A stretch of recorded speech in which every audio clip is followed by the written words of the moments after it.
Supervisors meeting to order. First item is the Pledge of Allegiance, and I'm going to ask Mr. Hanvelt to lead us. Ladies and gentlemen, the flag of our country, please join me. I pledge allegiance to the flag of the United States of America and to the republic for which it stands, one nation under God, indivisible, with liberty and justice for all. Okay, next item is oral communication. Anybody from the public may speak on anything that's not printed on the agenda. And I do have two cards. First one I'm going to call up is Mr. Ty Wivel and Sabrina Malekish. Wonderful. Chairman Royce, supervisor staff, I'm Ty Wivel, Sonora. I'm here this morning to introduce to you a young woman who I've mentored through her senior project at Sonora High.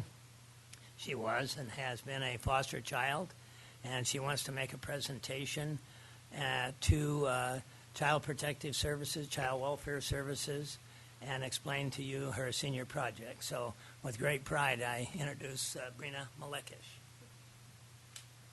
Okay. Chairman Royce, supervisors and staff, I am Sabrina Malekish, and I am a senior at Sonora Union High School. For my senior project, I did a fundraiser to raise funds for the emergency children's shelter.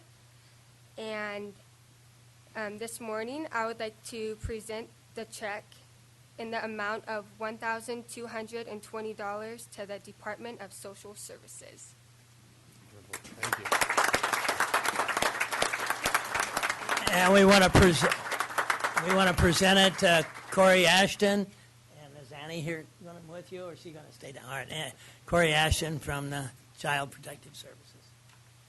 Thank you so much, Corey Ashton, Senior Program Manager at our Protective Services Unit. And thank you so much, Sabrina, for this excellent work that you've done. This will serve hundreds of children that are served through our children's shelter. And thank you for your enthusiasm.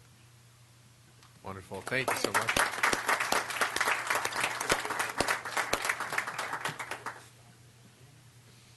Cool. Oh, I do have another card, and I would like to take that as priority. So, Casey Bonavia, could you come up? And I see we have some materials here.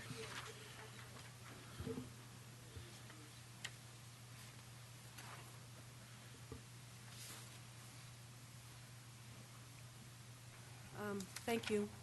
My name's Casey Bonavia, and my address is 18835 First Avenue in Tuolumne, California. And my family has owned two adjoining lots on the outskirts of Tuolumne City for many years. And I put a house on one of them over 20 years ago.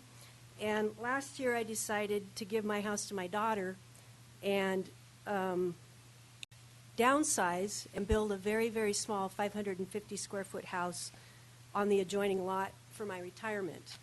After much investigation, I proceeded to submit a plan to the building department and waited to hear the results.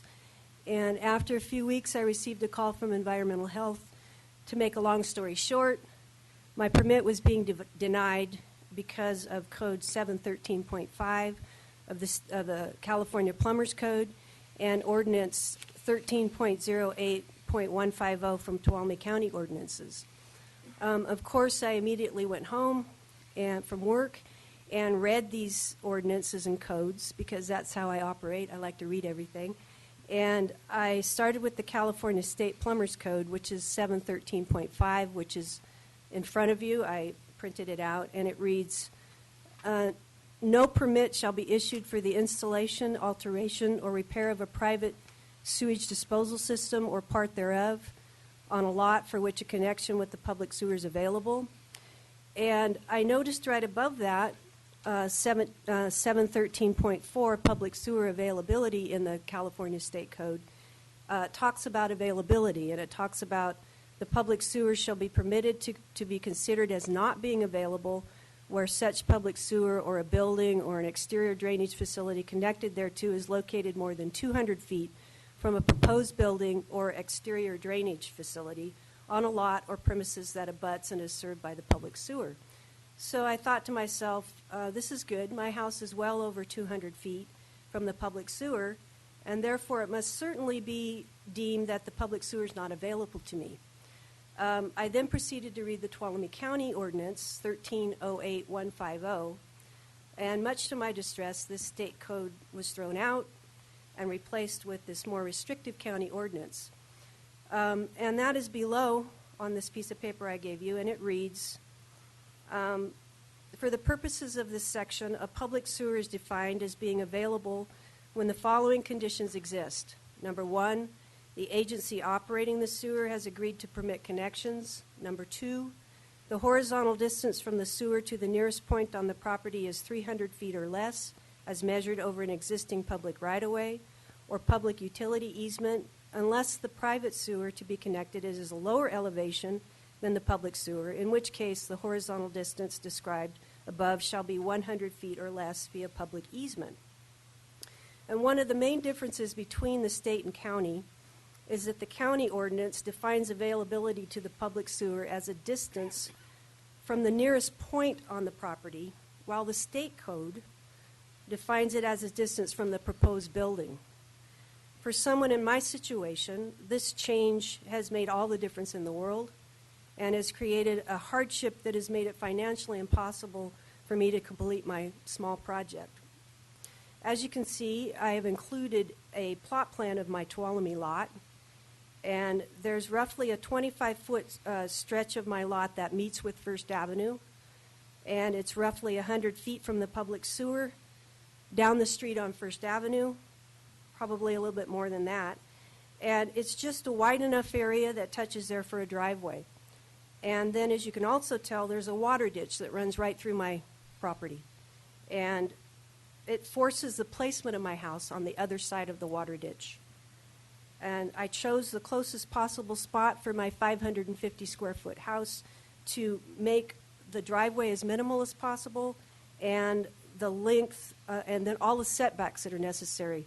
And so this is really the only place on my property to position my house. And as you can tell, I'm being forced by the county to connect to a public sewer that's approximately 350 feet away from my house.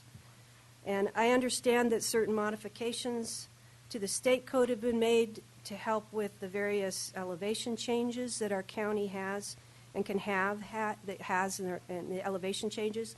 And I believe the distances have been changed to actually be helpful in the Twain-Hart corridor, where a pressurized system brings sewage into the Sonora area.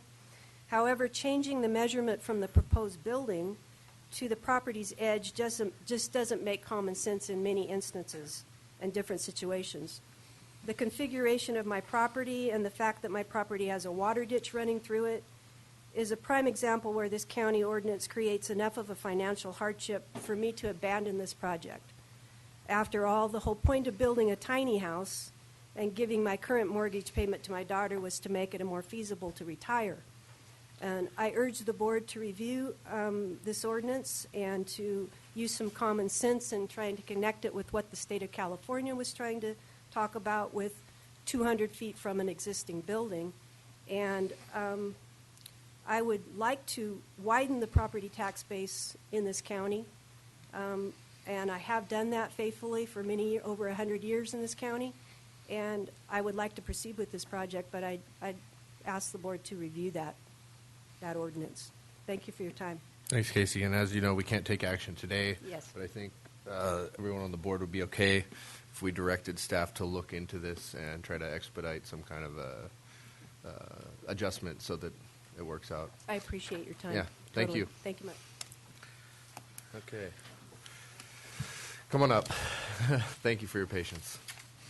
And if anybody else would like to speak in public comment, if they could line up to help with time, that'd be appreciated. Good morning. Good morning. My name is Susan Lipscomb. I'm an in-home supported services provider, and I feel very lucky to have had the clinical experience before I started working as a provider, because several tasks that I have been asked to do as a provider, I was told was illegal for me to do in the clinical setting. With a CNA certification, a certified nursing assistant certification, and a CPR license, I was not allowed to write care plans. an LVN was the lowest licensing that I know of that is allowed to write a care plan in a clinical setting. Yet I have been asked to write care plans. I have been asked to do wound care and dressing changes that I was told was illegal for me to do in the hospital. And I feel that it would be safer for the providers to have some kind of training before they're going in and taking care of these clients. As a CNA working as a PT assistant, I could remove soiled dressings, but the wound care and the redressing was taken care of by a physical therapist, which has a lot of training. And in 2002, one of my clients experienced burns. Well, actually, that was 2001 when she had the burns. 80% from the waist down, second and third degree burns.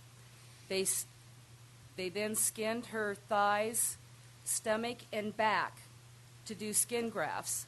That's roughly 70% of your skin. Your skin is your largest organ, and it has been proven scientifically that you cannot survive without your skin.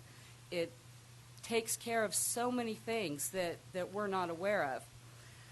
And when the visiting nurses funding ran out, then it was up to me to do the wound care and dressing changes that I was never allowed to do in the clinical setting, but because I had this experience, I was able to do this.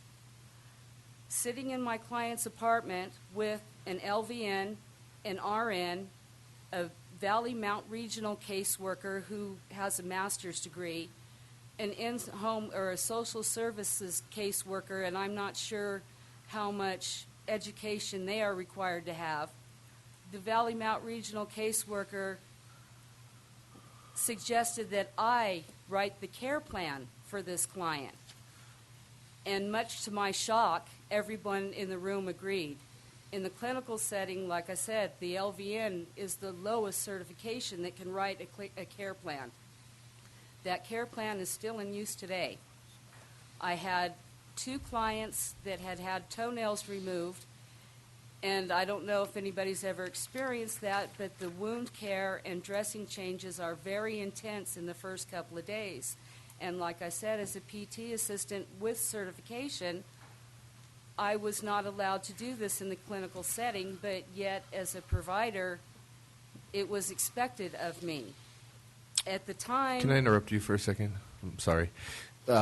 We've gone past our time for public comment, and I need to get consensus seconds. from the board to continue. So, is the consensus? Sorry for interrupting, yeah. And if we're going someplace. yeah, can you get to the point? My point is, in a clinical situation, you have people with a lot of education overseeing tasks that we providers are providing with no education, such as wound care, care plans, dressing changes. I met a provider that also does in-and-out catheters. I would be terrified to try to do an in-and-out catheter, even with all of my clinical experience. And I feel that it would do our county nothing but good to help us get our education or raise our pay so we could pay for our own education, so we could provide the best we can for our elders and our disabled in this county. Thank you. Thank you. Come on up. Good morning, Mr. Chair, and to all of you. Susie Ann Greenwood with the Local Child Care Planning Council.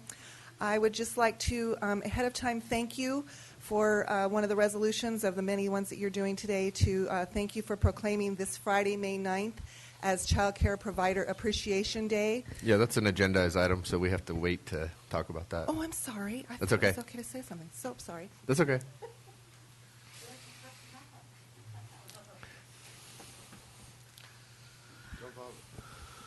Correct. Hi, my name's Debbie Batista. I'm the County Register of Voters. I just want to remind everybody we're in election season, and encourage everybody to go to our webpage, which is www.tuolumne all spelled out, .ca.gov/elections, and look at all of the information that we've already put on the webpage. All 5 sample ballot pamphlets are already there. It'll tell you which supervisor district you are in, will tell you which pamphlet to look at. If you enjoy that and rather do the pamphlets online versus getting them in the mail, which you should be receiving in the next couple days, then there's an opt-out button, and you can, for the November election, just go on to the webpage. If you have a lot of voters in your house, maybe you only get 1 pamphlet versus 2, 3, 4, or 5. And I'll speed this up. And the other thing is, remember that May 19th is the last day to register to vote. If you haven't registered to vote, again, you can go on the webpage. There's a link to the Secretary of State's webpage. You can register everything online, or you can find a card in many of the county buildings, the office, my office, or the post office, and fill out the card. And so just remember, June 3rd, come out and vote. We have many local elections that will decide for the next 4 to 6 years who's going to represent you. Thank you. Thanks, Debbie. Morning, Ms. Shane. Good morning, Mr. Chairman, members of the board. I'm Bev Shane, Director of Transportation. As you're aware, Federal Highways Administration has a large project, a plan in Tuolumne County to rebuild Buchanan Road. Those efforts, which were scheduled to start this construction season, conflicts with the recovery efforts of the Rim Fire. We received an email yesterday from FHWA staff asking the county to submit a letter of support to delay the construction of that project. So I am here this morning to ask your board to add an item to your agenda because the meeting is on May 12th, for which they would like to present this letter. So I'd ask you to consider adding as an urgency item consideration of sending correspondence to the Federal Highway Administration in support of reprogramming the construction of the Buchanan Road project to fiscal year 2017. Thank you. And that is an important item. Can I get a motion to? Mr. Chairman, I move that this item has come up with sufficient urgency to justify an addition to the agenda. Second. All right, got a motion and a second. Any public comment? Call for the question. All in favor? Aye. Carries 5-0. Thank you. Where are we adding it? What's that? Place on Yeah, that's going to be item 24A. Is there any other public comment? Seeing none, I will ask the clerk to read the consent calendar. Minutes of the meeting held April 1st, 2014. Finding that summaries of ordinance number 3248 through 3250 were published, approving a resolution supporting the City of Sonora application to California's active transportation program to fund build out of Dragoon Gulch Trail system. Adopting a resolution affirming the Board of Supervisors' March 18, 2014 vote to approve the joining of the Tuolumne-Stanislaus Integrated Regional Water Management Joint Powers Authority. Adopting a resolution accepting the offer of dedication of a road easement within Apple Valley Manor subdivision for public use, but reject the public easement for maintenance or inclusion into the county-maintained road system. Approving an agreement between the Tuolumne County Behavioral Health Department and Sierra Vista Hospital Inpatient Psychiatric Services. Approving the appointment of Marge Warner and James Lee to the Tuolumne County Commission on Aging. Any board member like to pull any items? I'd like to pull 6. Okay, item 6. Any others? Okay. Can I get a motion approving consent calendar excluding item 6? So moved. Second. Any public comment? Call for the question. All in favor? Aye. Carries 5-0. Clerk, please read item 6.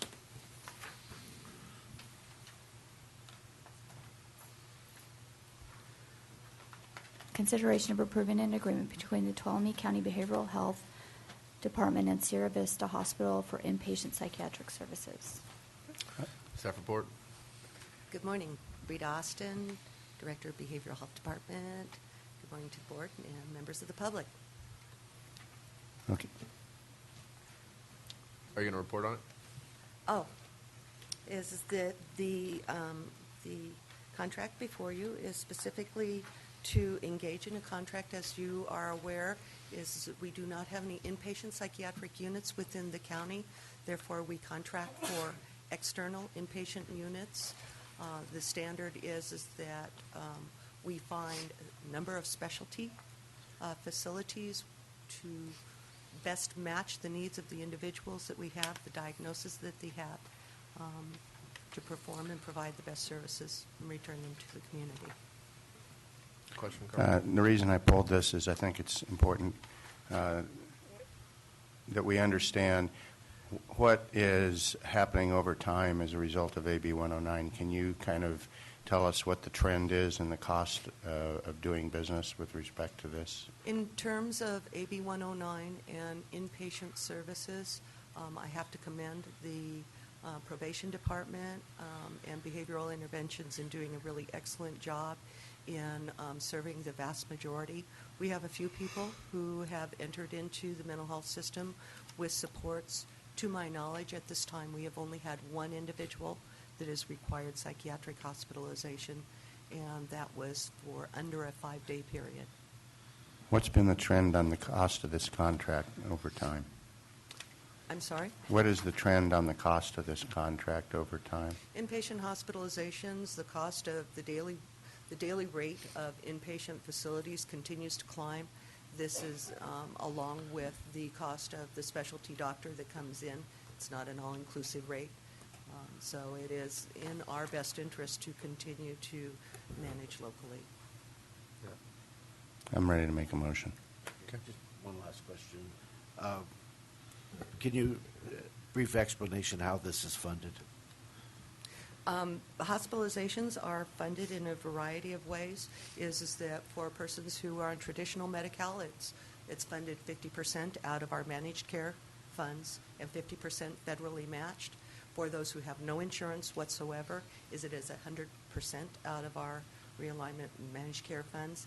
And in a nod to the expansion of health care for those who have the expanded health care, it is now, for this year, 100% funded.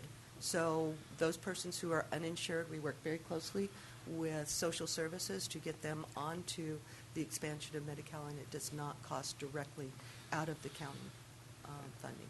Thank you. And just to repeat, as you stated, this is something that we avoid as much as possible through preventative care and other means for the benefit of the patient and the financial aspect, right? Definitely, and we've done a number of expansions in the county to promote the least restrictive care and provide supports locally. Yeah, we appreciate that.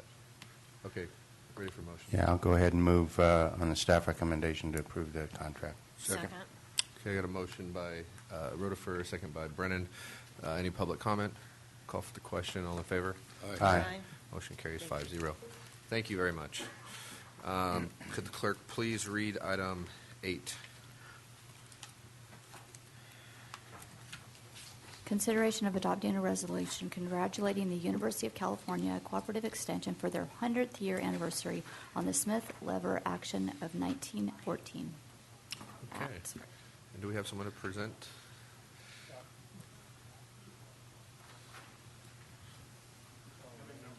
Oh. All right. I do have a couple of slides. Can I throw them on there, or just take a second? Keep moving. Okay. Good morning, Board.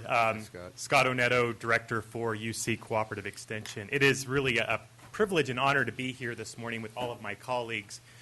This week, May 8th, represents the 100th anniversary for county-based cooperative extension with the signing of the Smith-Lever Act. And so really we're here just to celebrate the last 100 years with all of our accomplishments and looking forward to another 100 years. On this Thursday, May 8th, we are, with the anniversary, we are having what we're calling a Day of Science and Service, and we are encouraging all of the public to participate in being a scientist for a day. And so we have a website set up. Basically, it's an online interactive activity where participants in the community can participate in one of 3 activities all around agricultural, natural resources, and water issues. And so we have postcards. We'll have postcards available at the back table. So we encourage everybody to log on to our website and participate in that May 8th event. We also have one other event here locally. I need to make sure I have the right day and time. May 16th, from 3 to 6, we are having a reception out at Indigene Reserve.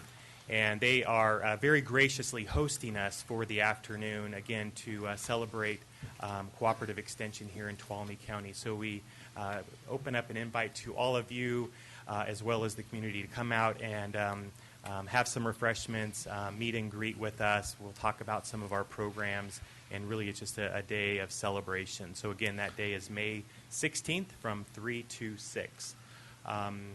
So with that, did I forget anything, Dean? Oh, so I think I've got somebody else behind me that wants to say something quickly. Debbie? Now, the Master Gardeners are holding their 19th annual garden tour, but this year we're adding Smart Water Expo. Oh, there you go. In lieu of the drought, we typically have 4 gardens. This year we had 2 gardens, of course, drop out because of the water situation. So we have 2 remaining gardens, which are beautiful gardens in Twain Harte, but we're educating the public on smart water usage. We're going to have 2 presentations at the demonstration garden. One is on rainwater collection. The second is by Robert Koslivy, Director of Environmental Health, on gray water. So I'd like to invite you.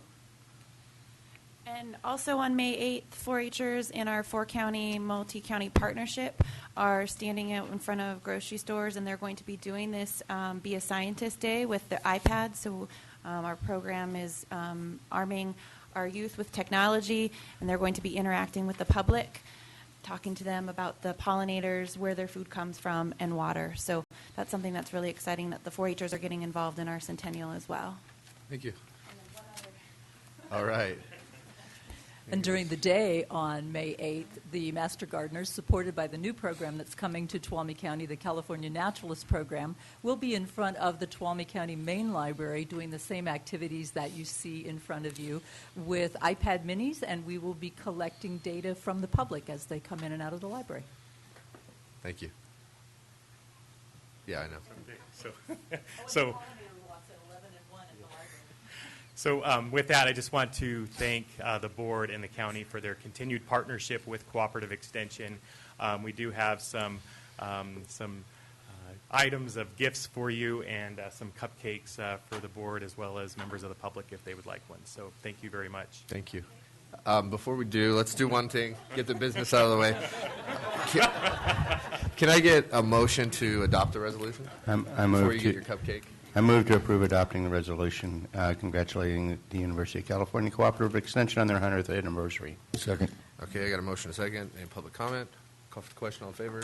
Aye. Aye. Carries 5-0. And now you guys get your cupcake. Is this a payoff? I'm going to pass. Break time. Yeah, that's push. I bet you if you left them there, they'll be gone. Yeah, they'll disappear, but put them in John's office. That's the right place to put them. The right place to put them. Thank you. Yeah, thanks very much. Okay. Could the clerk please read item 9? Consideration of adopting a resolution proclaiming May as Mental Health Month in Tuolumne County. Thank you. Good morning morning. again. How are you? I'm well, thank you. All right. Rita Austin, Director of Behavioral Health Department. The Mental Health Awareness Month is really a recognition of the prominence of mental health conditions and the call to reduce the stigma associated and bring a level of acceptance to these medical conditions that will encourage people to seek help. This year's theme is to mind your health and to kind of put things into a framework to understand this a little bit better. Is that we've had historically some really wonderful and very dynamic stories of people who have come up and shared a little bit about their experience with mental illness, their family's experience. But I would call upon people to think about their own families, about their brothers, their sisters, wives, husbands, mothers, daughters. The Statistics are pretty alarming related to persons with mental illness in the orientation that people fail to seek help. And a lot of that's associated with many of the myths that are associated with mental illness, many of the fears of being connected to what the media puts out as persons with mental illness and who they are and how they are. However, 1 in 4 adults in the United States is at some time has been diagnosed with a mental illness, whether they recognize it or not. Most persons are served by their primary care physicians through antidepressants. We see this in the advertisements, antidepressants, anti-anxiety meds to help control any variety of conditions. Right now, the Children's Bureau, my hat is off to the young lady who presented earlier. What a testimony to foster care and to her resilience. But the realities are is that 50% of foster care children are diagnosed with severe mental illness by the time they are through the systems. 20% of youth ages 13 to 18 experience a severe mental illness sometime during the course of their schooling. For veterans nationally, 22 vets commit suicide each day. They are not accessing the services that are necessary to alleviate some of the symptoms of mental illness. With these in mind, I think that it is critical to acknowledge the families, the supports, the doctors, the many various people that are involved in this, and to make this a part of our health conversation, that we take it out of the dark and bring things forward and start considering it. I know that a lot of people will talk about their aches and their pains and headaches and migraines, but somehow when it comes to issues such as depression, anxiety, or other ailments that may concern the mind, is that we tend to hide away with those. So I'm encouraging the board today to urge others to consider perhaps your own needs, to seek help, mind your health, which is the theme this year, and I am respectfully recommending that the board adopt the resolution to proclaim the month of May as Mental Health Month. Any questions, comments? Can I get a motion? Mr. Chairman, I'll move that we adopt the accompanying resolution proclaiming the month of May 2014 as Mental Health Month. Do I have a second? Second. Any public comment? Call for question. All in favor? Aye. Carries. Thank you, Rita. Okay, could the clerk please read item 10?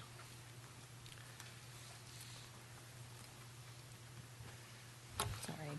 Consideration of adopting a resolution proclaiming May as Foster Care Month in Tuolumne County. Good morning. Good morning, Chairman Royce, members of the board, Ms. Carrillo, Mr. Pedro.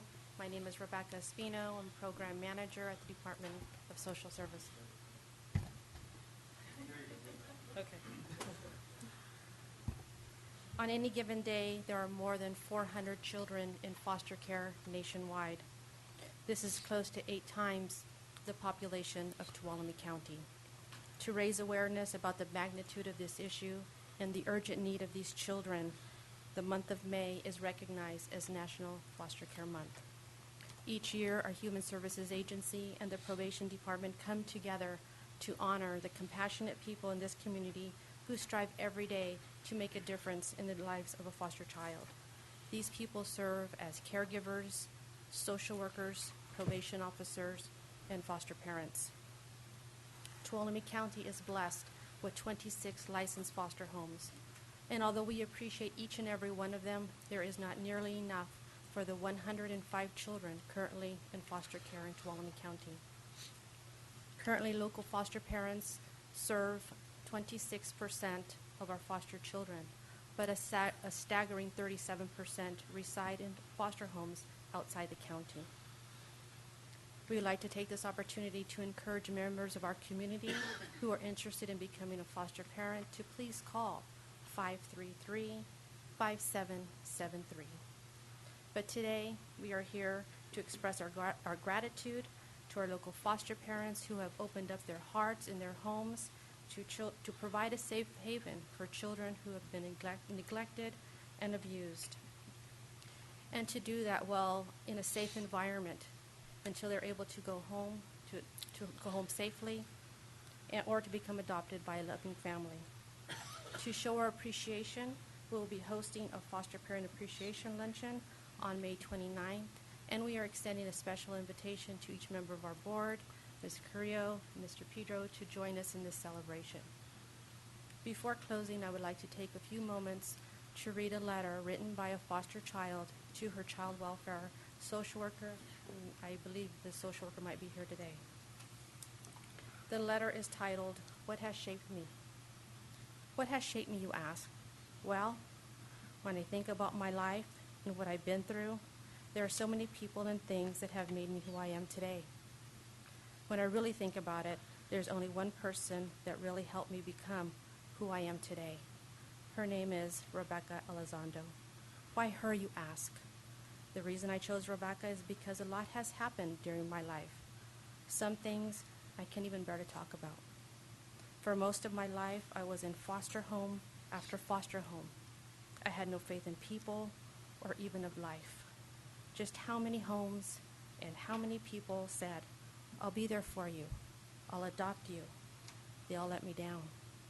In my mind, I was wondering, why even try? Why do this anymore? Why put myself through this pain? For what? So everyone can leave me? Then Rebecca became my social worker. Not much changed at first. I still ran away and did all the things I shouldn't be doing as a child. But something did change. As much as I tried to push her away and do the things I wasn't supposed to, she stayed longer than any worker is supposed to stay with a foster child. She never gave up on me. And that sparked something in my brain like, maybe there's hope for me. There's a reason to try to succeed. I honestly never thought I'd be graduating from high school, early especially. I never dreamed of getting a job or my own apartment. I never thought I would be someone likable. But everything changed when she stepped into my life. She is what made me change my life and start new. I'm thankful every day she was put on my case. In conclusion, there are many things that have shaped me as a person and made me grow. It's just one thing that stands out the most in my eyes, and it's Rebecca. She helped me more than anything finally believe someone who cares for me. I love how far I've gotten in life, and all I want to say to her is thank you for never giving up on a helpless child who needed someone. In closing, by proclaiming May as Foster Care Month, we will be honoring all the individuals who made a difference not only in this foster child's life, but who have made a difference in the lives of all Tuolumne County foster children. Thank you. Thank you. Any comments from the board or questions, or can I get a motion then? I'd like to make a motion, and Thank you. with sincere gratitude for all of those folks out there that do provide care for children in the way of foster homes, and proclaim May 2014 as Foster Care Month. Second. All right, I have a motion and a second. Is there any public comment? Bring it back to the board, call for the question. All in favor? Aye. Aye. Motion carries 5-0. Thank you very much. Ms. Jamar, could you please read item 11? Consideration of adopting a resolution proclaiming May 9th, 2014 as Child Care Provider Appreciation Day in Tuolumne County. There we go. Now Good we're ready morning for you. again. My apologies again for jumping the gun. Susie Ann Greenwood with the local Child Care Planning Council. Apologies also that I'm moved after hearing that. And it's appropriate that I think so many of these things are coming up before you on a day like today. We always like, the Child Care Planning Council always likes to take the opportunity to raise awareness and appreciation for the business of child care in our community, for people who work or are going to school. There are approximately 165 people employed in the child care industry in our county, and we'd like to encourage everyone to become aware and encourage everyone to know that other businesses in our community are able to be productive and successful because of the many working parents who work at those businesses and who rely on child care so that they can go to work and take care of their family's needs. Child care providers make this happen. So again, I'd like to thank you for considering this Friday, May 9th, as Child Care Provider Appreciation Day in Tuolumne County. Thank you. Thank you. Okay, can I get a motion to approve the resolution? I move that we approve the resolution proclaiming May 9th, 2014 as Child Care Provider Appreciation Day in Tuolumne County. I have a motion and a second. Public comment? Call for the question. All in favor? Aye. Aye. Motion carried. Please read item 12. Consideration of adopting a resolution proclaiming May as National Historic Preservation Month in Tuolumne County. All right.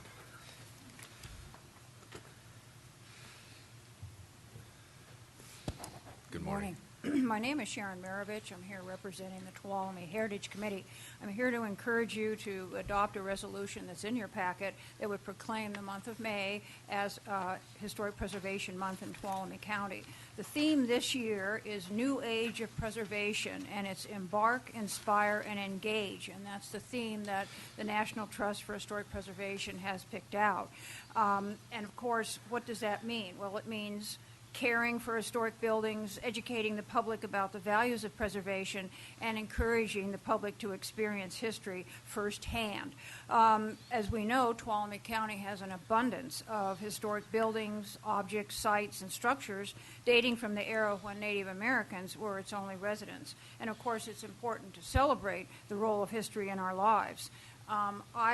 In this resolution, I personalized it. The trust has kind of a canned one, but I added something here that I thought was important, and that was that the County of Tuolumne has taken extraordinary steps to preserve its place in California's golden past to the extent that it has been recognized as a Preserve America community. And what has the county done over the years? Well, it has adopted a cultural resources element for its general plan. It has the Mills Act, which is a property tax reduction program. It has several cultural resources inventories. It has an educational seminar annually that's coming up, and Supervisor Royce will welcome our attendees on behalf of the county, and also has a Preservation Review Committee and a state-of-the-art archive facility.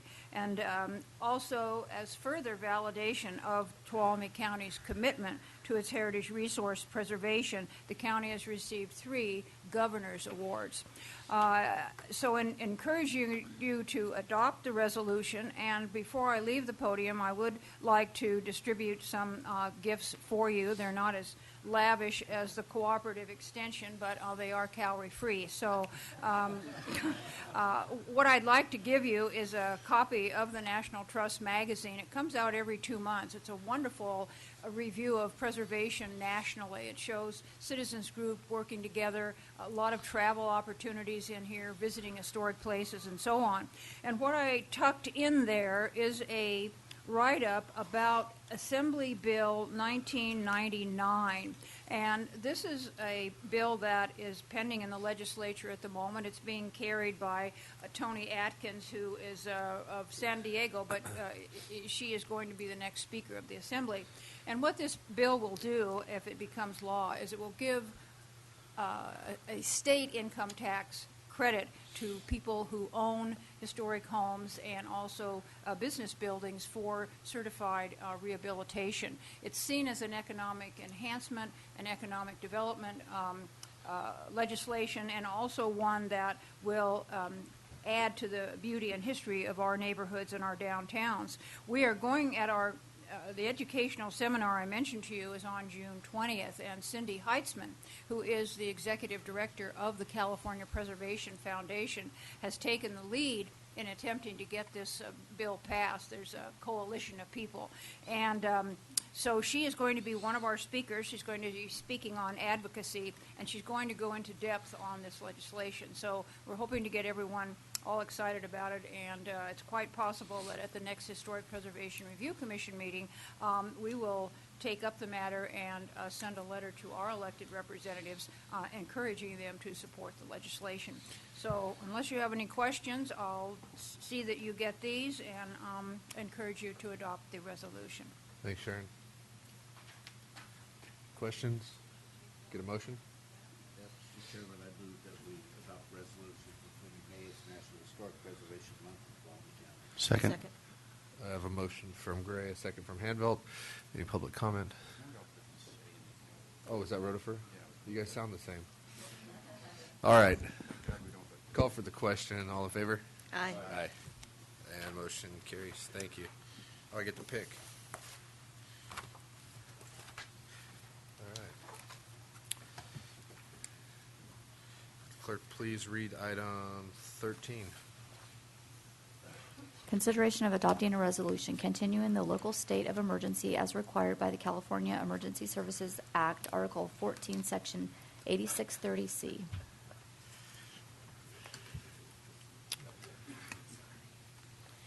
Good morning, Tracy Riggs, County Administrator's Office and OES Coordinator.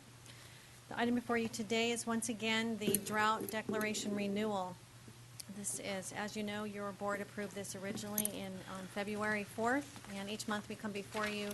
The California Disaster Emergencies Act requires your board review this no less than every 30 days. There have been a few items that have taken place since the last board meeting. We did have our 4th monthly water drought task force meeting. We've had consistent participation and it's remained very positive. We have different agencies that have been participating every single month, and that is the California Department of Public Health, California Department of Water Resources, and of course the state Cal OES has been very supportive, and they've been before us and with us every step of the way. We also had our first drought forum.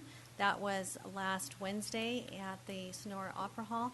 Supervisor Brennan facilitated that event for us, and we had 35 individuals come in from the public. It went very well. We have our next one tonight in Supervisor Royce's department, District 3. He will be facilitating that drought forum for us this evening. It's at the Twain Hart Elementary gym, at 6:30. We will have members from TUD, County OES, Environmental Health, and Twain Hart, yes, of course, sorry. And with that being, we also did have a meeting this week. Before we did our Water Drought Task Force meeting, we did a meeting with Groveland Community Services District. And that is actually in relation to a project that the San Francisco Public Utilities Commission is putting together, and it's called the Lower Cherry Aqueduct Project. This has potential implications on the Groveland Community Services District. They currently operate on a water filtration avoidance permit. Should this new water source be introduced into the system, that permit would no longer be available to them. So again, we're working with SFPUC. We did have the assistant director for the PUC was here, and he was absolutely willing to partner and work through this process with us. John Sterling gave a great overview of their system and how all of this works, and we will continue to work with them as this project goes forward. With that being said, we do today have a presentation for you with Tuolumne Utilities District. We have Lisa Glenn and Tom Trott from Twain Hart Community Services District. You also have your Environmental Health Director, Rob Koslevy, and Ag Commissioner Vicki Helmar here to answer any questions. And with that, we'll get started.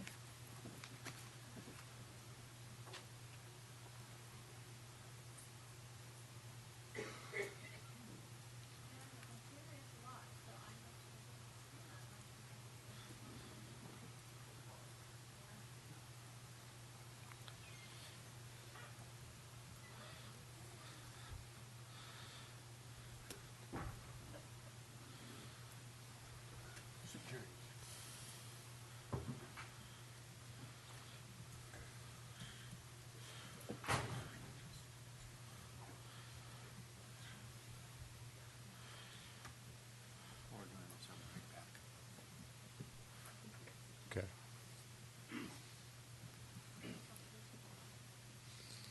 I guess we're taking a quick break. That's all right. Yeah, let's just call it a 3-minute break.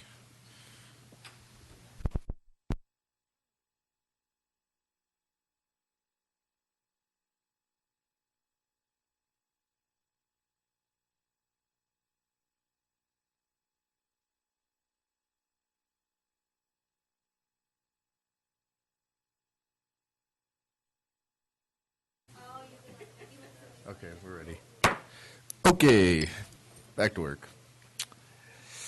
So we already read our number 13, and it looks like you have your presentation ready to go. So take it away. Good morning. Thank you for inviting us here to give you an update on the county's water supply and what's going on with the drought.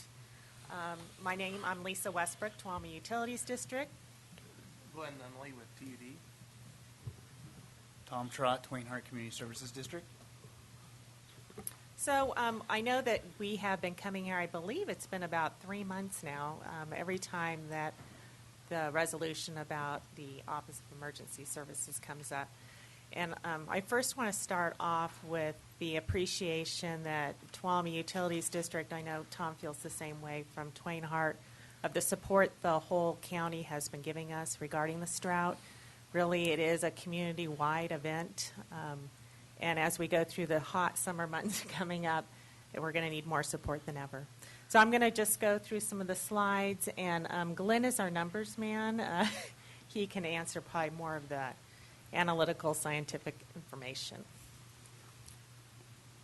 So this is a recent slide that came out. You might have heard about it last Thursday. It's of historic proportions that the whole state is in this drought situation. And it's been more than 15 years that the whole state of California is in a drought.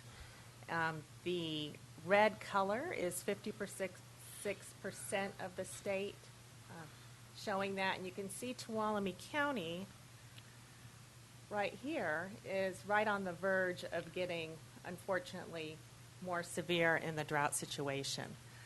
The dark brown is the 25% of California is exceptional, and 19% is severe. But the entire state, as you can see, is in a drought situation. And as the summer months progress, we see that expanding. So I wanted to do just a little comparison so you can see what it was before. In 2013, the state was considered a drought, but not nearly as severe as it is now. So there's a comparison for you. And this is a very interesting slide. The last snow survey was just done in California. And this gentleman has been doing it for very many years, and there should be snow there on the ground. This was taken last week, May 1st, near Echo Summit, and obviously he's there with a bunch of reporters, and there's no snow anywhere to be seen. So the snowpack is below, way below than it should be. And here's just a summary of the snow water content. Average 13%, the area that we're concerned about. Right here, the Central Sierra, and we're right around in this area, so right near the border of the 17 and 13%. And now we're back to Tuolumne County, and what does that mean for us on the snowmelt? As most of you know, the snowmelt is considered really another reservoir for this county area. We really rely on the snowpack. And right now, there really just isn't any snowpack up in the mountains. There should be, and there isn't. So we just looked at the latest numbers, just so you know. Pinecrest should be 18,300 acre-feet elevation when it's full. Right now, it's currently about 16,700, and that was as of yesterday. And then the numbers looking at Lyons is spelling it is full at this moment. Excuse me, could I ask a question about Sure. Lyons? Lyons is full, and this question was asked of me the other day, and I told them to call you guys. So I don't know if they did or not, but it has to do with Lyons spilling, and then we have some of our agricultural ditches, like the Algerine ditch and stuff, that aren't that don't have water in them. And I noticed a number of some of the storage ponds out in that Algerine, Boyd's Ferry area that are empty. Is there any way of diverting that water that's spilling into those ditches to fill those ponds? The Algerine is an unusual ditch system that it uses a lot of acreage feet once that ditch system is going. That's the reason why we do not have it on at this time. Now, if we go through the next few weeks, we're really watching the end of spill at Lyons. If those conditions somewhat improve, there might be a possibility of turning that section of ditch on. Okay. But roughly it saves us about 400 to 600 acre feet of water not having that on. It just seemed logical that instead of letting it go down the creek, that it may be more benefit to go into the ditch system. But anyway, I asked the question. Okay. I did my job. Thank you. Any other questions yet? Okay. So The Indus spill is something that is, what that means, really, Glenn can explain a little bit more, but that means that the snow melt has stopped. Lyons is filling right now because there's what little snow we have is melting, and so it's filling up that reservoir. And, of course, we are behind on rainfall. We should be almost twice as much as what we've had in Sonora. We're about 16 inches. This doesn't account the little rainfall we had last night. But I think we probably got maybe, what, a half an inch, Glenn? We got rain? Yeah, we did. It was a little quick shower. And this is a very interesting slide. This shows the lower Relief Valley water content of snow. And what Glenn was telling me, this has been a very big indicator depending on kind of gauging where we're going with the water year. Unfortunately, we should be really looking at this area with the big blue arrow I have on it. As you can see, typically the snow melt lasts typically until July. Right now we're seeing it extremely quickly melting down the mountain, and it's just about over, which is historically low. So. And the forecast for the weather. Warm temperatures are projected for the next 3 months, unfortunately, so that will be more reason for people to conserve water to get through the summer months. So I wanted to also update everyone with what TUD is doing and where we are on our drought plan. So looking at this, water conservation is still very key. Until we see conditions improve, and right now they do not look like they're improving to the fact that we can reduce the conservation. There's going to be many factors involved to get the community through, the next time really we have snow and rain, which is going to be probably October, November, December. It all depends on the next El Nino rain forecast, which they say right now it's 50-50 if that's going to happen. So the other thing that we're looking at are the numbers of the Indus spill. Currently, Glenn, and when the numbers that we're seeing, Indus spill could be occurring historically end of May, maybe beginning of June, which would be the first on record for that time period. We have activated most of the wells that are in the East Sonora area, and those seem to be coming online very nicely. And Mill Villa, which is down by Jamestown, we are getting that ready to go online by June 1st and putting a water treatment plant there as well. And then New Maloney's. That agreement's just getting finalized. There's been some technical issues, but we do plan to have that going as soon as the Indus spill ends. So we're planning to get that going probably by June 1st as well. Question on New Maloney's. With the discharges that they're putting down the Stanislaus, are those pumps going to be in a position to be able to pump water with the continued releases that they're It's dropping very fast. We got an update on their drawdown forecast from the Bureau of Reclamation, and the intakes for the pumps that we have could be out of water sometime in August. So we're going to be looking at a serious management of that time in terms of when we can draw water from those pumps as they stand now. And then we're rapidly looking at other sort of engineering solutions. Is there ways that we can kind of transfer a pump in, build some kind of coffer dam? There's really not an easy, inexpensive, fast solution to that. Any arm twisting to get them to reduce those flows?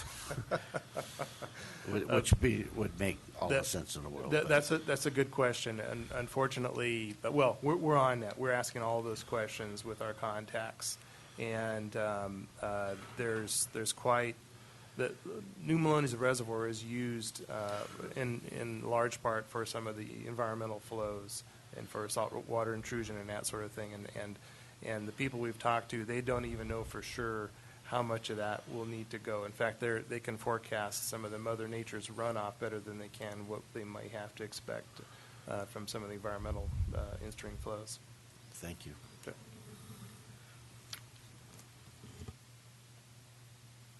And of course, we're continuing public outreach with our next drought community forum is this evening in Twain Harte. So we encourage everyone in the public that still has any questions, even regarding their wells, gray water, the upcoming fire season, and of course, water conservation.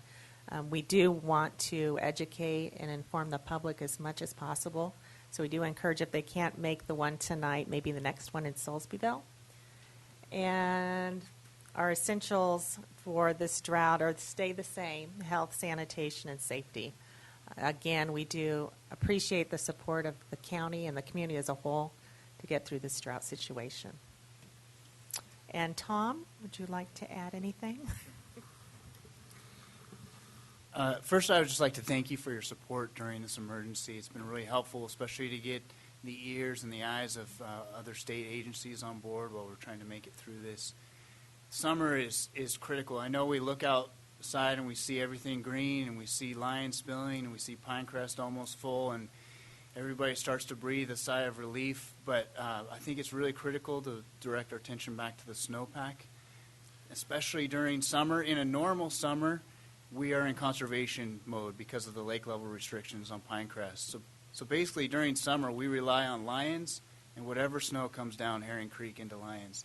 That's every summer. And this summer is much worse than normal. And so I would just like to remind everybody this is still a very critical situation, even though it looks nice right now.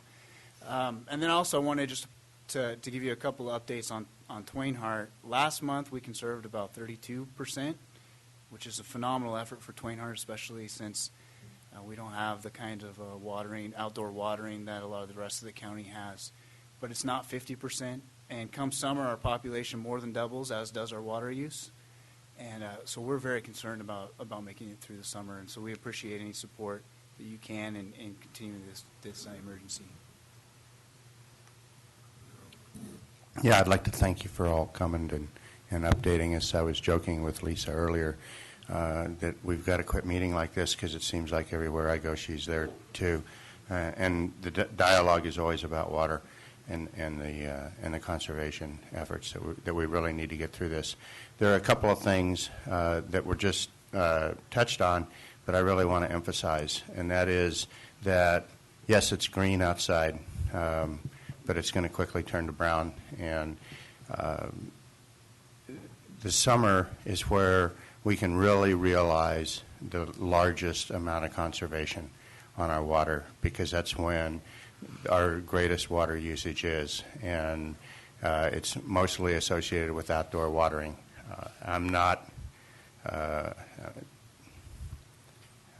We need to take very, very seriously the need to minimize our outdoor watering as much as possible. So be thinking about your sprinklers and your drip systems and all of that stuff, and how much you use them. It's really, really important. The second thing that we need to think about, and I've talked about it both at the Chamber Government Affairs Council and also the Business Council, I believe. Can't remember if I mentioned it there, but Tom touched on it. We are going to have an influx of people, hopefully a big influx of people in the summer months because our businesses need it. But these are people that don't live here, and I call it the Hertz mentality. Okay, I don't check the oil when I fill up the Hertz rental car because it's not my car. Okay, I fill it up with gas and I go on down the road. We need to find ways, our businesses, especially our lodging folks and all of that, to encourage people even beyond what they normally do, because I know they all have a little placard that says help us save water. But we really need to mobilize our guests in the effort to save our water as well. Those are just a couple of things. And the last thing that I really do want to emphasize is, because we are in a drought, that heightens the probability, I guess, that we will experience fires, and fires take water to put them out. So we're kind of hit with a double whammy here on the dryness. So just more reason to emphasize that what these folks are talking about is very real, very serious, and I would encourage everybody to do everything that they can to squeeze every drop of water out of their conservation efforts. Thanks. Thanks, Carl. Is that it? Sherry? Yeah, I just want to thank Lisa and Tom for participating in the Drought Forum. I thought it was a really good event and really encourage the public to attend. We have our local experts there. It's important for you to hear that information and then have the opportunity to ask questions. There were a lot of good questions last Wednesday night. Knowledge is power. And so please, where you can, attend the Drought Forums. And it was a really good opportunity to talk to the public. John? Tracy, on the Wednesday, May 21st, could you develop a flyer for me that I can post in the community up there to let people know it's happening? Absolutely. Thank you. Same thing for the Columbia one, please. Yeah, Will do. Okay. And then just real quickly, I'll just say thank you for being here. Thanks for all your work, and I guess I'll see you guys tonight. Yeah, we need a motion on the resolution. I move that we adopt the resolution continuing the local state of emergency as required by California Emergency Services Act. Do you have a second? Okay, I have a motion and a second. Public comment? Bring it back to the board. Call for the question. All in favor? Aye. Aye. Carries 5-0. And we are now going to quickly take item 20, which somewhat relates to this. So could the clerk please read that?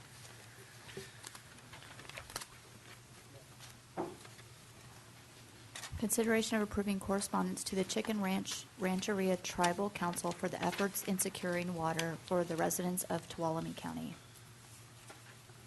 Mr. Chairman, members of the board, I think there's a couple board members that suggest it'd be a good thing to do is to recognize the efforts of the Chicken Ranch tribe for what they've done to help make that water in New Melones available.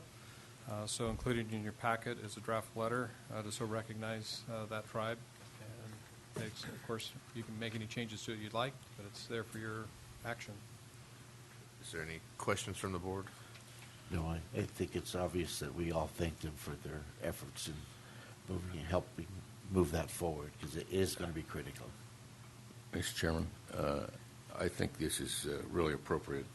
The tribe did that on their own and came to us, and it's just that kind of thing that we've experienced with both tribes, but in terms of their community involvement, and they're just good citizens, and it is nice to say thank you once in a while. Yes, it is. Wonderful. Can I get a So motion? I'd move on the letter. Second. Got a motion and a second. Any public comment? Go back. Call for the question. All in favor? Aye. Carries 5-0. Now let's go back and take item 14, I believe.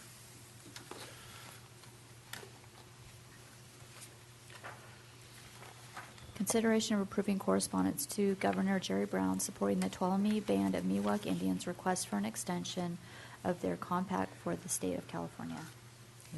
Staff report. Mr. Chairman, members of the board, Kevin Day, tribal chairman of the Tuolumne Band of Miwok Indians, had requested that your board send a letter to Governor Jerry Brown in support of the band's request to extend their compact. It's scheduled to terminate December 2020, and they're looking at an extension of at least 25 years. Chairman Day could not be here today, but we have other representatives from the tribe that would like to speak to this, and there is a letter for your consideration in the packet. Thank you. Morning. Morning, Mr. Chairman, supervisors, and staff. Again, we had something come up this morning. Sorry, Kevin Day couldn't be here. My name is Robert Borsiaga. I'm the vice chairman for the Tuolumne Band of Miwok Indians. And with me, I have Brandon Meyer, our tribal attorney. And what we're here today for is we're looking to renegotiate our compact, our 99 compact. Kevin Day is in the process of setting up some meetings with Governor Brown, and we're looking for the county's support when we move forward with this.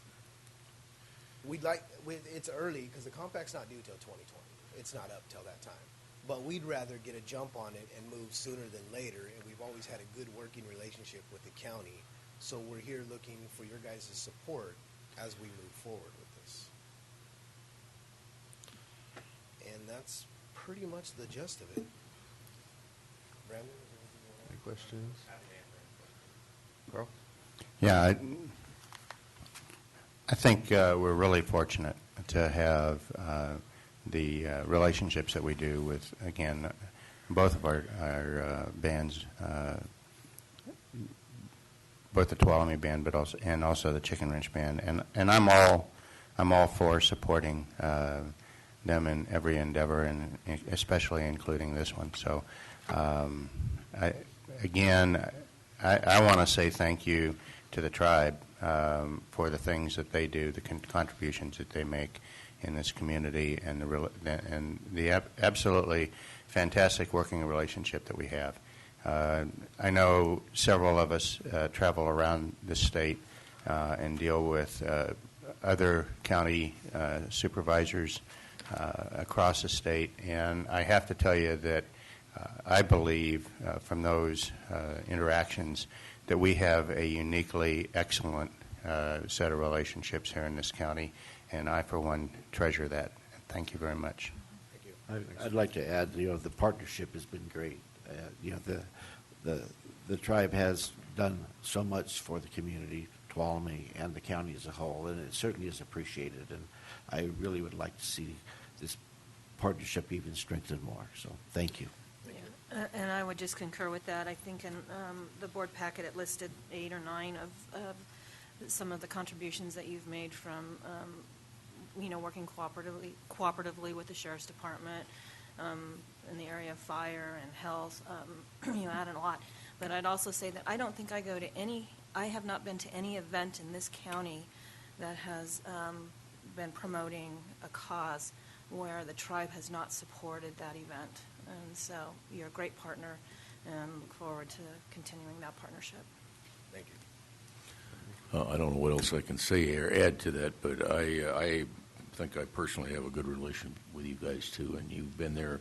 You were there during Rimfire. You're always there, and the best thing I can say is just thank you. We really appreciate our relationship. Echoing what Supervisor Rodefer said, around across the state, I don't know anybody that has the kind of positive relationship that we have with you guys, and we really do appreciate it. So thank you. And, Mr. Chairman, when you're ready, I'd be glad to move in favor of this. Perfect. I'll just make a quick comment that I agree with what everyone said, and it is wonderful that you guys are so proactive about being a good partner in the community, and it's definitely in our best interest to see that you guys continue with a good compact that works for you, so that you're able to contribute to all the different things that you do. So with that, I'll ask for a motion. Okay, Mr. Chairman, I move in favor of sending a letter to Governor Jerry Brown supporting the Tuolumne Band of Miwok Indians on their extension of their compact with the state of California. Second. Okay, I've got a motion, a second. And then just real quickly, I did have a typo in here I wanted to point out. I think in the first sentence, I think it's missing a 2. It says the purpose of this letter is lend the Tuolumne County. It should be to lend. And I'm sure you guys are okay with amending your motions to reflect that. Any public comment? And if not, call for the question. All in favor? Aye. Motion carries 5-0. Thank you for being here. All right. I want to thank you guys again for allowing us to be here, and we look forward to our relationship together. Thank you very much. Thank you. All right. And with that, we are getting ready for a 10:30 appointment. We're going to take a 10-minute break right now to get set up. Come back for the rest of the items after that.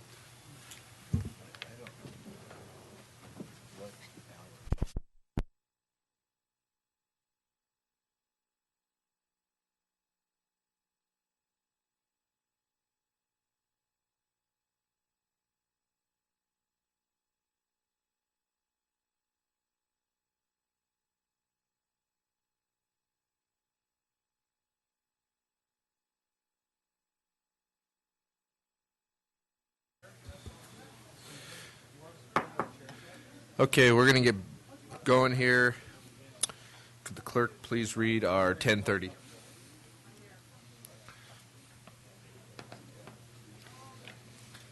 This is a presentation by the Stanislaus National Forest Supervisor Susan Skalski and Regional Forester Randy Moore on the state of the Stanislaus National Forest coordination and promotion of health forest practices.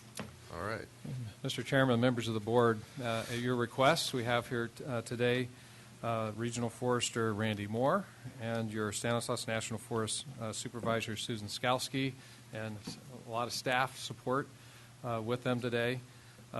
Your board was looking for two things from Susan today to talk about. Just give her the opportunity of the state of the Stanislaus Forest, one of those that some she does annually. One of those things also deals with, I see it up on the slides, the upcoming fire season, what we can expect. And then secondly, to talk about the Forest Service's viewpoint on their obligations under coordination. And then Regional Forester Randy Moore was here. Your board invited him to talk about how can we work together to advocate healthy forest practices and thinning things in the forest and so forth.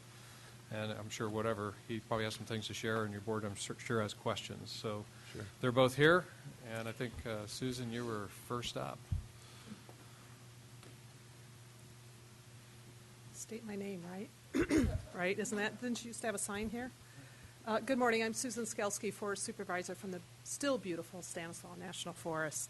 I'm really just going to turn over this beginning part of the state of the forest to Shelley Crook. I'd like to introduce her. She's our fuel specialist on the forest, and she has about a 10-minute presentation on weather and fuel condition update. We typically do this annually and gives everybody an idea of what we're expecting for our fire season. So I'm going to turn it over to Shelley right now, and then I'll be back up.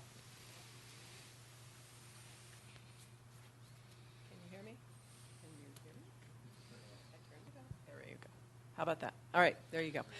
I am Shelley Crook. I am the Forest Fuels and Fire Planner on the Stanislaus National Forest.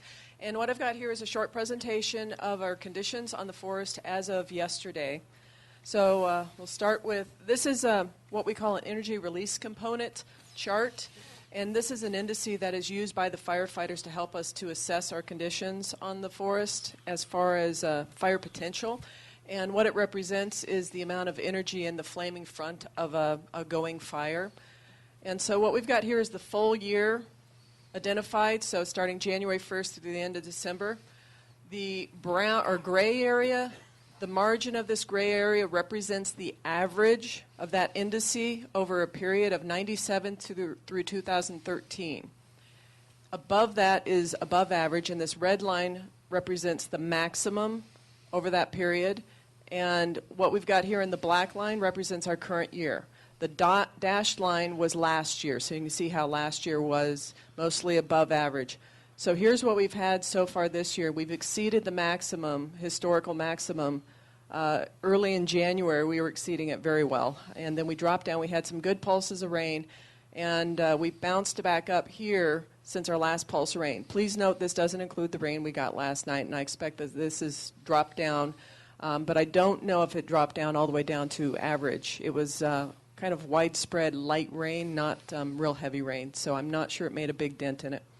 So as this moves through the season, you see we've always been bouncing up above average quite a ways, and we've come close to hitting the maximum. My anticipation is this will continue along that route for the rest of the season. So this gives the firefighters some indication as to how we're sitting. The lines here going across show our staffing level lines, so as we get to higher points, we initiate higher staffing.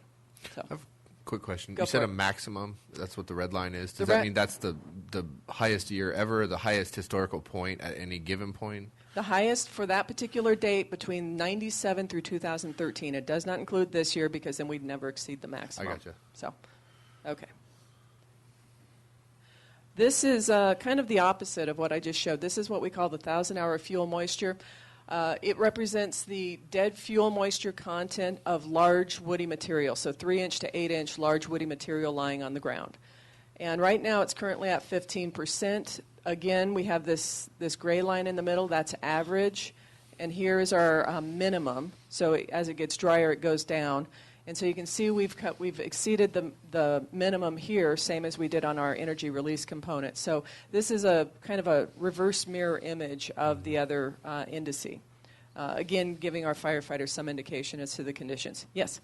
Yeah, when we were attending the morning meetings during rimfire, I won't say average, but the normal fuel moistures that we were hearing was in the 8% range, and there was a comment made in one meeting that the firewood that you buy at Osh or wherever is in about the 15% range.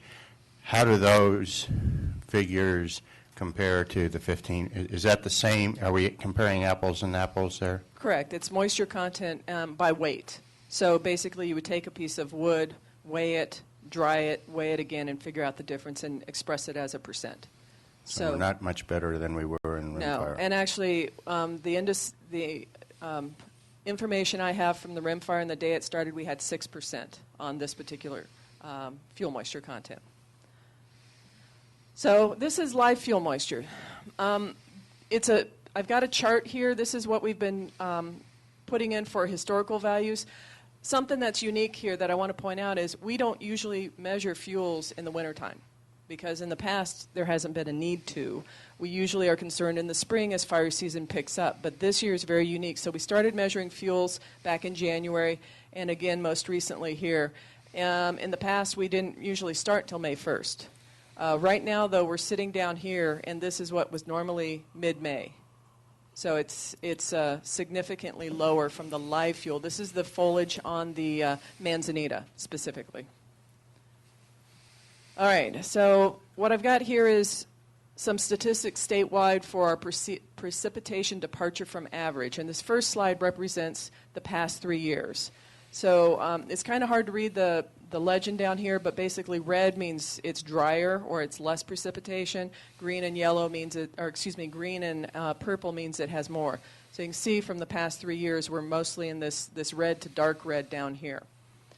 You go to the last 1 year, 12 months, still red and actually a little bit more. We do have a little bit of relief over here to the east of us, but we're still pretty much in the red. And then the current month, it's even more red. Even though we did get a good bit of rain, we're still sitting way below, and I think this is no news for everybody. We know our conditions are pretty bad. So temperature, I throw this in just to kind of give you some information. For the past year, our temperatures are running about 2 to 4 degrees above average, but in the past month, we had it almost up to 8 degrees above average, so it was very warm last month. Here is Sonora precipitation. I've got January 2013 all the way to current. The red here represents last year's water year. This yellow represents this year's water year. The brown bars represent what is normal. So you can kind of see how we were set up coming into this water year. We were way below normal. We started out the winter way below normal. We did get lucky in the spring. February, March, and April, we almost reached average, so that saved us a good bit. But where our conditions are still pretty bad, we've got here down is the average on the lower chart, and then the past 5 years where we've been sitting. So you can see we've had a couple of years way below average, this yellow line, and our current situation right now with 16.8 inches.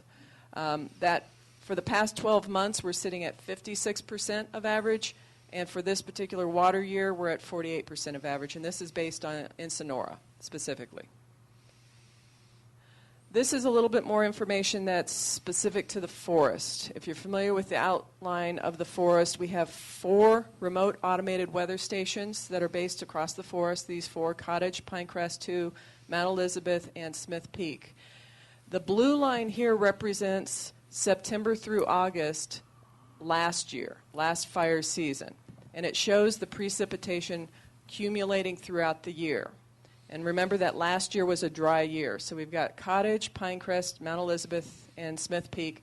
The red line represents what we've gotten since September last, and in all cases, we are below, for this particular date, we are below what we had last year. And this one is really noticeable. The south end of the forest, Smith Peak, is more pronounced than the north end of the forest, getting less rain. So much drier on the south end. And just for information, which is where the rim fire is, that area has not been getting the rain that we've been seeing more on the north side. Okay, snowpack. Right now the conditions are pretty bad. Excuse me, my button. We are sitting at, for the Central Sierras, we're at 12% of the April average, and 16% for normal for this date. We're doing better than the rest of the state. We got 6% up north and 14% down south, but as a whole, the state is not in good conditions from snowpack. This is a 8 to 14 day outlook, so give you some idea of what's coming up down the road. Above average temperatures, below average precip. This is 8 to 14, so looking for warm, dry conditions. Then going out into the season, May, June, and July, we're expecting above average temperatures and about average precip, but I want to point out that average precip for us during that period is about an inch. So it's not significant. That's not when we get the rain. This is going out real far, because I wanted to kind of figure out where are we going down the road. Are we going to get some relief sometime from our current condition of dry and warm? So temperature-wise, looking out, we do not see us moving out of the above average until the October, November, December period. So we're expecting this above average temperature to occur throughout the fire season. Precip-wise, it doesn't, they're not as confident, so it doesn't give us a whole lot of information, shows us at about average through the fire season, but as I said, which isn't much, about an inch. Drought. I think we already know this, but this shows the current monthly drought situation. So all this brown represents drought persists or intensifies. So we're sitting completely in drought, the whole state, Nevada, everything in the southwest. Moving out for a seasonal drought stays the same. We get a little bit of relief in the southwest, but we do not get that relief. And then this is our fire outlook that's produced by our predictive services, And right now we're sitting, the lower elevations are above normal for large fire potential. Upper elevations are about normal. However, as we move more into the summer, we're expecting the whole area to be above normal. Summary, just to go over our energy release component, as I said, we're currently at 48% of average for this date. That we anticipate it to remain, this indice is going to remain probably above average throughout the fire season, as stated here. The 8 to 14 day outlook, above average temperatures, below average precip. The prediction for spring and summer is for warmer and drier than average conditions, and the Stanislaus, as well as the whole state, is in drought, and drought relief is not expected until late summer, fall, maybe even December. So any questions? Nope. Thanks.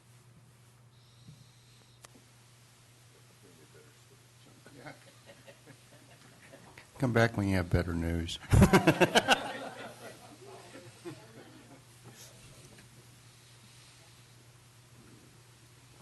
Thank you, Shelley. And Shelley will not be staying, so if you're thinking of questions on drought and the information she gave, sooner rather than later would be great. I don't know how long she's going to stick around. Yeah, Shelley does a really, really great job, I think, of really getting at the heart of what are the issues in terms of drought and weather that we can expect and preparations for our fire season. Okay, I'd like to move on now. Do I have to say my name again? I'm still No, Susan you're good. Skelsky. Okay. To give an update on the state of the Stanislaus National Forest, and probably the most important piece of it is my life changed August 17th, like for many people in this room, in ways that I couldn't have imagined on August 16th. The rim fire has totally consumed us at the forest level and for many community members, as we know, and for me too, in terms of trying to provide leadership on the forest and keep things moving forward. You know, the first initial 2 3 months was about putting the fire out, and then it rapidly switched into bear, which has then switched into salvage and restoration opportunities on the landscape. We really focused on trying to we have to do NEPA for any of our activities, and that's, the state has CEQA, we have NEPA. We really focused on trying to move our NEPA quickly, doing high-quality NEPA, and making sure that the public involvement was critical and was as thorough as we could under the speed and quality pieces of it as well. So what we did early on is we decided to break the whole fire landscape into 2 different NEPA projects. The first project was the EA.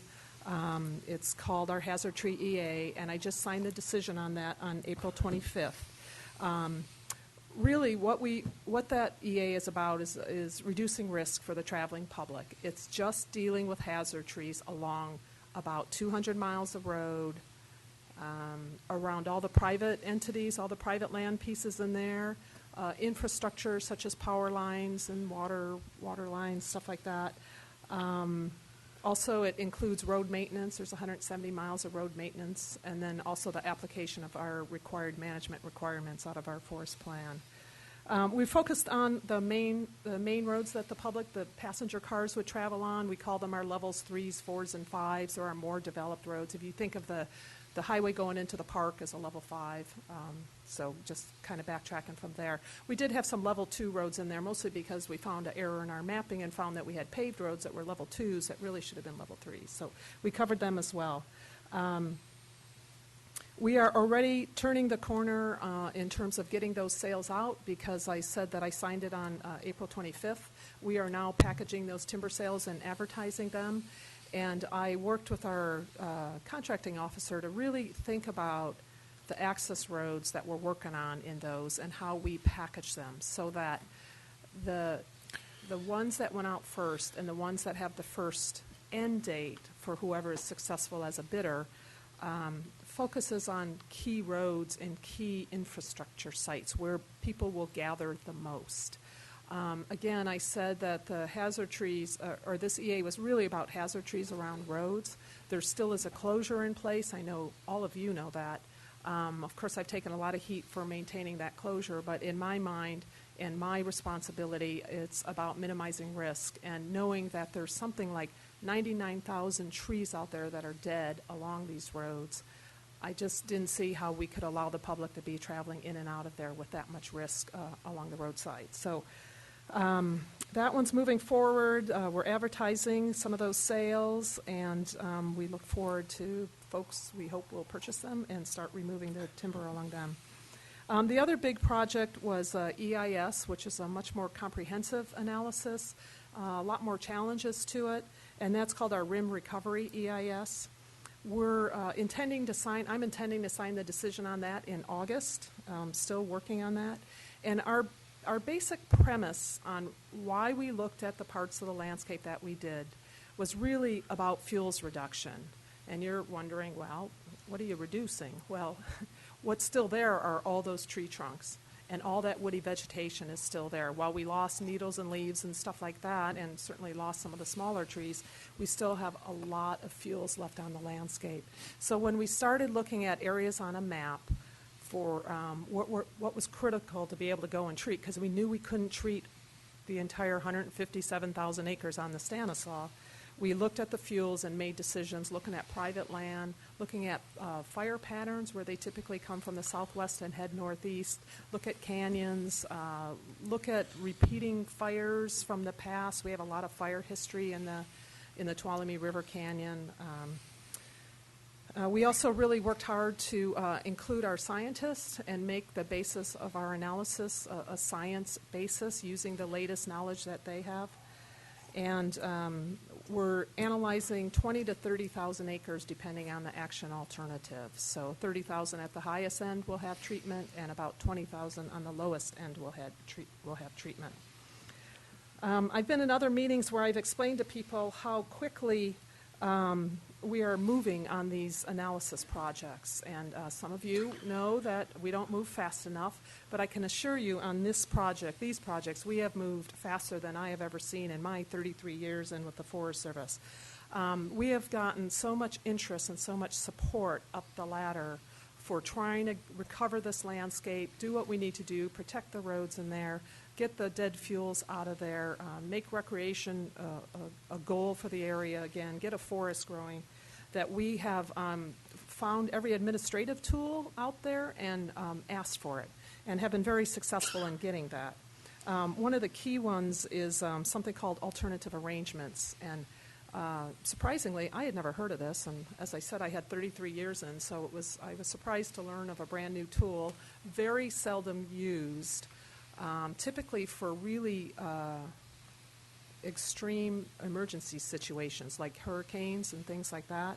Although the Forest Service had some minor history in using it way back in the 90s on I think it was a bug kill salvage down in Texas. So this alternative arrangements required us to make a request up the chain. So we went to the regional office, that then went to our DC office, that went across the what we call across the street, to the department, because it is across the street, and then it went to the Council on Environmental Quality, which is a branch of the White House, an arm of the White House, and their task is one of the things they do is oversee NEPA process and NEPA law and regulation. And what we asked for was ways to shorten the process, because we know the longer it takes us to get to our decision, the more deterioration we will have on the wood out there and the less value it will have. So we asked for 3 different things, none of which cut out the public process, but shortened the public process. And we were able to get support on all 3 of those, and so we employed all of those. That alternative arrangement was only for the EIS. We did not ask for it for the EA. We felt we didn't need to. And so we got it very quickly. I think in December. We asked for it in maybe late November or early December, and it came through amazingly fast. The other tool that we use, that this region has used in the past, is something called Emergency Situation Determination. We call it an ESD. And that is actually requesting from our chief certain authority to help us speed up the process when we're in an emergency situation. And we asked for that and got that sign off and support from the chief's office about 2 weeks ago, right before I signed the EA. And what that does is when there's an appeal or an objection process, it eliminates that for the agency and allows the agency to go straight to implementation. And again, hanging our hat on the fact that the wood is deteriorating, and with each week going by, it loses value, and we lose the opportunity to remove that, capture that value, and then being able to reinvest in the landscape. One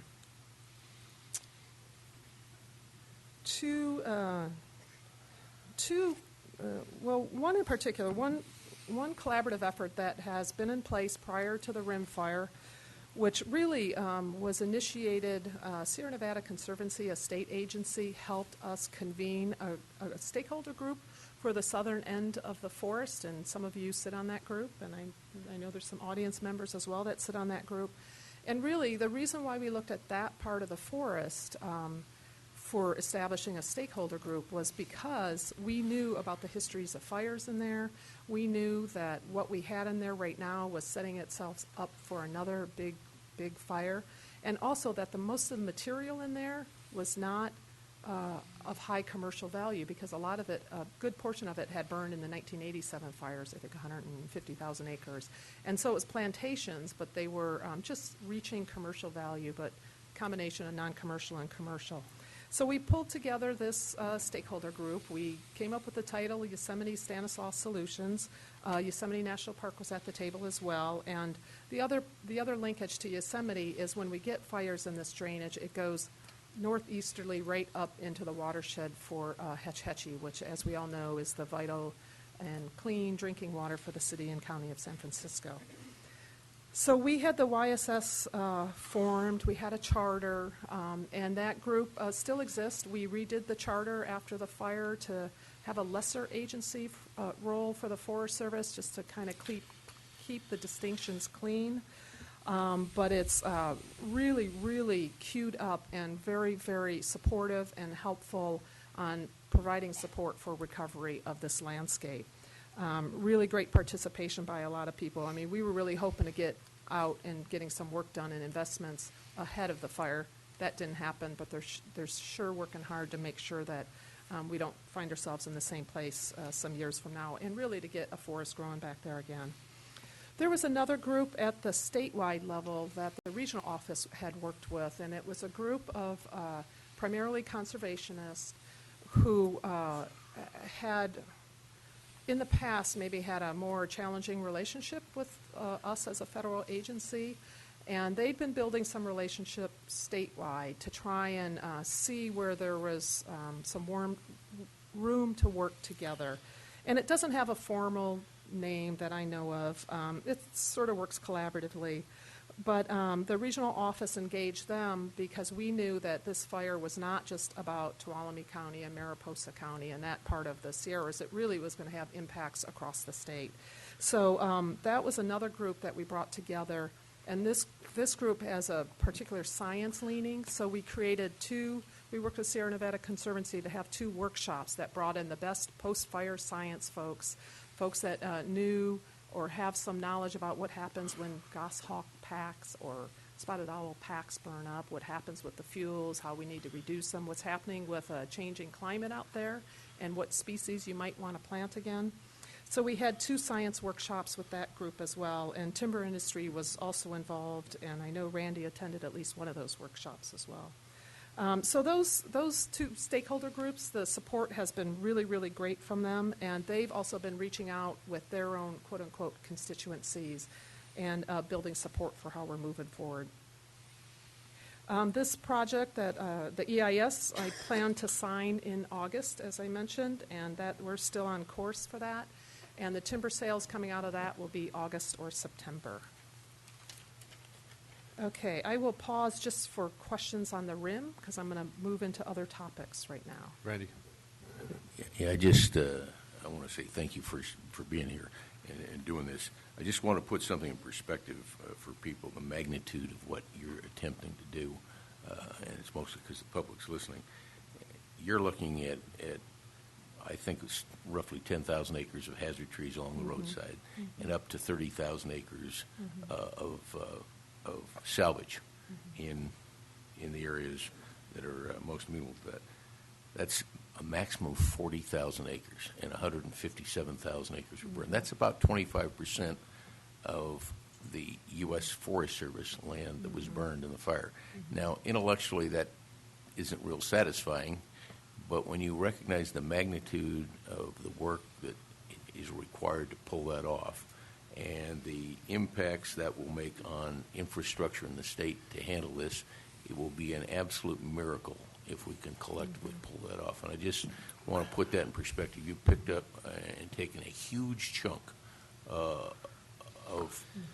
and I might say stressed the bounds of what we can realistically accomplish, and I know you've done extraordinary things. The Forest Service had to do this, and I just want to say I appreciate that, and we want to help you find a way to be successful.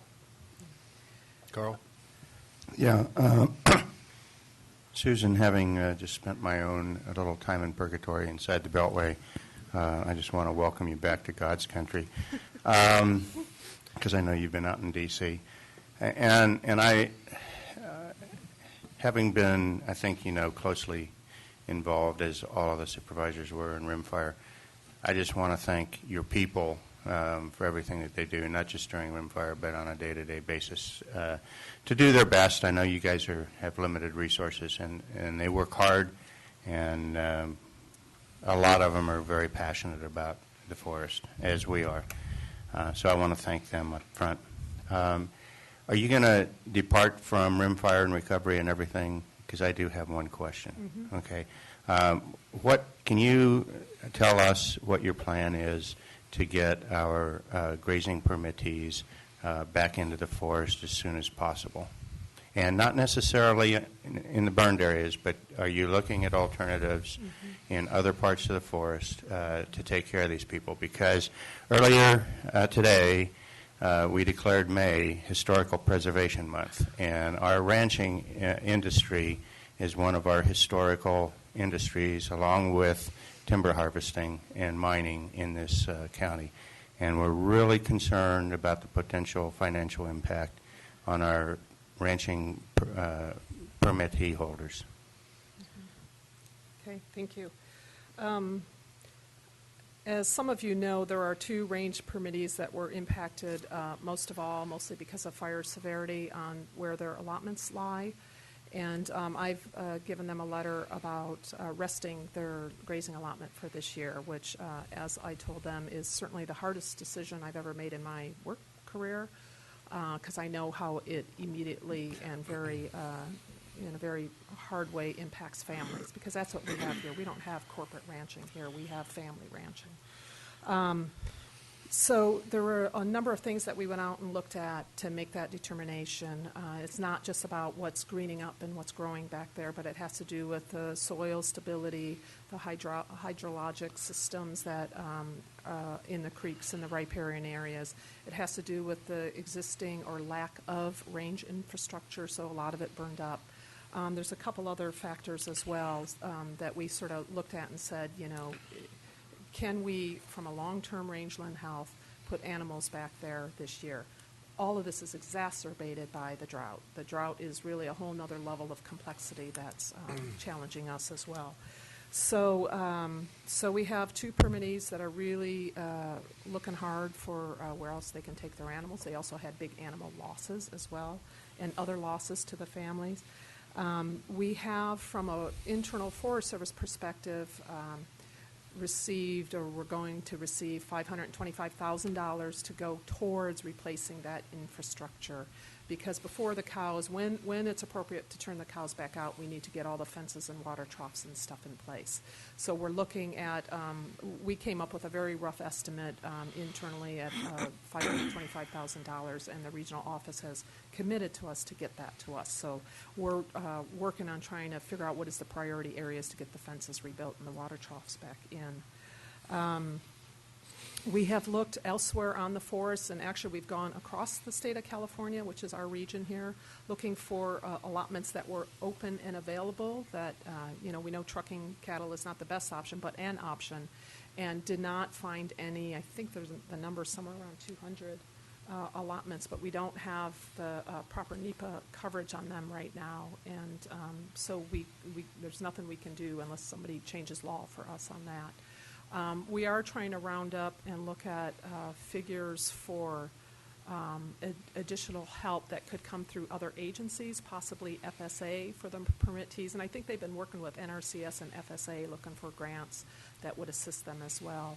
I think, you know, we're trying to find every tool, every opportunity out there to try and help them out.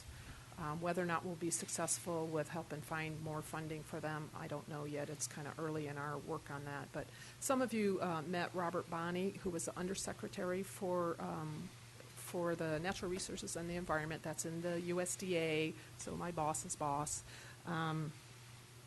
He was out here in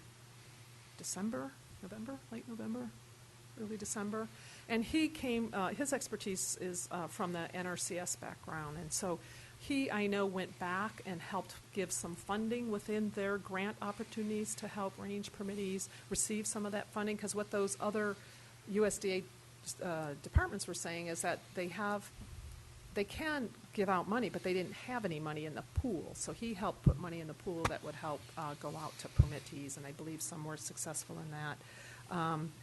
You know, we will continue to work with Mr. Bonney to see if there's any other opportunities that can try and help the financial side of the range permittee situation. So does that answer us, maybe not satisfactorily, but as best we can for you, Carl? Go ahead, Randy. Okay. Well, I just wanted to follow up kind of with Supervisor Rodefer's comment, because, and I want to thank you for putting together a tour out with the permittees and a number of folks from UC and California Cattlemen's and a number of groups to look at that. And I think my question was specifically with regards to where we went that were outside of the burn area on the allotments, and were there going to be any opportunities? I think we visited like one area that was 20,000 acres that didn't burn. That was a portion of those allotments. And what I heard from those permittees is they were just looking for some level of use, knowing there would be huge cutbacks. But is there going to be any opportunity in those areas? I'm not certain what allotment you're. Do you remember the name of the allotment? I think it's where Crooks and Erickson's come together. Is it Curtin? I don't know. There were two pieces. There was Curtin, and then I saw Sue Forbes in the audience, I think. That's our,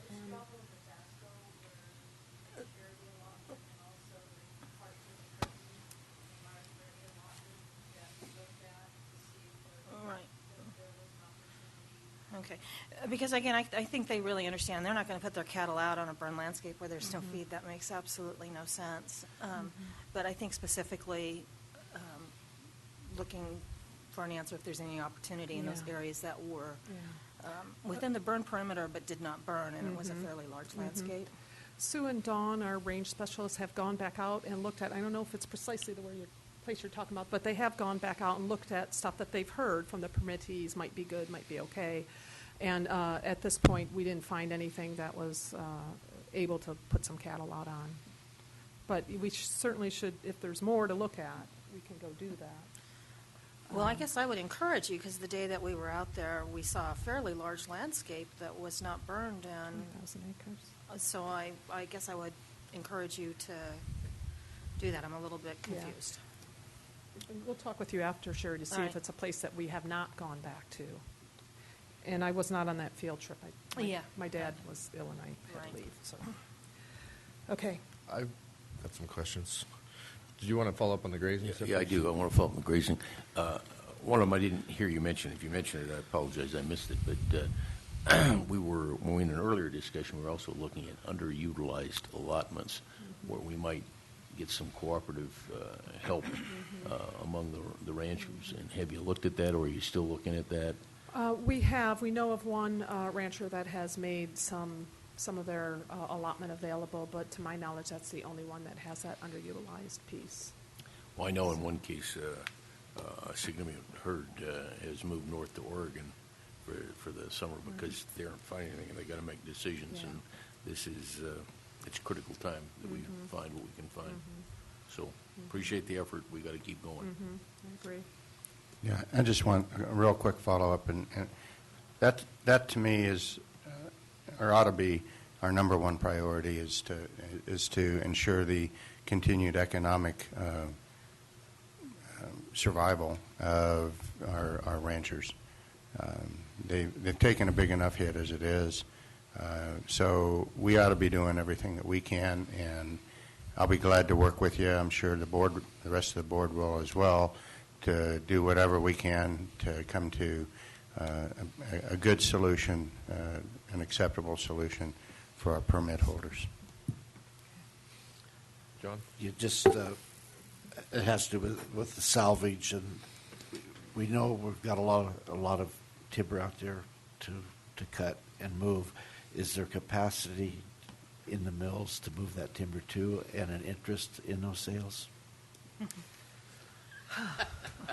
Well, there's some leadership on the board being shown and trying to help that out. You know, when we were having early conversations with some of our folks that we work with from timber industry, they were concerned that we wouldn't get to it fast enough, and they made the comment, make it our problem, i.e. give us so much timber, flood it so that we would have the problem. Well, they probably didn't know, nor did I, that we'd get all these ways to expedite the process, and they were thinking it'd be our usual process, and we'd have a lot of deterioration. Well, that's not the case, and we really are going to flood. There isn't enough capacity in this county or even the neighboring counties to get it all out. So that is an issue that we're still working on. There is some leadership off the board that's going to help us with that. We are also, from an agency perspective, working on that. Carl mentioned being in D.C. last week. It was just raining buckets. If I could have brought some buckets home, I would have. It was one of those miserable days to be going in and out of cars and buildings. Nonetheless, that was one of the key issues that we kept bringing up in our conversations, whether it was with our Washington office, chief's office, with the department, USDA, or with our Hill visits, is that we're going to need some assistance. And from our side, administratively, the chief's office is looking at doing everything possible they can to see if there's any way that we can help with some of the transportation costs that will give us a larger circle that the stuff could be trucked to.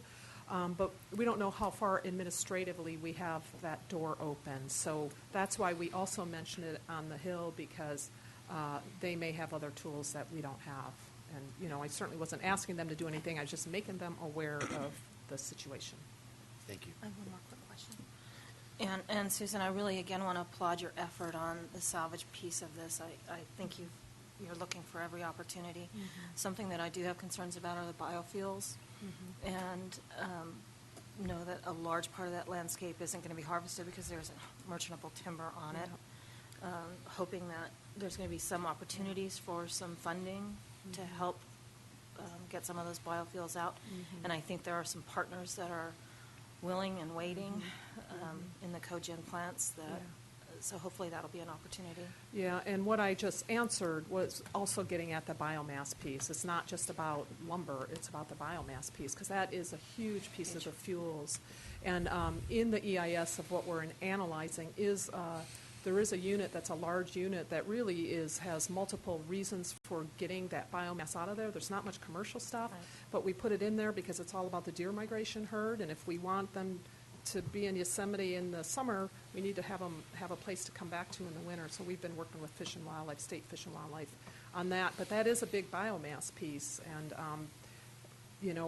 there's going to be challenges with making sure that that piece sells as well as all the others, because that has critical wildlife needs that we want to make sure happen there. Thank you for that. Yeah. Evan? Yeah, I was patient. The first thing that I want to address is the forest closure.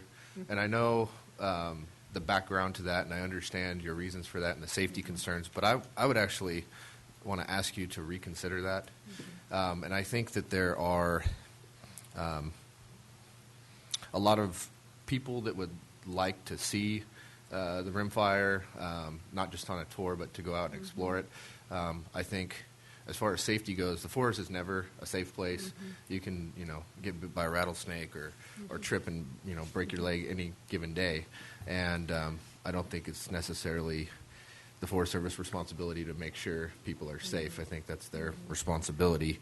And so I know, particularly my district and John's district are heavily impacted by that closure. Tourism and recreation are big industries for us, and although it's no longer the same forest, it's still something that impacts us. I think that it would be a huge benefit to allow people to go in there and cut firewood. There's obviously lots of wood that can be used, not just for timber industry, but people that are trying to just heat their homes. So, you have that authority, I don't, but I would just like to request that you reconsider that and look for ways to open it up for the public's benefit and the multiple uses of the forest. Can I respond at this point? Sure. Because are you going to another topic? Go ahead. Okay.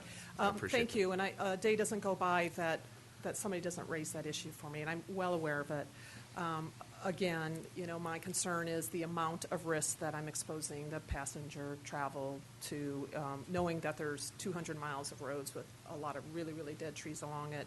99,000 trees is our estimation at this point. But what we did do on the Groveland side, really recognizing how impacted they were last year because of the rim fire and the closure of the park and closure of the highway for some point in time, some amount of time. What we did do is the roads that were open, which is the County Road, Evergreen Road, and Highway 120, we made sure that we opened all our recreation sites along those. And so we had our fire crews go in and take down the hazard trees that were around there. We left them there. We did really short ads in the paper that anybody could go in and cut firewood. We gave them about 2 weeks to clear out that dead stuff that we had put down there. So we did have a minimal opportunity for gathering that firewood.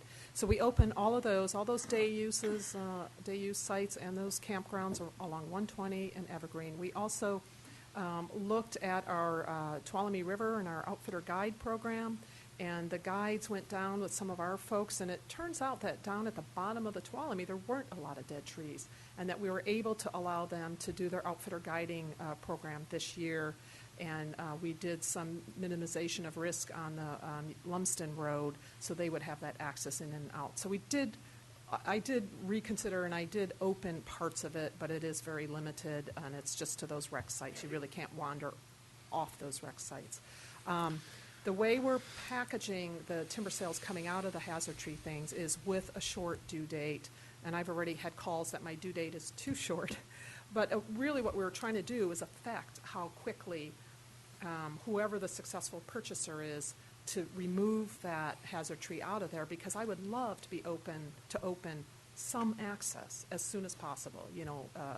I don't think anything's going to happen before the end of summer, but even if Labor Day or somewhere around there, if I could open some main roads or some access to sites within there, I would like to do that. It's we're doing our part, putting up the sales. We will have those discussions with the successful bidders on those sales about why there is that short due date, and anything they can do, even if they can't move the timber off, if they can get the trees down, that would be helpful, because then the hazard is down, and it's okay for me. So anyway, it is a hugely sensitive issue. I take a lot of heat for it. I really stand by my reasoning. I have people come in and bring me pictures of downed trees along the roads, and they're not little trees, they're big trees. You know, the risk to traveling public is too great for me. So I'll just respond to that one more time, and then I'll let it go. But I disagree. Mm-hmm. Growing up, my dad was a tree faller, and I played in salvage timber sales, and never saw a tree just fall down on its own. I know it can happen, but it usually takes a long, long time.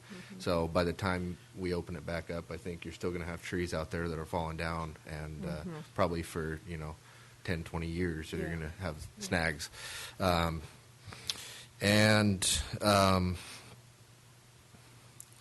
I think that it would benefit the Forest Service greatly to open it back up to regain the trust of Tuolumne County residents. And I don't think that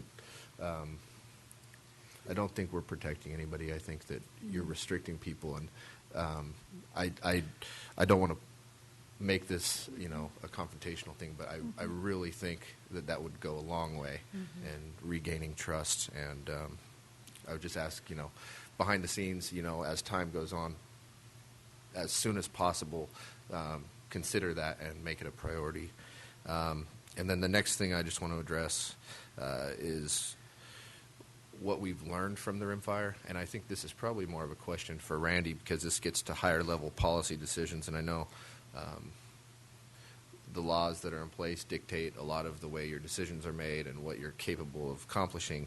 But what can you say about what we've learned? What benefits have there been from the rimfire as a poster child of a forest that has too much fuel, that is rugged and so forth? And how are we going to prevent another rimfire from happening? How are we going to keep the other areas of our forest from being destroyed? Because it's something I don't think anyone, whether you're a timber industry person or an environmentalist, I don't think anybody wants to see that. So what's changed? What have we learned? How is this going to be prevented? I'm going to leave that on the table because I want to make sure Randy has some questions to answer. Does that work? Does that work? Yeah. Okay. Could I just add to what you were saying about the opening? I do appreciate what you've done there on the south part of the county. Those campgrounds are really important, getting them open. And I did make a real strong lobbying effort to talking on the same premise of Supervisor Royce did. I understand it's a big problem, but I think knowing that you're going to do the best to get it open as fast as you can is important for the people to know. And I do believe you will do that. So, and again, thanks for all the hard work that you have put into this to get it to move forward as fast as it has. Thank you.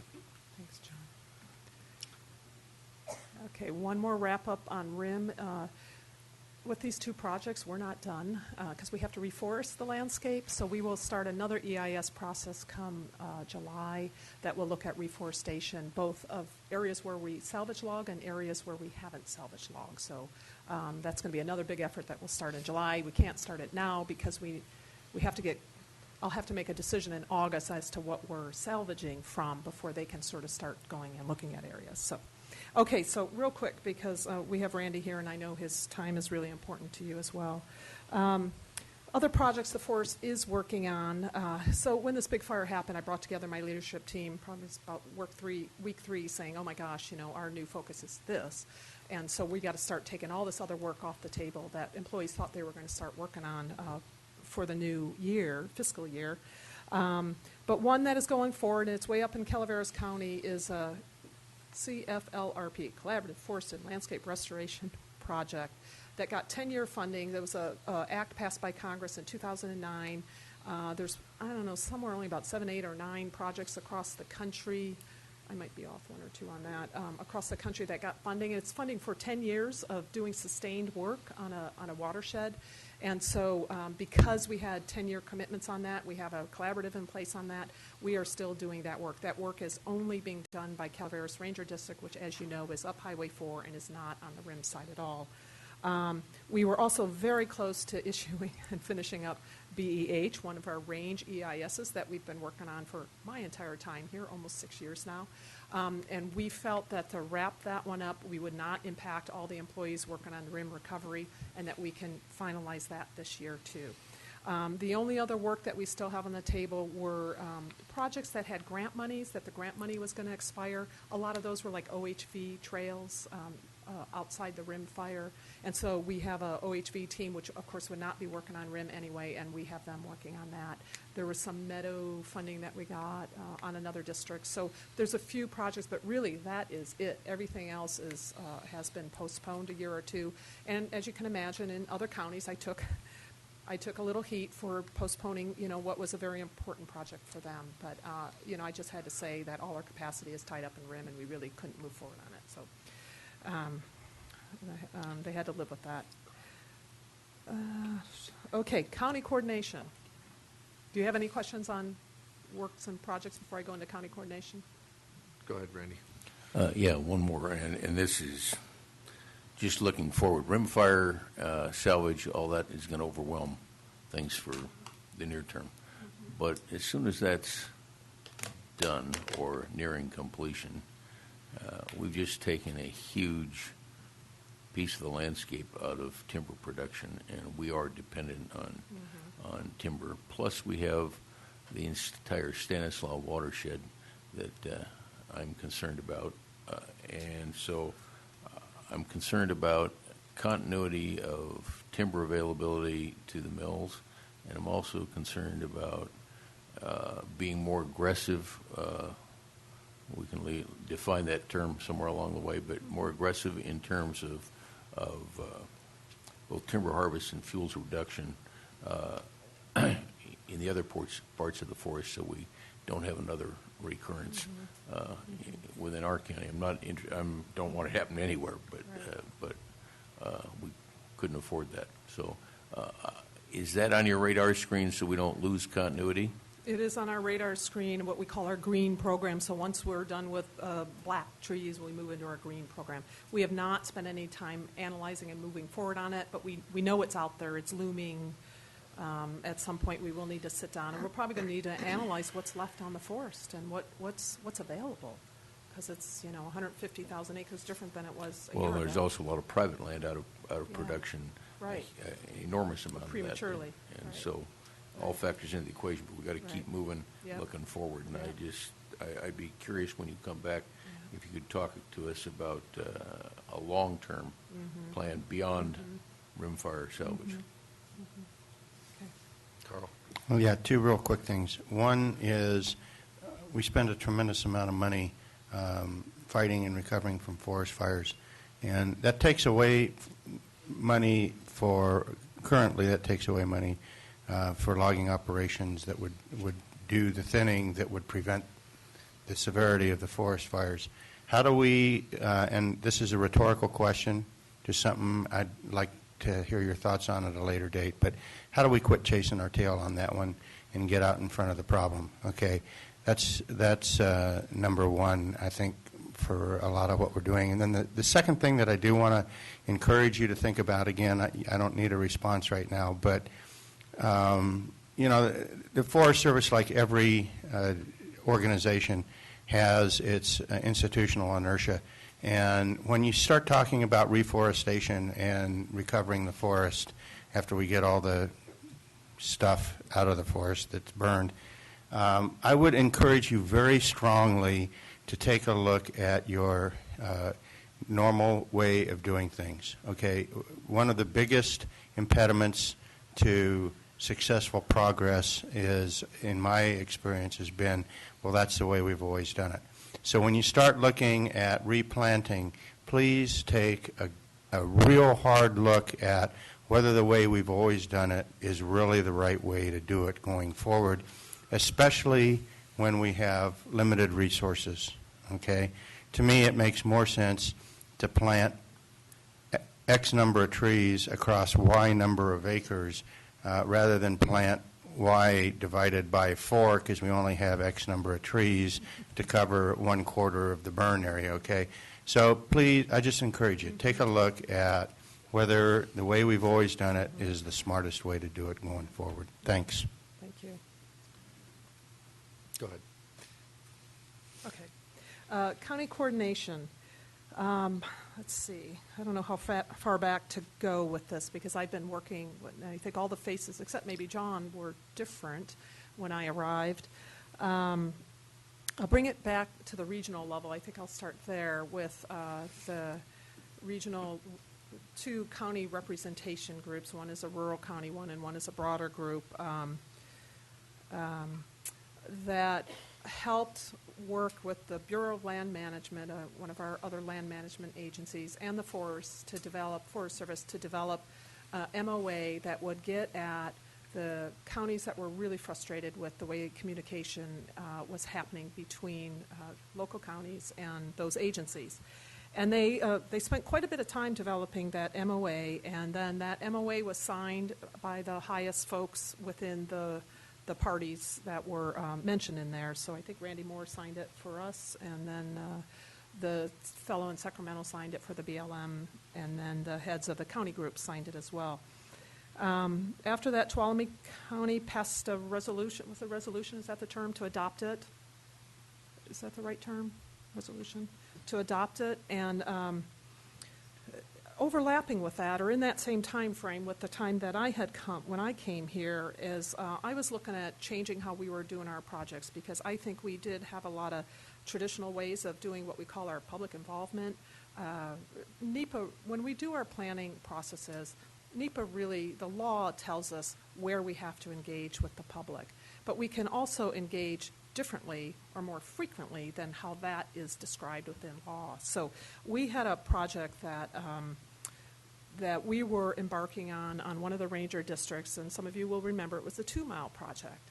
And we were doing that, and it was a big, big project. Guess what? It was in the burn area. It was one of our high priority areas to treat. And I changed the way that, from the traditional public involvement way that we were doing it, to making it much more collaborative and inviting stakeholders that I knew had an interest in that particular landscape to the table and working through us as we developed alternatives. That was a course correction on that project. It really brought a much larger group of interest to the table than had been sitting around the table before. And I believe Daniel from the county was the regular participant from the county perspective on that. The other thing that I thought was very important, and I already talked about it, was the YSS Collaborative. Worked with Sierra Nevada Conservancy to convene that collaborative here, and brought folks together because, again, we had a challenging landscape. We needed to figure out how we were going to treat it and also how we were going to get further investment because it didn't have high-value commercial stuff on it. We brought that together to help us figure out that one. And that was way ahead of NEPA. It was way before NEPA. We also started regular meetings with county reps on our SOPA, which is our Schedule of Proposed Action. It's a NEPA. It's where we list all the actions ahead of scoping. And we started meeting about quarterly, for the most part, on that with reps from the board and from county administration. And what that really did is it opened up the door, so it wasn't just one way where the Forest Service was coming and saying, well, here, these are the projects that we're thinking of that we're putting on our schedule, but also an opportunity for the county to raise issues that they saw emerging from the federal side. So it really opened up the communication both ways, and we still do that. And then the county started the Natural Resources Committee, which was a group of citizens and county official reps on it as well.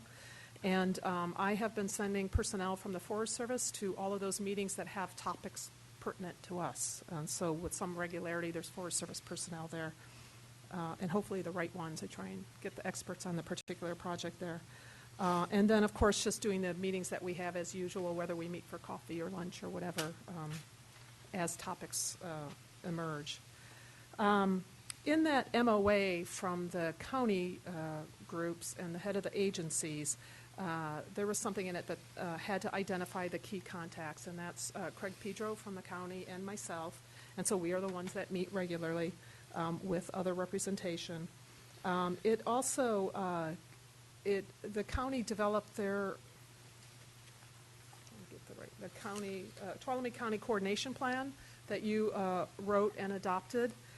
And what that coordination plan will do for you is, as we have these larger projects, especially when we move into forest plan revision a few years down the road, is as we work together through the NEPA process, if you have stuff in there that in particular you need to point out to us, that is the time to do that, so that in our NEPA analysis we can look at what those policies are, or I think policies is what you call them, all those tenets that you have, and we can then address whether or not we're meeting them or not meeting them, and to what degree. So that is the tool, I think, for the county in the larger projects to say, here, we have this plan, and these are the things that are critical to what you're working on.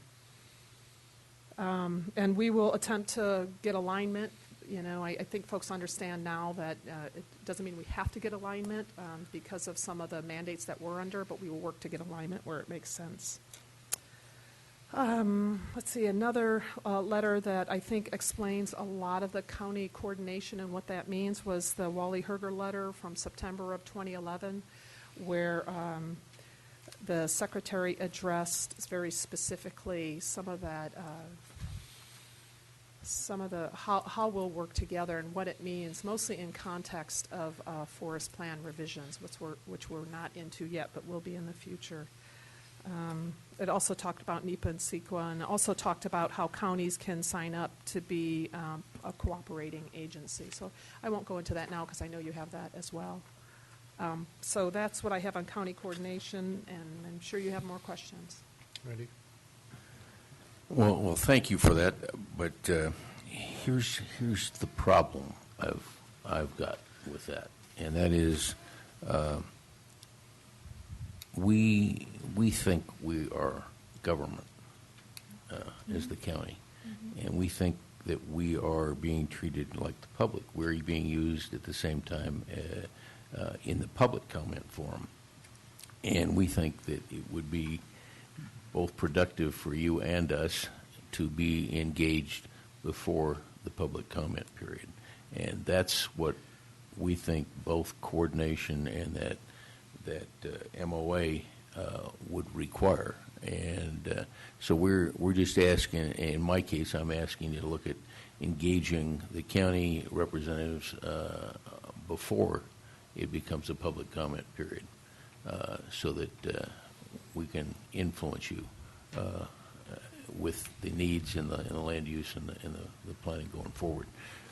We get lost in the public comment period, and that doesn't work for us very well.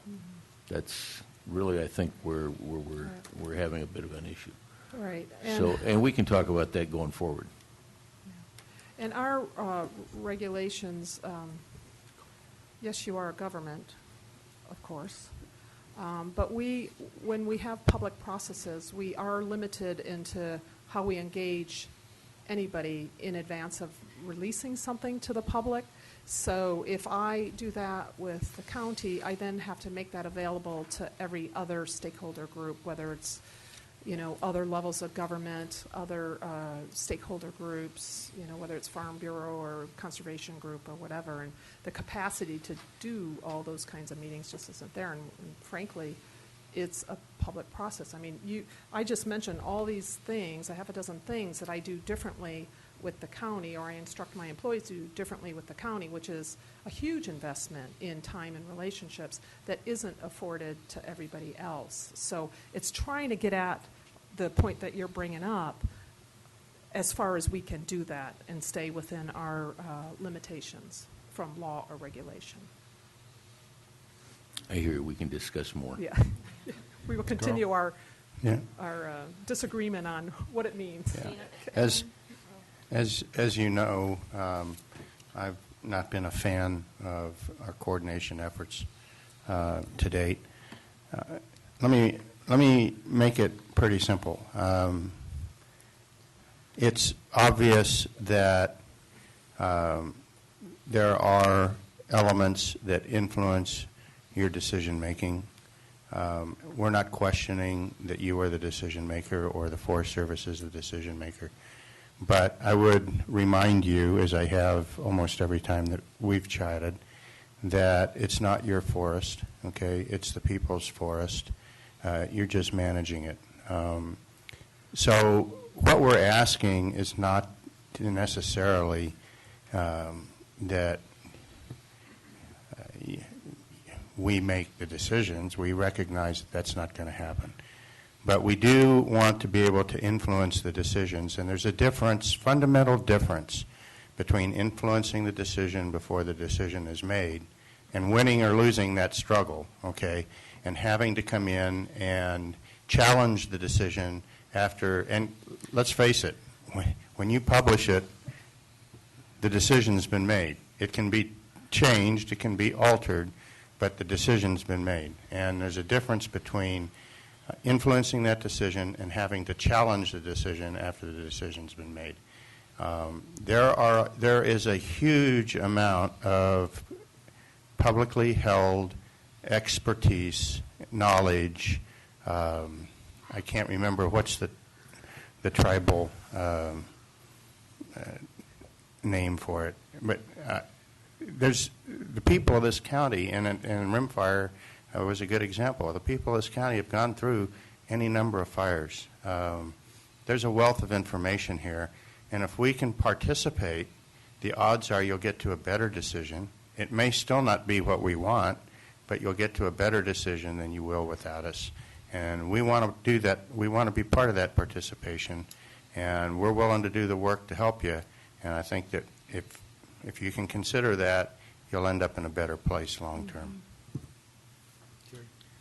Yeah, Susan, my comment is specifically with regards to the land management plan, and I know that's a couple of years out, but in looking at NIFMA, it does say that plans, that national forest lands are to be developed in coordination with state and local governments and allow those entities to meet with and provide early opportunities to be involved in the land use planning, and then it specifically calls out the agency to consider and account for local plans. And so what I am really hoping is we have a little bit of time, but that the process is developed that allows for meaningful coordination with the county.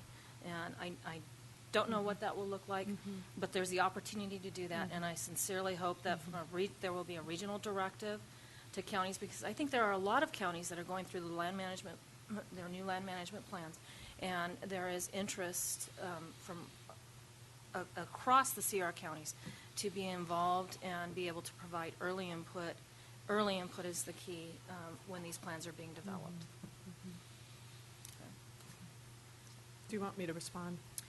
It's more a comment than a question. And I do want to say I'm not close to the Three Forests, but some of you, I think, have been going down to some of the meetings that they've been having on the Three Forests south of us that are in the middle of it. And I know that they did a whole lot of early upfront, before they even got to the NEPA side, of meeting with stakeholders over what might these things look like. And I think Randy has more knowledge of it than I, but I believe that was the objective, is to really work early. And that's part of the process that's probably a little bit concerning to me, is it's a broad group of stakeholders, and I am suggesting that NIFMA allows for local governments to be considered at a different level, representing their constituencies.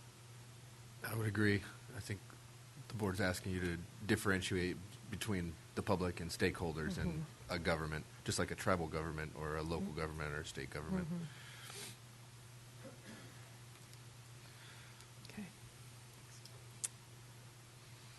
Okay. Randy drove all the way over, and maybe you'll go into your lunch a little bit to let him speak, or not. We'd be happy to. Maybe lunch is more important. All right, I'd like to introduce Randy Moore. Of course, he'll get up and say his name, Regional Forester out of Vallejo for the California and the territories that we have in the Pacific. So, thanks, Susan. Thank you. Come on up, Randy. And before we get going, I want to personally thank you for being here. I know your time is very valuable, and you've got a lot of responsibilities that extend all over the place, and it's really an honor to have you here today. So, thank you for your time. Right. Well, thank you. And, I'm always amazed at how people think my job is important, all the other stuff, but this is a part of what's important in my job. So it's really, it's an honor and a pleasure for me to be able to sit here and meet with you all. So I'm the one that's honored in this particular case. Thank you. Sure. I'm not really sure what you all really want to talk about. It seems like you've had some conversations with Susan already on coordination. But I'm prepared to talk about whatever you want to talk about and whatever questions you might have that has to do with the Forest Service. And so we have a few minutes. I'm not sure how much we have, so it might be more effective if I maybe entertain whatever comments or questions that you all might have with me. Ready? Well, good to see you again. And I am glad you're here, and I do thank you for being here. It is a privilege to have you here. I think I would start with a question. What is your vision for what the forests are? I mean, my view is our forests are not in good shape. They're not, I think the term I hear in some of the Sierra Cascades meetings and some of the other meetings I go to from your people, they want to make the forest a fire-resilient landscape. And I keep hearing the word that's overused and misused, sustainability. And I don't really know what those things mean in the context of things. You and I had a conversation before Rimfire and discussed what I felt was a serious potential. Unfortunately, it really happened. But so what's your vision and of what the forest, not just in Stanislaus, but across the state ought to be looking like, and how do we get there? What do we need to do as a county government to work with you guys to help make some of this stuff happen? Okay. Thanks, Randy. Vision is one of these funny things, and my vision may not be yours, yours may not be mine. And so what I had decided to do in this job when I first came in here is to really take a good look at what's going on across the state here. And when I looked at what was really going on across the state, we were really wrapped around the axle with litigation. And it was always about timber. And it was always about the size of a tree that's cut. And when I realized that there's so much more in this state, particularly a state that's as progressive as California, we're going to have to change the debate a little bit here. And that rather than perhaps that being a primary purpose, maybe that's a byproduct of a different purpose for going out on the landscape. And when I looked at, I didn't grow up in California, so I had to learn and understand in order to really appreciate what California has to offer. And one of the things that I had to do was, we worked on a story here about California for our employees and for us, but it has since then been spreading. And, and it has to do with our job here. When I looked at if I was a corporation and I was looking at a portfolio, and if I was looking at how do we engage investors in what we're doing to provide the owners an opportunity to engage, I quickly realized that while timber represented about 90% of the litigation that we were under, it represented a really small piece of what was really going on out there. And so when I looked at water as an example, the 60% of all the water that this state uses come off the national forest. That's about a $9.5 billion commodity every year, and it also supports a $37 billion ag industry. When I looked at recreation, just the revenues generated from recreation in these areas like here, that represents about $2 billion here to the state. And when I looked at the electricity, there's enough electricity generated off national forests to supply 2 million homes. And when I looked at timber, we got about $130 million focus on timber.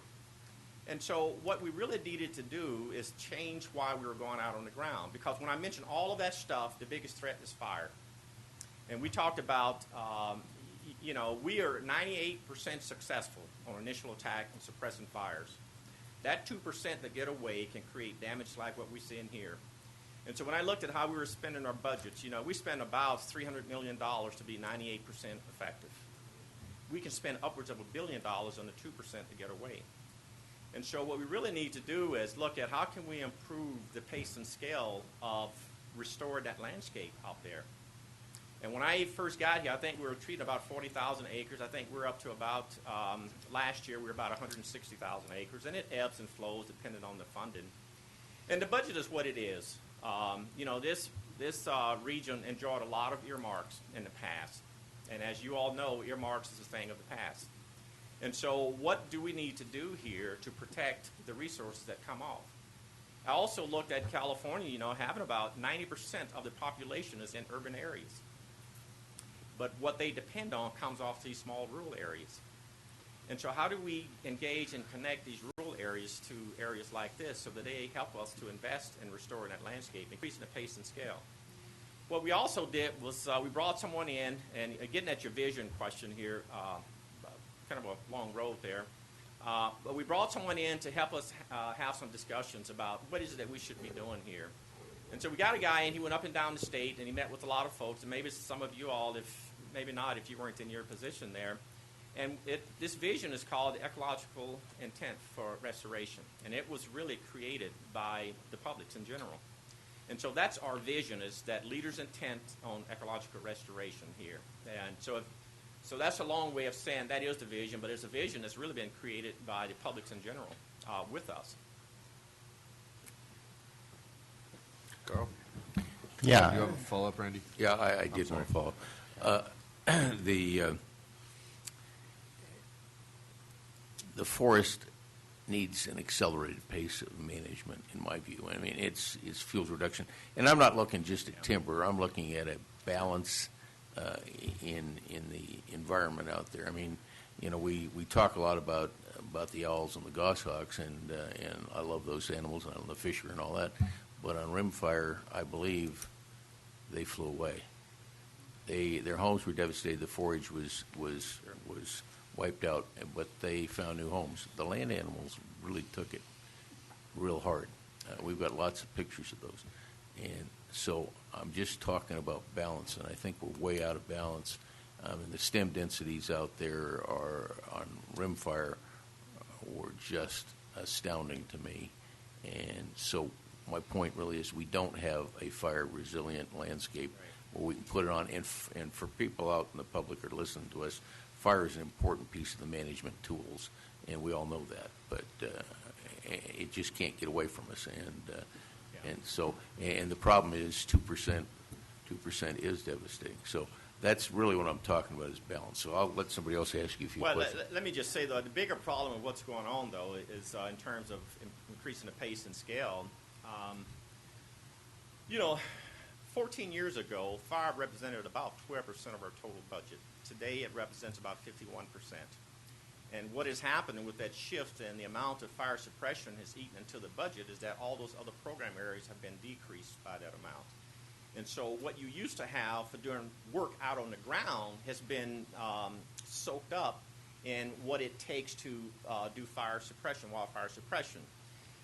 And so that's really been one of the biggest effects on what we've been able to do with appropriated dollars. And in case you didn't know, by law now, fire suppression is funded on a running 10-year average.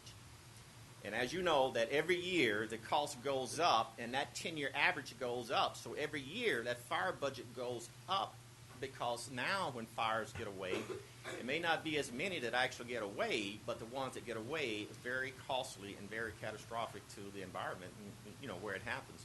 So unless we can do something different with how fire suppression is funded, you're going to continue to see an erosion of some of these other budget line items and getting work done out on the ground.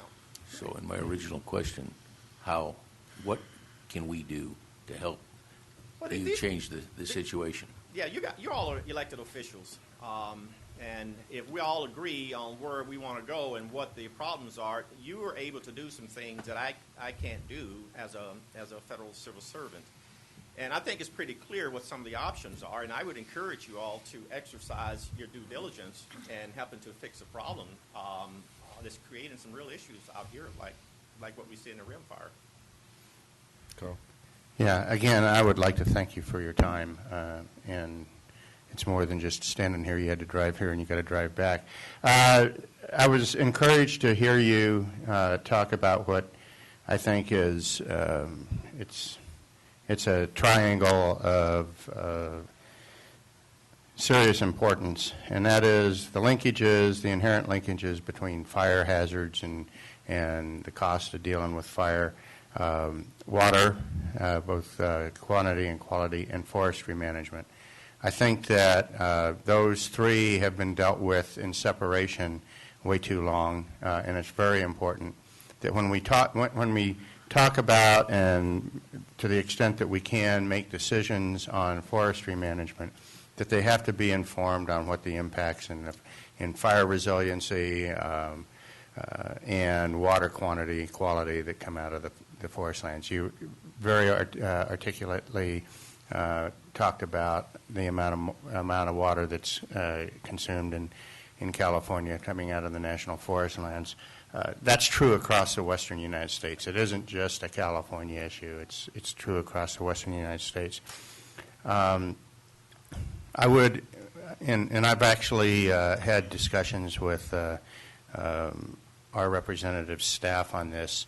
I think that we deal with fire, the reaction to fire, the fire attack, and all of those things fundamentally differently than we do with any other natural disaster. Okay, fire is in today's world is your problem. Okay, and you got to pay for it.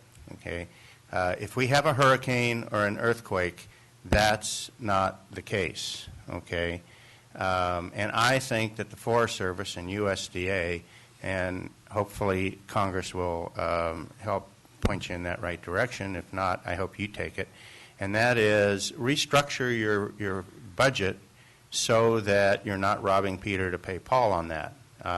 That ought to be, attacking the fire ought to be funded by somebody else. You folks ought to be in the business of cleaning up our forests and getting them into a manageable landscape, a resilient landscape. Because as long as you got to take money from here to pay for that, we're going to be chasing that tail. The dog's going to be chasing his own tail, like I talked about earlier. So I think that's, you're looking for a suggestion. I think that's one where we really need to recognize that forest fires are a natural disaster. Not all of them are started by lightning, so they're not all natural, but they are, in essence, a natural disaster and ought to be treated just like any other natural disaster. And I'll be glad to help you with that, and I'm sure the rest of the board will as well. Well, I'm actually happy to hear you say that, and I'm really happy and pleased to know that you'll be willing to help, because really it's going to take a legislative fix to change how we currently fund fire suppression. It was a legislation that have it this way, and it'll take legislation to change it. Go ahead, Tom. Yeah, I think it was about 6 years ago I first met you. It was up in Trinity County. We were standing on the edge of the road talking about a fire and trying to do a salvage in there that wasn't going to be able to be done because of lawsuits and other things. But I think at that time you did talk about the problem, the same problem we're having today, and I think it would be helpful for us to know, who do we have to go after? What specifically, what specific laws and regulations are in place that we need to change, and specifically identify those for us so that we can work on those things. That would be very helpful. Well, I can't suggest what laws need to be changed, because remember, I always work for whatever administration is in place, so I have to acknowledge certainly that. Understand that, yes. But I mean, you all know the laws that guide us. I mean, we're a multiple use agency. The Multiple Use Sustained Yield Act guides us. NEPA guides the decisions. ESA also has a place in that, Endangered Species Act. So there's a lot of laws that we have to try and implement, and so But here's what we're doing in spite of all of that, and here's where I'm hopeful, and it has to do with the new planning rule, and it has to do with the 3 early adopted forests that we're currently working on that's south of here. The Inyo, the Sierra, and the Sequoia. This whole thing about collaboration, and you might even call it coordination. but it's an opportunity for us to engage publics in a way that we have never engaged. Because, before, what I heard some of the arguments here was, we normally, we would sit down and we would do our thing, and we'll say, well, what do you think about what we think? And I think with the new planning rule and the new collaboration, we're moving into a position of say, why don't we sit down together to talk about what needs to happen? And then we go about doing it collectively or collaboratively. And so that's why I'm optimistic. So it's a slow start, but there's a huge amount of savings on the back end of the process. Because now the process says that we'll just wait and sue you at the end of the project. Now we're saying, let's put all of our debate in right up front about what needs to happen. And then once we agree, then we work through the process and we make a lot of progress that way. And so I'll tell you that, a lot of the environmental community and industry has signed a letter looking at GTR 221, a General Technical Review, looking at synthesizing all of the science in the Sierras. And they've signed off that, they agree. If we manage under these this review, we agree. And so do you know that last year we didn't have very much litigation in the Sierras? And it's because of this new approach and how we're trying to work together for the good. Because this argument is this big, and we spend all of our time on this piece of it when there's so much more of that argument that we agree on. And so what we want to do is, why don't we move forward on the part that we agree, and we'll let the courts continue to decide on the pieces that we don't agree. So now here's some things that I would encourage you all to take a look at, and maybe we can sit down and talk as we move forward on this. When I look at a part of that debate, I'm looking at biomass. Right now, biomass is not even worth itself being hauled out of the woods. And so what we've got to do is create a different set of markets in order to use this material. Because I've been up front, I've publicly stated that we have about 9 million acres out of the 20 million acres we manage here in the state that need some level of treatment. We also know that this is a renewable resource, so even when you treat it, it's going to grow back. And so what we've got to do is that rather than just arguing over the size of a tree of saw logs, there's a huge piece that serves as ladder fuels for these fires that we need to look at creating an industry. So we had our director for the Forest Products Laboratory from Madison, Wisconsin down a few weeks ago, and we met up in Siskiyou County. And we talked about some of the technology and the advancements from what we call the nanotechnology from biomass. And what they do is that they create this, not to get too technical, but they create this, looks like powder dust. And you can mix this with material like concrete, and you can improve the strength of the concrete by about 30%. You look at things like sheetrock, you can make sheetrock out of it, but instead of using sheetrock and how it's heavy, it makes it lighter and stronger. Not to mention some of the other types of material for it. So we're looking at, well, how can we utilize some of the technology that's there?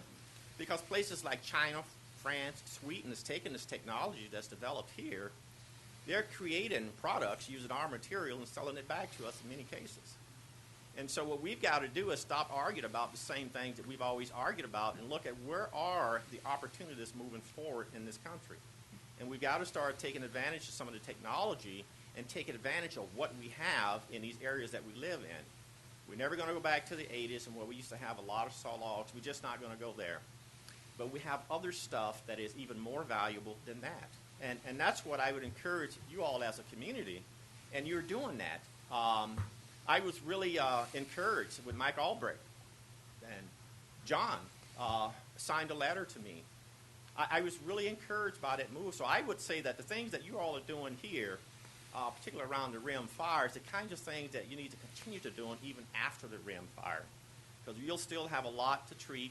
We'll need to have different set of markets because it's all about jobs at the end of the day and employing people in these small communities so that they'll graduate from high school and leave and not come back. And we see that so much in a lot of these small rural communities. So we have some things that we're working on, but trying to create opportunities in markets. We have the technology, don't have the markets. And so if you're looking for a way to engage, there's one opportunity there. Jerry? So, absolutely agree with everything that you just said. And really appreciate your comments on looking at ecological restoration as a whole watershed.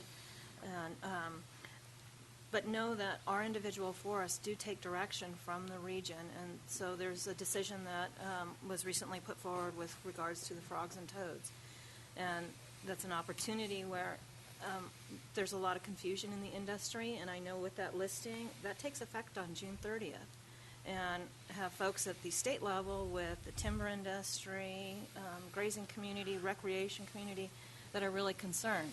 And again, hoping that it seems like there has been an attempt to move away from what I'll call single species. I don't know what the correct term is, but managing just for that and looking at the overall watershed health. And I hope you understand how I think how much we applaud that approach, and hoping that the direction that comes from the region will continue to go along that line. But specifically, do you know at this point what the determination will be, and specifically what terms and conditions for, say, timber sales or the grazing industry or recreation will be with regards to what's about to come on June 30th?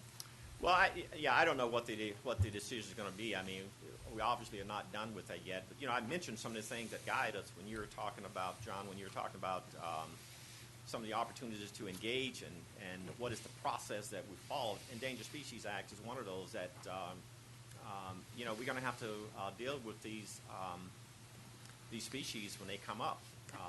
And our only option at this point is to try and be proactive, working with some of the regulatory agencies and looking at what's coming up, how can we get ahead, like looking at some terms and conditions prior to them being mandatory, and looking at how we might be crafting up our biological opinions and biological evaluations in this whole process. And so by law, we have to follow that. And so we're looking at, well, what is it that is minimally necessary that we have to do to follow the intent of the law that really guides us. Okay, so minimally necessary, that was interesting. So do you look at, is that just going to be occupied sites or suitable habitat? Well, everything is different. And so without getting into the specifics, because I don't know the specifics of this particular project, I'm assuming it's a project here on the forest somewhere? Well, I think it has impacts that are pretty far, can be pretty far-reaching, depending, and I think that's where the concern is. And again, hoping there will be guidance from the region to look at what you just said, what are the minimal impacts to meet the intent of the law. Yeah. No, understanding that you have to meet the intent of the law, as opposed to a broad brush. Yeah. That there is a lot of unrest in all of these industries about that unknown. Yeah, well, just know that we're looking at streamlining wherever possible. And, some of the things that we've been doing, and particularly some of our NEPA, is, we're putting on a website, when we deal with an issue, we're putting that on the website, so when another unit have to deal with the same issue, they know how it was dealt with. And so our chances of being more successful has increased now because we're not repeating some things that did not work in previous documents and previous locations. And so it's almost like a lessons learned kind of a process. And so once we post it on our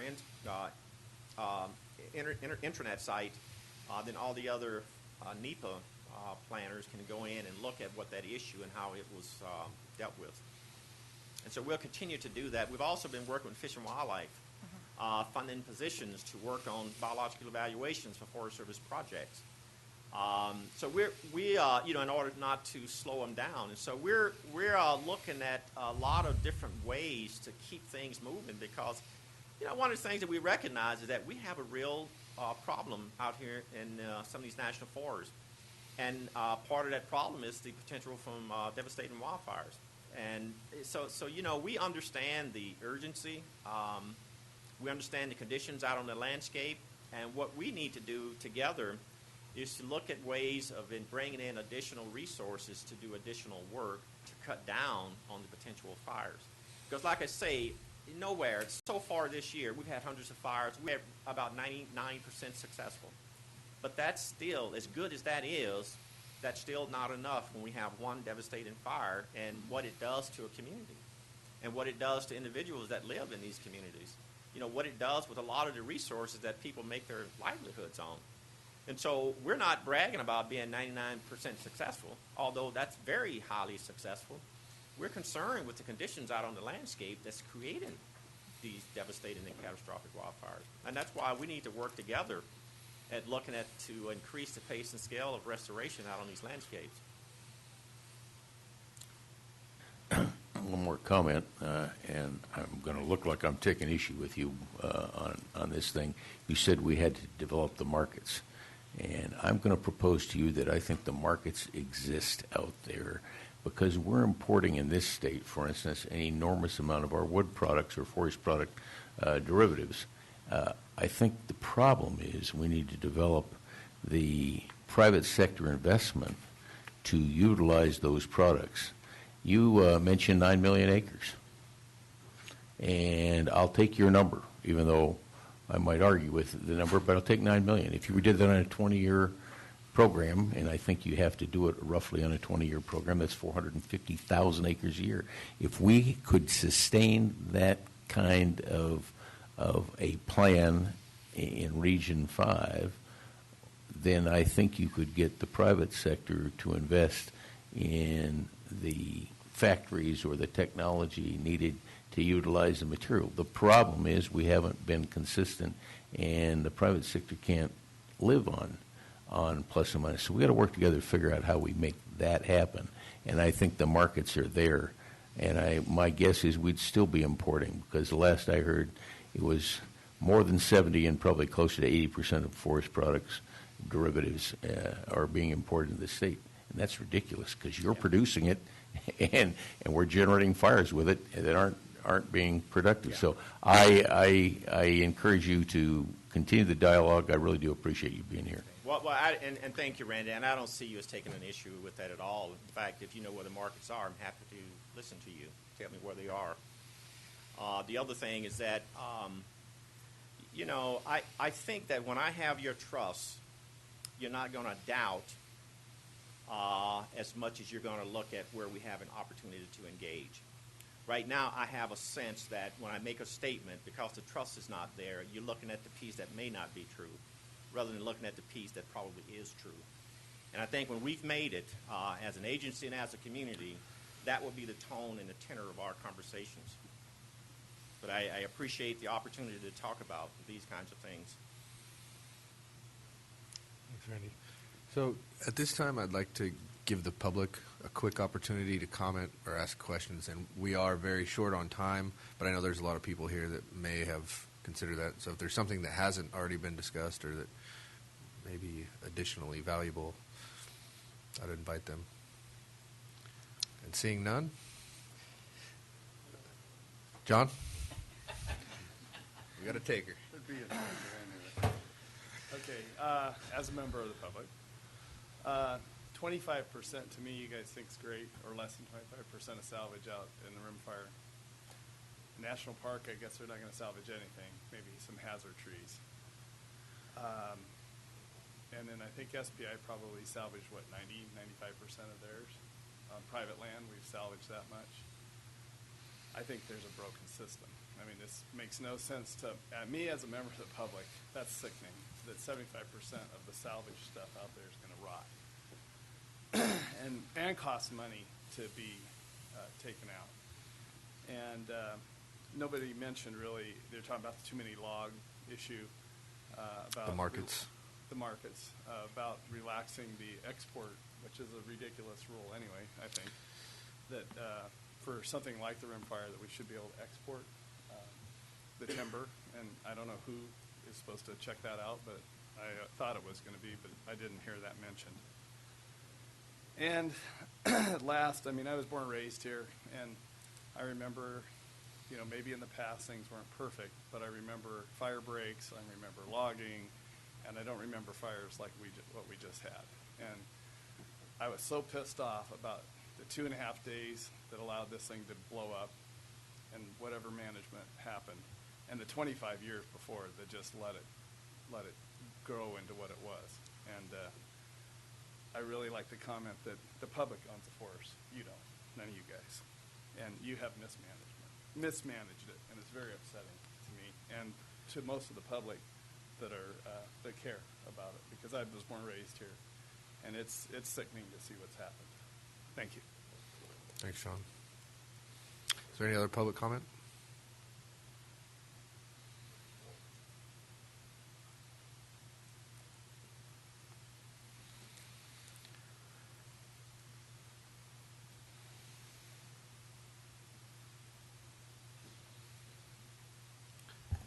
Melinda Fleming, I'm from Two Care. I just had a couple of things, and going back to some things that were said earlier, Mr. Moore said that we can't go back to the logging days we had before, where we cut the big trees. And I'm concerned that if we really want to create sustainable forests, that's going to have to happen. I mean, we can't just keep taking brush and 3 to 8 inch diameter. We will have to take some of those larger trees. And it shouldn't be seen. And I believe that, speaking for Mr. Ferriani and people who've been raised here, they did a good job of making sure that our forests were healthy historically here. So and that ties into my next point is we have many people in the public here who are excellent at what they do, managing the land, managing for fire. They have created businesses where others would have given up long ago, and they've sustained those businesses through incredibly hard times and heavily regulated times. And they continue to do that, and they're willing to stay here regardless of what they have to go through. Why are we expecting an agency from the outside who is basing it on science models that are developed in labs and research stations in urban areas to be able to tell us how to manage the land that is 2/3 or more of our county? Why can't we expect them to come to our managers locally, the people, whether it's independent, public, or whatever, and ask them for their advice? They've been doing it longer and better. Thank you. Thank you.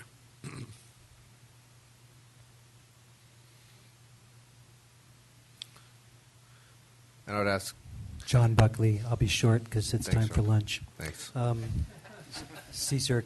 Yeah, all I would share is that during the time of the heaviest amount of logging in the 1980s, that was at the peak of logging in the National Forest, there was the 87 complex fire that burned 147,000 acres of logging. The challenge is since that time, even when the Forest Service has moved to more progressive thinning treatments and done some amount of prescribed burning, it wasn't anywhere enough. There wasn't enough funding.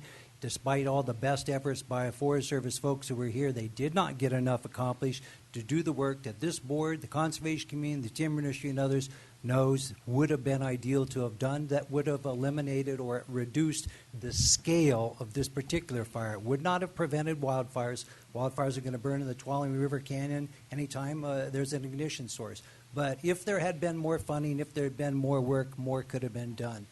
We can all find different things that we might agree with or disagree with, but I will share in the same way of YSS, as Sherry is fully aware of, we recognize that where we can bond together and have broad, diverse support for funding to get things accomplished here in the local area, we have a greater opportunity of showing to the public and to Congress that dollars need to come to this area to do treatments at a pace and scale that's much more significant than what's been done in the past. So there's always going to be areas where people disagree. Certainly this board recognizes it with our center, where we can focus on areas where we can agree and bring along as many as possible and get support from Congress for the dollars that are needed. It's a win-win situation. Thank you.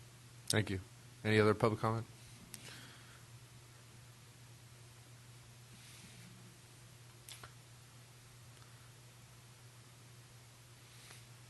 My name is Gil Fryer. I'm on the RAC committee. Randy, thank you for being here. You're awesome. Something that's always bugged me is I think that NEPA process has to be revised, restudied, reworked and I've been on several committees, and if they don't want to do it, they say, well, NEPA says no. Well, who's NEPA? Well, they're in Washington, and they're saying that we got to do the NEPA. And then we go a little further, and they say, you know, a little project. Well, we can't afford to do that because NEPA is going to cost us $10,000 or it's going to cost us $5,000. And I just think NEPA has gone way too far, and it's nothing but an excuse for the Forest Service to say no.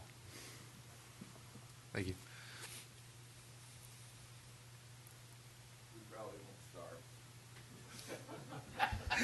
Jim Phelan, a public at large. A couple of things were brought up here. The logging, getting logs overseas, how do we do that? Can we get buy-in from the Forest Service? I think if we can get some of our logs to our railroad, get them down to our port, and get them out of the state, it might help somewhat with the infrastructure, as Mr. Hanvelt and I have discussed. And then we get to another issue with control burning. Till we can get the California Air Resources Board on board, we aren't going to do it. I mean, we can talk about it. Forest Service can have all the plans in the world they want, but it ain't going to happen. That's all. We can go eat now, Evan. Thank you.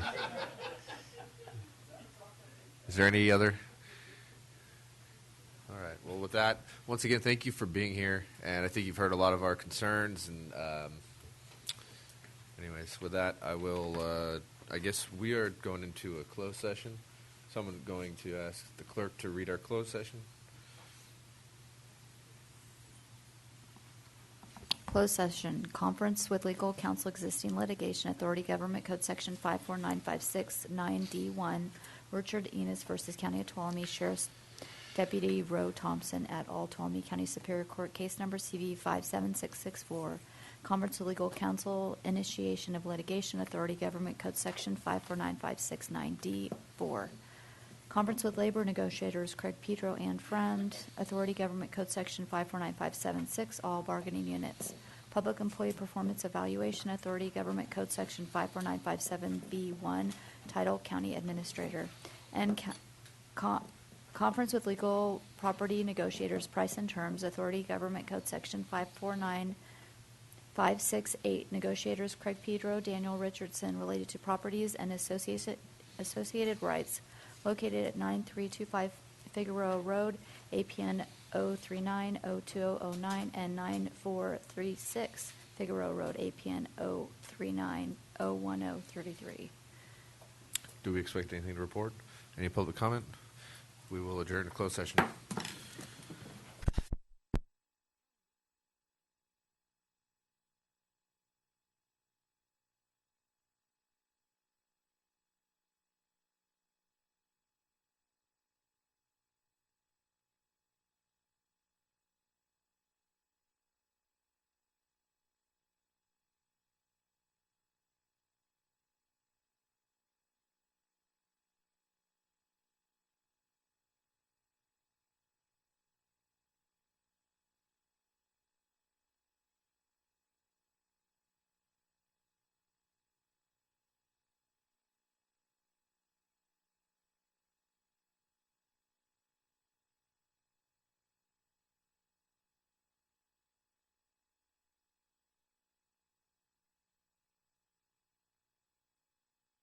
Okay, we are back from our closed session.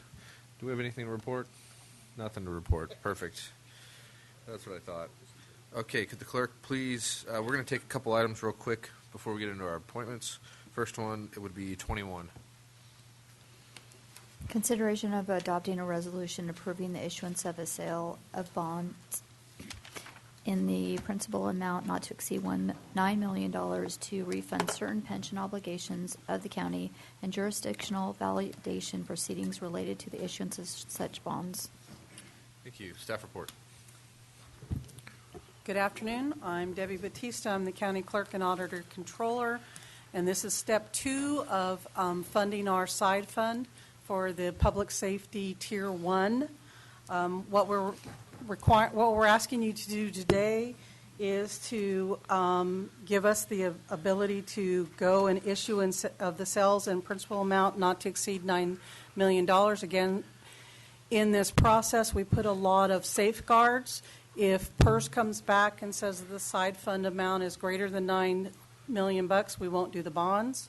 If, when we do the calculations, you probably noticed in the application for all of the cells, everything was blank, because it's blank until we get closer to closing, so then we know what the interest rate, and we need to get affirmative from PERS exactly what the amount is. And then the second thing that we're asking you to do is to have the court validate the proceeds relating to the issuance of such bonds. And then once this step is all done, we'll be coming back to you one more and last time to prove the selling of the bonds at the interest rate, and all of those numbers will be filled in for you. I appreciate that you took us out of order so that somebody could catch a plane. If you'll remember that the side fund is for Tier 1 of our public safety, to give a little bit more information. It's a little over $8 million at the end of last June. The only thing that's going to happen with the side fund if we don't take some action is those rates are going to go up. PERS is looking at how to restructure the payment of the side fund. And for an entity like us where the employees are going down, again, no new employees will go into Tier 1. They either go into Tier 2 or Tier 3. Then the amount that we're paying in is not enough to make the payments on the side fund. They still charge us the interest rate, and the amount is only going to get bigger and not any less. It's only the side fund for the county of Tuolumne. It's not like your other public safety PERS contracts that we're in where there's multiple entities in it. This is only our liability. Once we get rid of it, it'll be gone. And this is just the next step. So we're asking you to approve those two steps, and we'll be back to see you one more time. Again, the time frame is probably sometime in the month of August. Thank you. Questions? Just one question. You made a statement that once it'll be gone. How long will it take? The same amount of time that the PERS is to be paid off. Oh gosh, I believe it's 18 years. 18 years? See, my memory is still there, even though I'm getting very old. If I'm really lucky, I'll see the end of it. Hopefully, but remember that we're pretty conservative. We will put into place, and this is probably more information than you want, we'll put into place what we've done with the last COP that we had, where we'll collect the money from the department on a monthly basis, therefore earn some interest based on Shelley's investments, be able to pay it off a little bit earlier.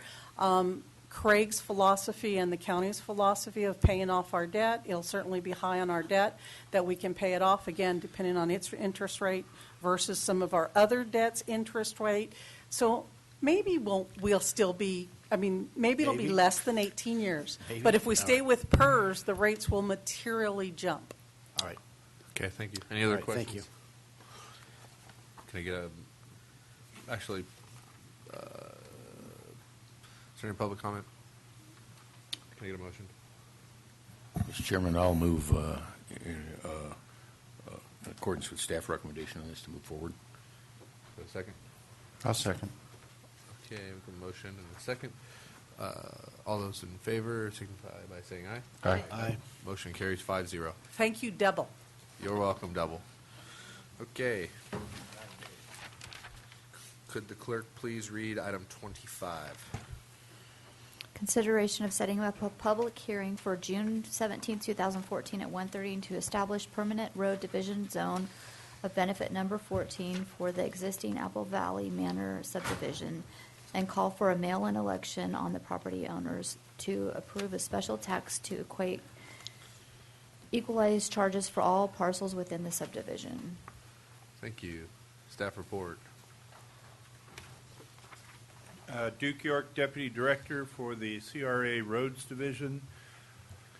This proposal was brought forward to us by the owners of the Apple Valley Manors, proposing to create a permanent road division benefit zone for this subdivision. It is currently the desire is that to create this benefit zone so that they can have a special tax election as a means of perpetually funding, as well as an affidavit of valuations in accordance with the provisions of the Streets and Highways Code. A maintenance plan was prepared by a registered engineer and reviewed and approved by staff. One of the proposals here is that the property owners submitted a letter in accordance with the Tuolumne County Resolution 31-13 requesting deferral of the collection of the special taxes following the initial deposit for 10 years or until 20% of the parcels have been sold. Right now, if they were to move ahead the way they are now with a homeowners association, they would be assessed for every one of these lots. And even though they're not selling lots, they would have to pay a lot of money out. So it's much better for them to have a permanent road division set up. There was a gate on this road that has been welded in an open position. Earlier today, you had consent item number 5 that publicly dedicated these roads. So everything is in place to now create a permanent road division, and our recommendation is that you schedule a public hearing for June 17th of 2014 at 1:30 p.m. to establish a permanent road division zone of benefit number 4 for the existing Apple Valley Manors subdivision, and call for a mail-in election of the property owners to approve a special tax to equalize changes for all parcels within the subdivision in accordance with Resolution 31-13. Once the initial deposit is collected, collection of the special taxes may be deferred for 10 years or until 20% of the parcels have been sold, whichever occurs first. And I believe that the owners of the subdivision are here and available to talk on the issue. Thanks, Duke. Questions? I have a question for council. This kind of sounds like a CSA kind of agreement. Does this have to go through LAFCO?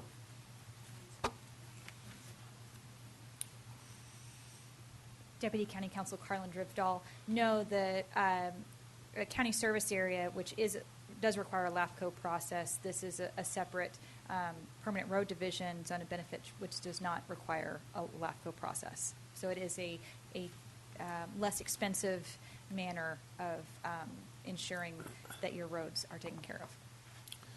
Cool. Still requires prevailing wage?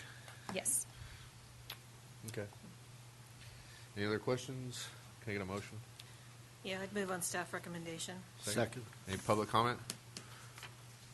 Bring it back. Call for the question. All in favor? Aye. Carries 5-0. Thank you. Okay, at this time, we're going to come back to our appointments. And could the clerk read our first 130?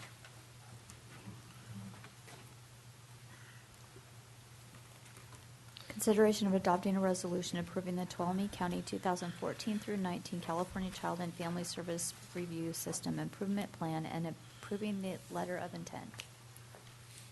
Good afternoon. Corey Ashton, Program Manager with the Human Services Agency, representing Child Welfare Services. Linda Downey, Juvenile Division Manager with the Probation Department. We thank you so much for this time. We understand that we're, on a time restraint, so we will move quickly through our item. And of course, if you have any questions, we're happy to respond to those in order to be mindful of time. We're here to talk with you today about the California Child and Family Services Review and our System Improvement Plan.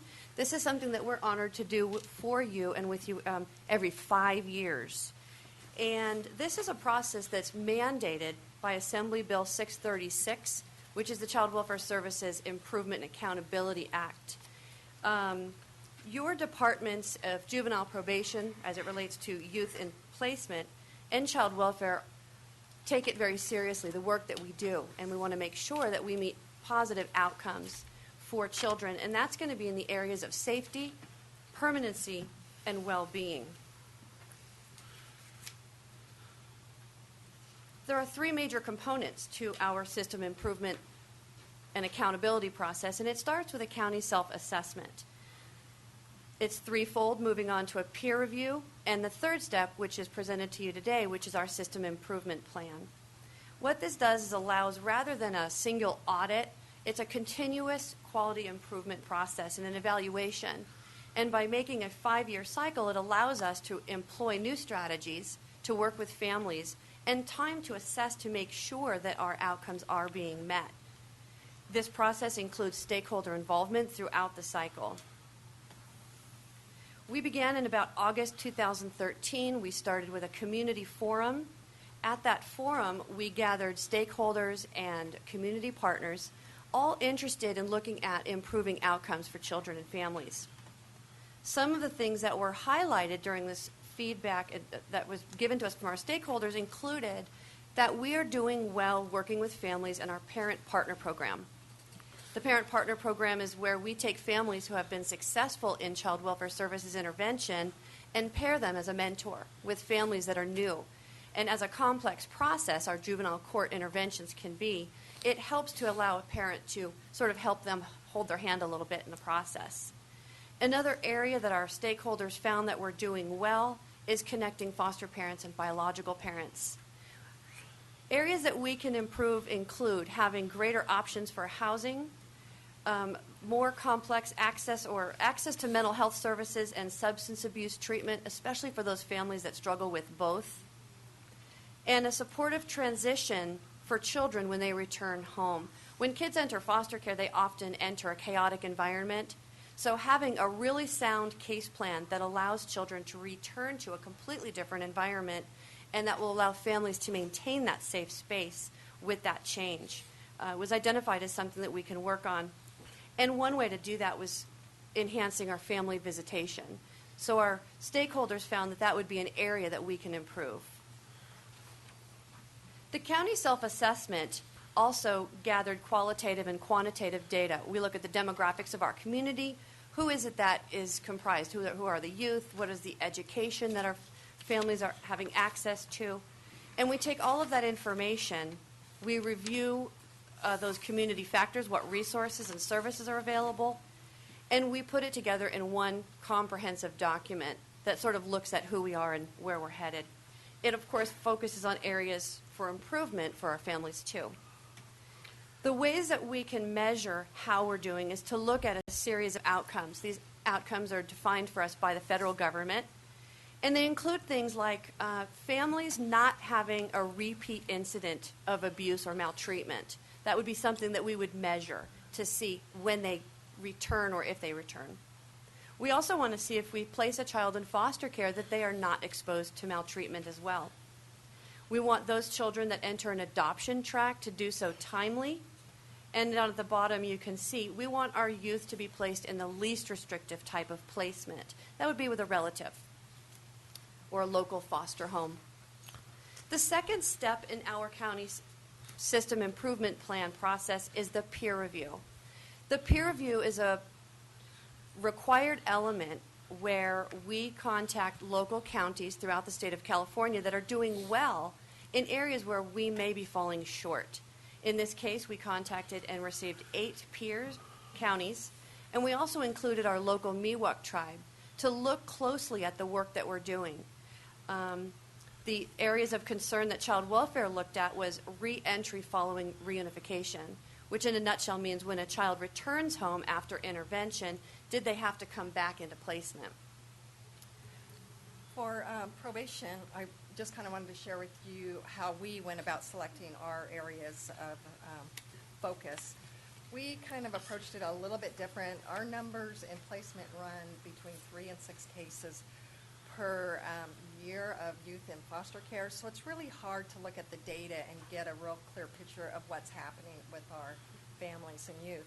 So with the permission of the state, I pulled all of the foster care cases that we had, no matter how long they were in care, from January 1st, 2011 through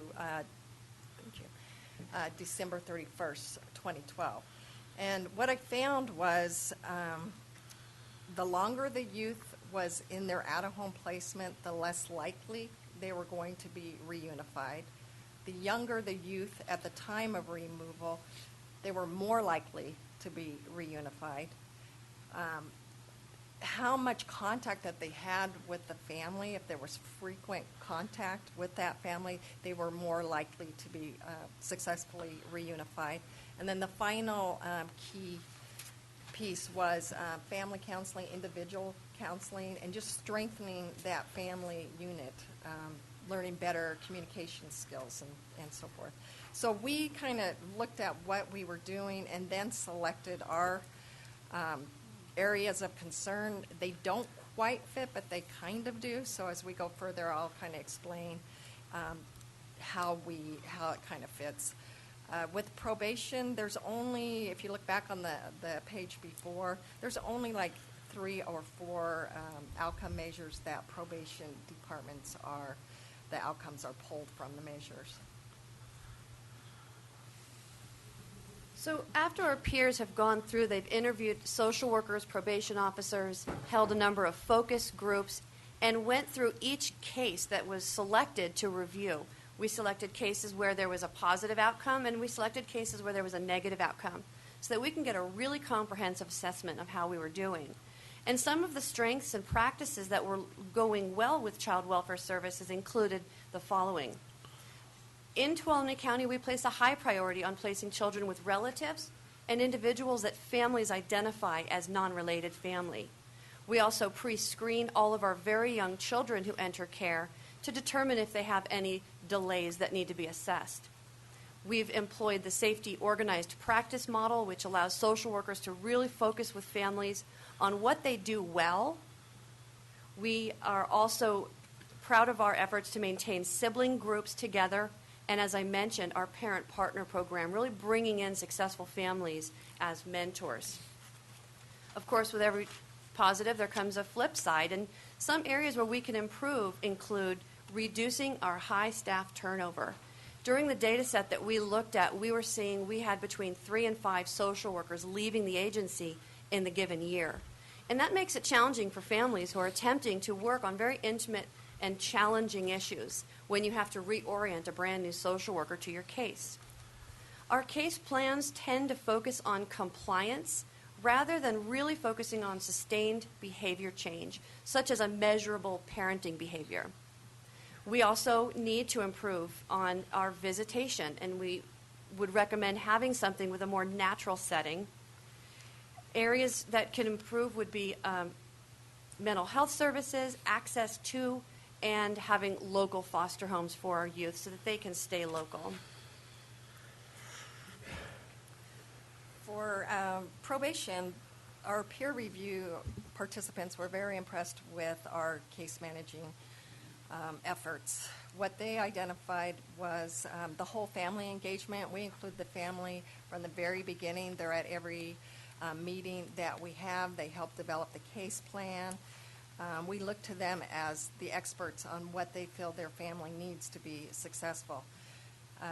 We try to use as much community-based services that we can find out there. We do have some challenges in that area. We also do a thorough assessment. We do utilize psychological evaluations. If we cannot figure out what is truly going on in a family, we may have a psychological evaluation that would include the youth and the parents and really identify some special needs, and then we tailor that case plan to meet those needs. We have very stable staffing. Our staff tends to stay.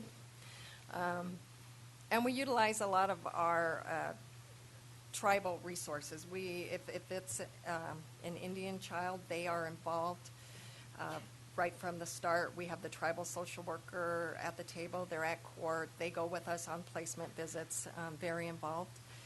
And our placement officer does an excellent job family finding and just connecting a youth with an adult or a family member. Some of our barriers is cultural and language. We have parental drug use. Transportation issues are huge, especially if the youth is placed outside of our county. It's very difficult for our parents to get that frequent family contact. We, of course, have the lack of a local placement, which is a common issue for many years. And then they pointed out that our out-of-state process for placement with a relative was quite lengthy. We have a process that we have to go through when we place a youth outside of the state, similar to child welfare. In this particular case, it was the tribe that was able to make that happen.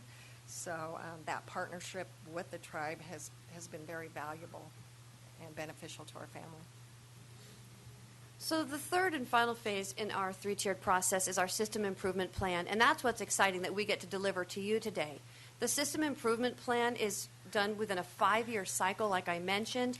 It also serves as our operating agreement with the state to show that we are accountable for our outcomes and that we will commit to whatever changes are needed to make sure that we improve. It also serves as our child abuse prevention, intervention, and treatment plan because we do receive dollars for those activities as well.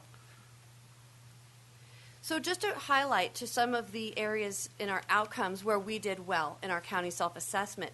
The first one is a safety outcome, and that's our no recurrence of maltreatment. You can see the blue line represents Tuolumne County. It's from 2010 through 2012. And there was 2 points right there in 2011 and 12 where we dipped below the national standard. And really it actually only dipped to about 90%.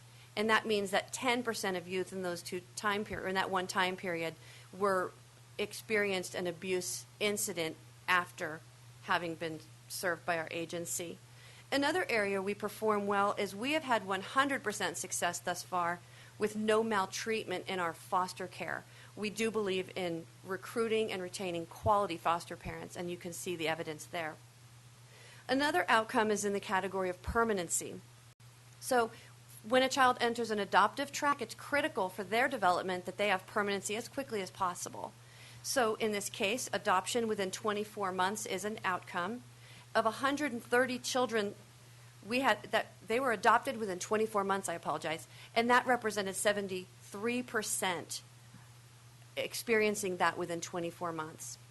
The national standard is just shy of 37%, so you can see we perform very well. Our average is about 18.8 months versus the 24, which is the standard. And we attribute that to our local foster homes who, for the most part, join our team in order to provide an adoptive home for families. And it allows us to move more quickly as they are local.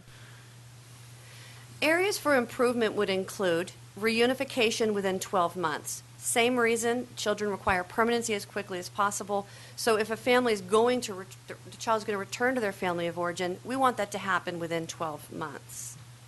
You can see over 9 data review periods, we met the standard only 4 out of 9 times. So I'm a little bit concerned about that downward data trend. You can see with the blue line dipping below the standard. We have an upward trend, you can see, and it's a little bit challenging. Things like drug treatment when you're dealing with substance use disorders often take longer than 12 months. But in our county, we do need to work harder to maintain and get those children home faster. The area that I really want to draw your attention to is in the re-entry following reunification. And again, I mentioned that earlier. It just means, did they come back into foster care? And though the slide is small, I'm going to bring your attention to the first line.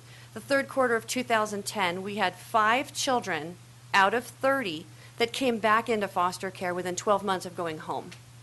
And that represented 13%, but it was above the national standard, which is 9.9%. The problem area is as you go down that graph, you're going to see, 17 of 40 children re-entered foster care, and that is nearly 43%. I would argue that's somewhat of an outlier, but I have to say the trend did continue to go upward. And so that's where we're going to focus our strategies for improvement. When we drilled into the data, we noticed that most, if not all, of the families with the reentry challenges came from our dependency drug court program, which simply means that they had a drug addiction challenge that was posing risks to their family. So looking at those numbers, we have about 35 families in that program a year. Very high graduation rate, but half of them return. And then half of them return within 3 months, so it's a very quick turnaround. And then 1/4 of those are reentering foster care. And you can see it's just quite a spike that occurred there. So that's where we're focusing our attention and our strategies. So probation, the area of improvement is the median time of reunification. What that's looking at is in any given year, those youth that are leaving foster care, what was the average length of stay?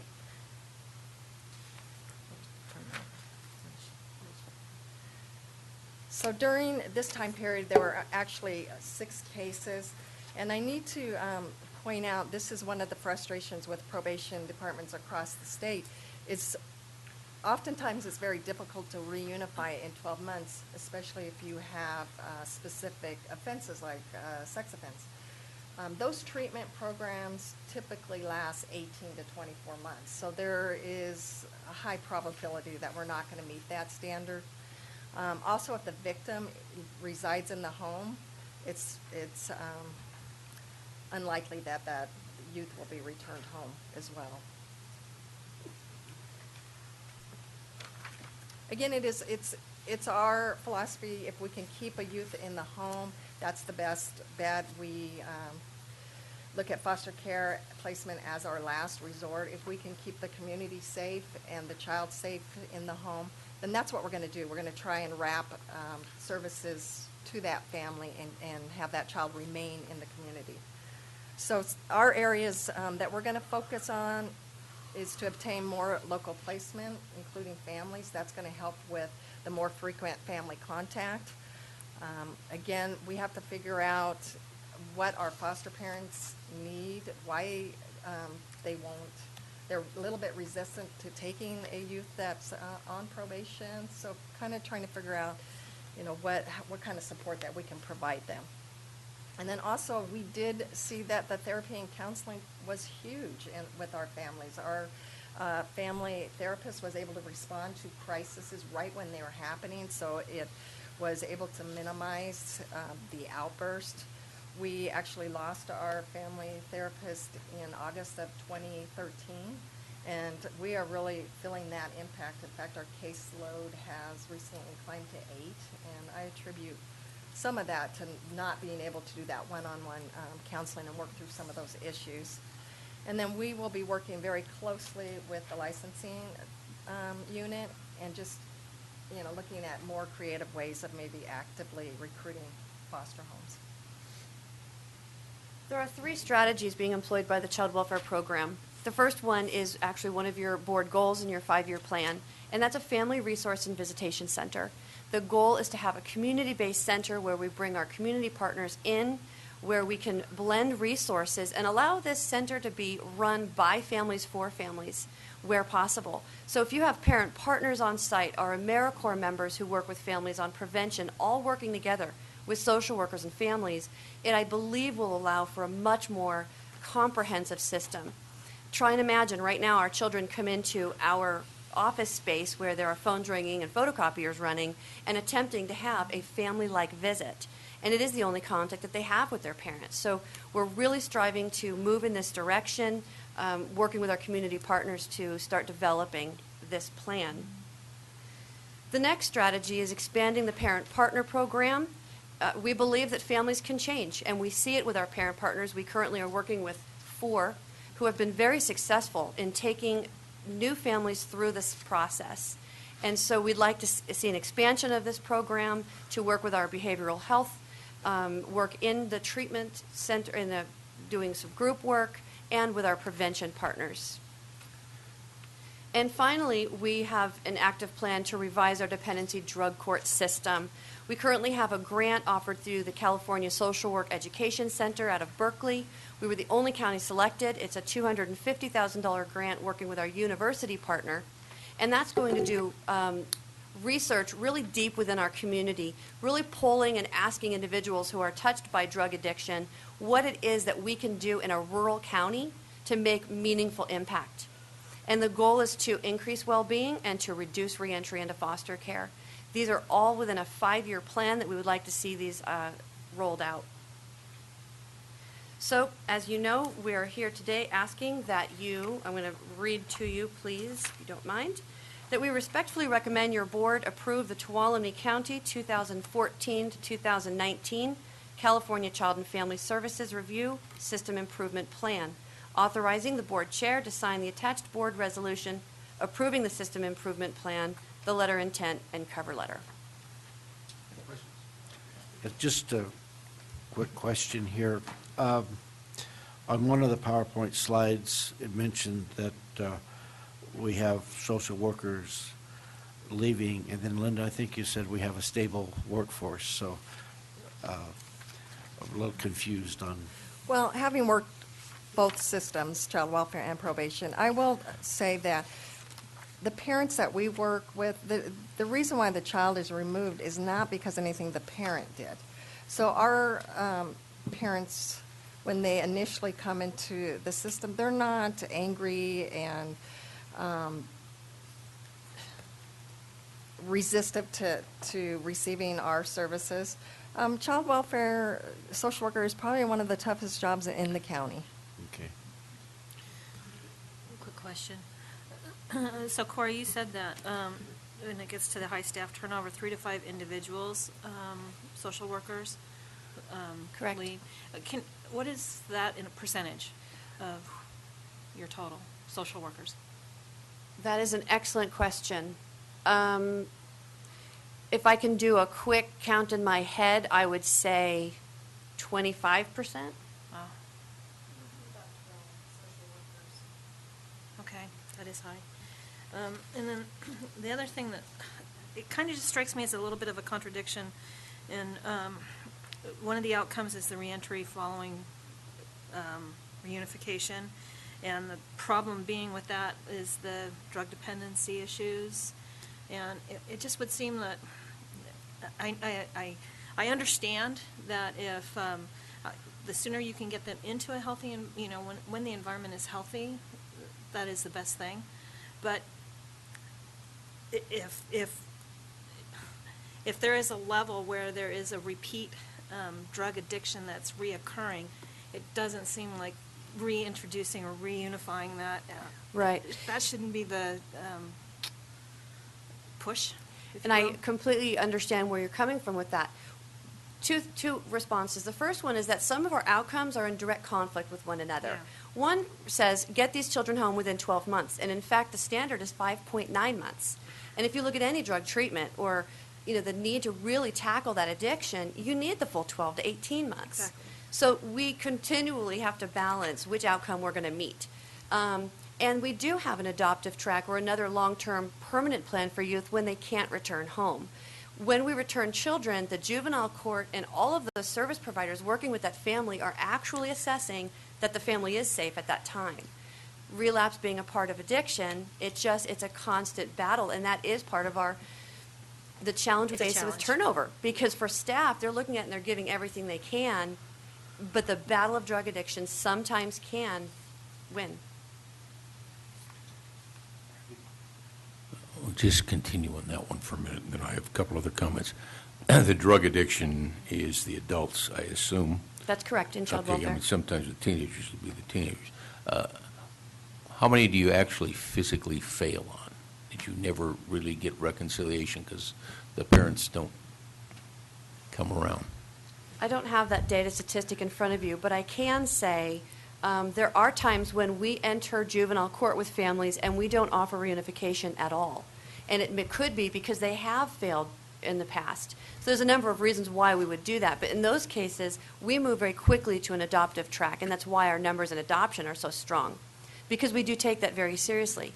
There are families that don't succeed. The child succeeds when they can find permanency in a loving home. I picked up on that, and that was where I was going next. You talked about finding permanency in a short time, but with these drug addiction problems that can be pervasive and go on for long periods of time, the balance just isn't there. And particularly as the children get older, it seems to me permanency becomes a bigger and bigger issue. Yes, and all counties in the state focus on what they call concurrent planning. So we're simultaneously looking at 2 permanent plans: return home to a safe home or returned to a permanent loving family. And we do that from the beginning of every case.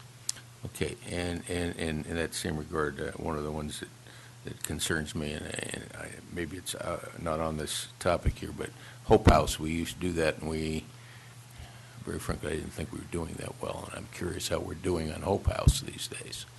Correct. The Hope House is a project that actually either Linda or another person in our Okay, well, you can tell me that offline then if it's Yes. not part of this. Absolutely. One of my concerns in some of these charts you show is old data. Chart 13 shows, I'm not sure whether I buy any trend there. Most of it tends to be above the line, but it's third quarter 2012. We're missing a year and a half of data. Yes, and that's because what we're reporting to you, it took us a year to do this full assessment. So for a 5-year cycle, we spend a good 10 months doing our data pull. And so rather than restarting all of our data, we do use the county self-assessment data for consistency's sake. We build our whole system improvement plan on that county self-assessment. But new data is always coming, and we can update the board at any time that you'd like. Well, the one that really concerns me is the one that you had, chart 19, where you had things jumping up to 50%, and that's 2011 data, so missing 2 years of data there. Correct. And that is not exactly a great trend. And I can tell you that my look yesterday found that our numbers are significantly improved in those areas. I am What's concerned that it's significant. You know, I think I saw there was one reentry out of 30. I was doing just a quick look yesterday just to kind of get a sense of how we're doing, but I didn't want to confuse our trend analysis that had been done in this very comprehensive way by trying to bring in new data before we've implemented any changes. But as a matter of easing your mind, I can tell you that those numbers aren't as severe right now as they were then. Yeah, well, we need, my only point in asking is we need to be able to react a little quicker if we got things going off the chart. Absolutely. So anyway, it's interesting. I'm a little concerned about the dating or the aging of the data that we're using here. Can I get a motion to approve the plan? Yes, first of all, very good report, concise, easy to follow. You guys did a great job. I move to recommend that the board approve the Tuolumne County 2014-2019 California Child and Family Services Review System Improvement Plan. Second. Second. Got a motion from Gray, second from Rotifer. Any public comment? Bring it back to the board. Call for question. All in favor? Aye. Motion carries 5-0. Thank you. Thank That was a you good very report. much.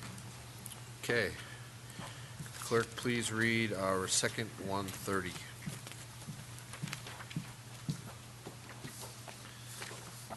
This is a continued public hearing to consider the following appeal, Jasmer and Painter conditional use permit.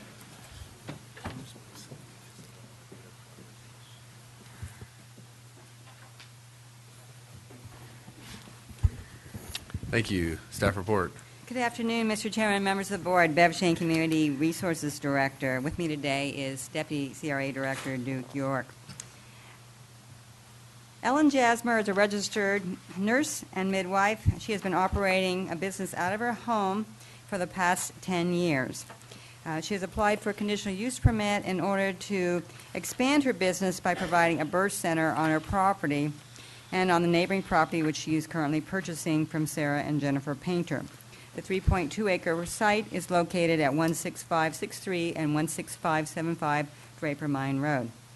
The conditional use permit would allow a birthing center to be developed over 3 phases, and Mrs. Jasmer is looking at a period of time of 10 to 15 years in order to reach completion of her project.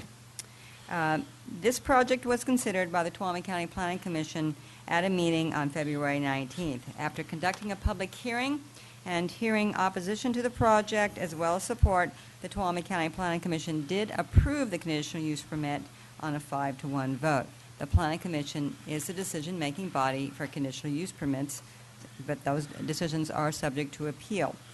An appeal was filed by Heather Mafucci on February 24th, and in her letter of appeal, Ms. Fucci said that she felt that the land use was inappropriate in a residential neighborhood and that the birthing center should be located in a more commercial area. Your board did hear this item at a public hearing on March 18th. At that time, the appellants asked for some additional time and a continuance of your public hearing. Your board decided at that time to go ahead and call for input on the project with the intent to continue the hearing until today. At your March 18th meeting, you heard a presentation from the applicant. You also heard from the appellant. Then you heard 7 people speak in favor of the project, 8 spoke against the project, and 4 spoke neutrally. At that point, you continued the hearing, and so today, your board has the option to determine whether or not you want to allow people to speak again or to limit input to those who are not here to speak previously. You did not conduct the rebuttal or surrebuttal, so people who did speak on March 18th would then be able to speak during rebuttal and surrebuttal. So that may be a little more confusing, but I do have a list of those who spoke at the last meeting. Finally, I'd like to just say that we have received, and your board has received, several pieces of correspondence since your meeting on March 18th. We have received emails from Heather Mafucci, from Robert and Janice Ducci, from Dennis and Lisa Parada, from Jim Pebbles, and also from Roy Spears. All of those pieces of correspondence were in opposition to the proposed project. With that, Mr. Chairman, I'll be happy to answer your questions, again, Mr. York is here also to answer questions. Thank you. Is there any questions from the board? Okay. And I guess we get to decide how to hear the testimony with the public hearing.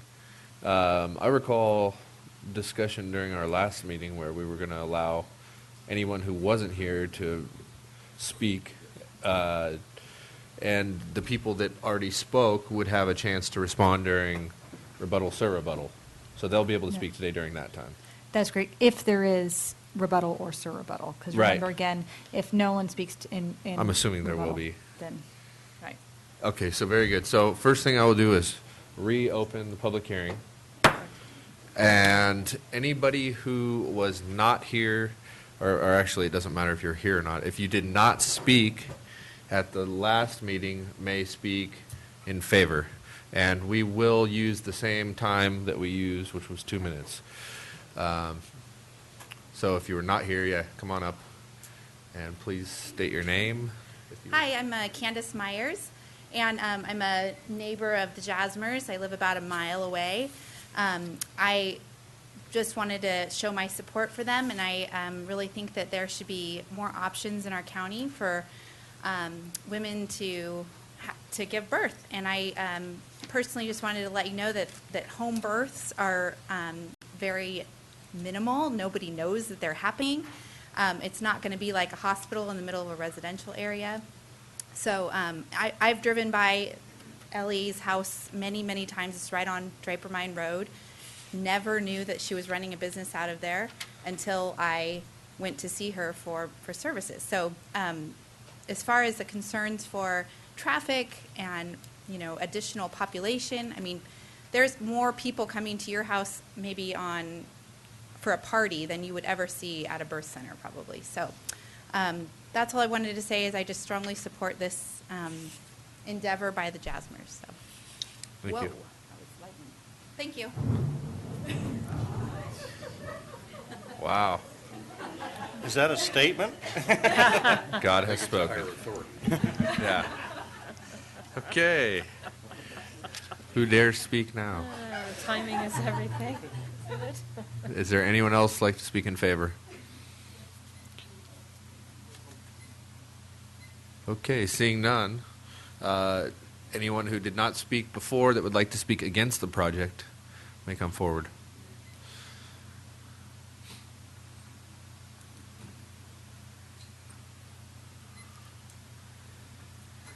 Thank you. My name is Jim Peebles, and I appreciate, first off, the continuance that you offered to enable me to be present here today. I was not able to at the last meeting. I have written a total of 3 letters, emails to you, also to the Planning Commission and to the CRA. I want to reiterate all those points and concerns as previously elucidated. I'd just like to highlight a few of them. First off, the traffic count. Given a 40% variance between the extrapolated and the subsequently read figures, you allege an increase of up to about 50 vehicle trips per day, maybe about a 5% level of increase, which still maintains a level of service A on Draper Mine Road. But this presumes a lower number that has been proffered around of 2 bursts per month taking place, whereas a 6-bed facility clearly will service far greater than just simply 2 bursts per month. And more importantly, it misses the point of impact upon Atencio Court. And I've only got 1 minute remaining. I've got points of the fire risk, the validity of your stats, the parking taking 13 places. This is a commercial facility. I sent you photos of what a commercial facility looks like. Your plot plan, the line of sight, this is going to be 30 feet directly out of our front door. From me to you is 30 feet roughly, and that's how close this building is going to be built. There are no mitigating measures at all listed in the report. Their only intent of mitigating noise measures is to have Ms. Jasmer close her windows. And lastly, at the same time that Governor Brown signed AB 1308, which you've already referred to, he also signed AB 154, which does allow midwives expanded ability to perform abortions and without medical supervision. And to have that happening 30 feet outside of your front door is not tenable. Thank you. Thank you for your comments. Was that a 3-minute or a 2-minute time? It was 3 minutes the last one. No, it wasn't. It was. You gave Heather 5 minutes, you gave everybody else 3. I think it was 3 if you want to check the recorded. Do we have a way to check the record? I don't want to make a mistake. I remember 2. 3. Well, if nobody else objects, I would say that that's fine. Go for another minute. Well, and if anybody else that spoke was subject to 2 minutes, if you want to come back up for a minute, we'll make it fair. And I apologize for that interrupting. Well, and I skipped over everything. I'll leave a lot of this here if you want me to. But the idea of the no mitigating measures being there, if you look at the staff report, roughly pages 44 through 50 of the report were in response to my initial concerns that I sent in, and you can see there were no mitigating measures. The fire risk, people do discard cigarettes haphazardly. I sent you an email photo just coincidentally of the southbound 5 freeway over Saturday. There was a fire from a discarded cigarette. That does happen. And this Atencio Court is the only route of ingress and egress for the people who live there. If you have a magnet attraction of loitering expectant fathers and whatnot, waiting, smoking, one simple discarded cigarette is going to literally entrap all the residents up there.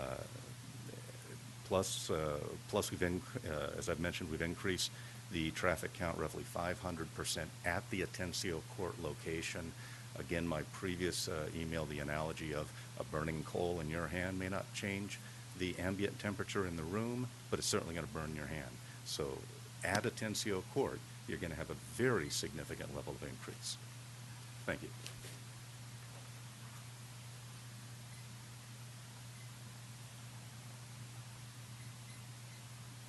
Thank you for letting me speak up here. My name is Lou Gonzalez. I live on Villa Esta and presently buying some property on Atencio Drive. So this zone changing is going to affect me and my property in the value. I bought this property. I really loved it. It was zoned correctly, residential, and the people that are opposing this are all property owners there. They've been there for a long time. They paid their taxes, supported Tuolumne County and all the businesses, and we look for you to keep this way of life going. One thing, I was here last time that they had the hearing, and the people that were for it weren't even living in the area. So I don't know how they could know what was going to happen. The one that it's going to affect the most are the people that live there, the people that have been there for a long time. It's pretty easy to support something if you're not around. Heck, I might even support it if they went to their neighborhood. But we just would like to bring out a few little things. Somebody spoke about fire hazard. That's one of the most fire hazardous areas in the county here. Last year we had two fires that could have affected that little area. And so we'd like you to take this into consideration. The traffic is terrible. I live on VAS Drive, and it's used as a shortcut from 108 to Draper Mine Road, so I know that there's a lot of traffic. One of the things that was brought out last time that I'd like to bring to your attention was that they said it was about 12 miles or minutes to the hospital. Well, that might be true on most of the time, but I've been here since '77, and I've seen Draper Mine Road snowed in. Yeah, it does snow. And I've seen the wind knock trees down, and there's no possible way that you could even get to 108 in 6 to 12 minutes. So I'd like to bring that out, and that's generally when we have our problems, is when we have these disasters. Thank you. Thank you very much. Any other comments against? Okay. Now we will shift gears, and if anyone would like to make a rebuttal to any of the comments that were spoken against, anybody that would like to speak for as a rebuttal may come forward. And we'll do the same time. This is a rebuttal against the negative comments. Right, right.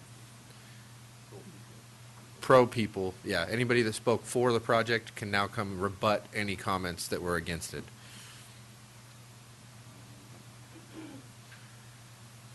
Huh? And if nobody does that, then nobody can speak against it again. If you speak, then everybody else can speak against it. So go ahead and come on up. Hi, good afternoon. My name is Ellen Jasmer, and I am the project presenter, whatever. And more than a rebuttal, is I wanted to clarify a few things. I do not do abortions. I will never do abortions at the facility. Smoking and drinking are not allowed. Alcohol is not allowed at the facility. And it's just like at the hospital, those types of things are not allowed on the premises. And so there's not going to be any loitering, family members smoking, drinking. I'm going to request that families, if there is someone taking a walk, that they will not walk up Atencio Court in respect to my neighbors. And one of the things I want to clarify in that what the Board of Commissioners did pass was that the property, the parcel ending in 28, which is my home right now, and the parcel ending in 14, which is where the projected birth center is going to be.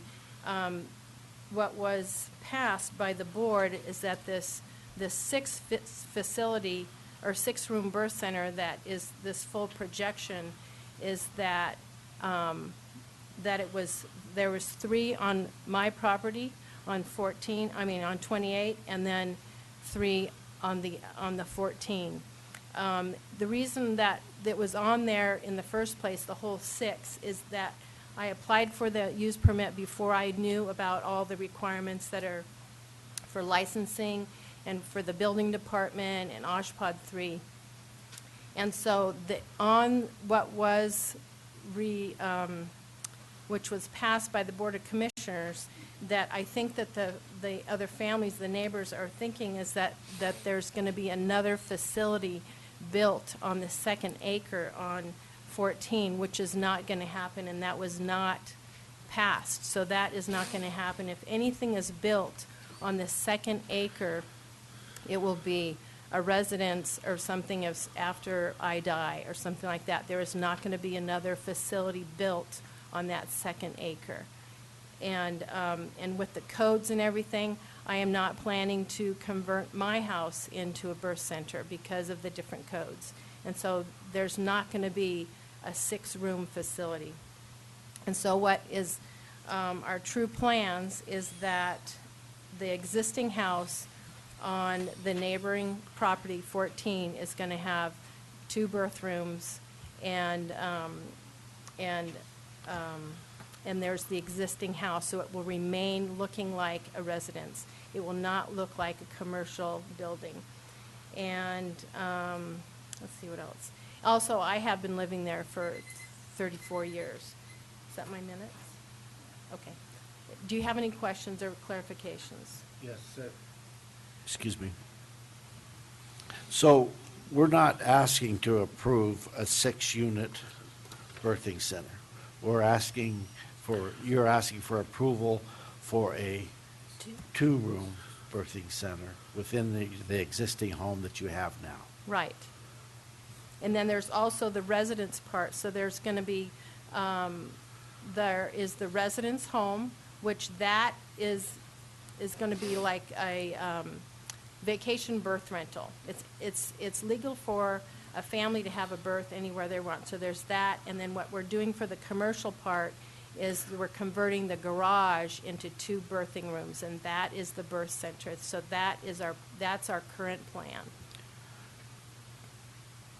Okay. Is that right? No, I'm trying to. Okay.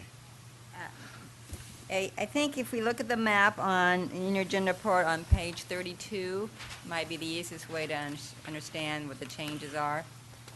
Because the Planning Commission did approve the project as originally proposed. Which was this, Well, all of this was approved by the Planning Commission. Right, but see what that was. Wait till they find the map. Okay. I don't see a 32. I have a page 32. I have a page 23. Yeah, 23, I think. Does it look like this? Oh, that. Dyslexia.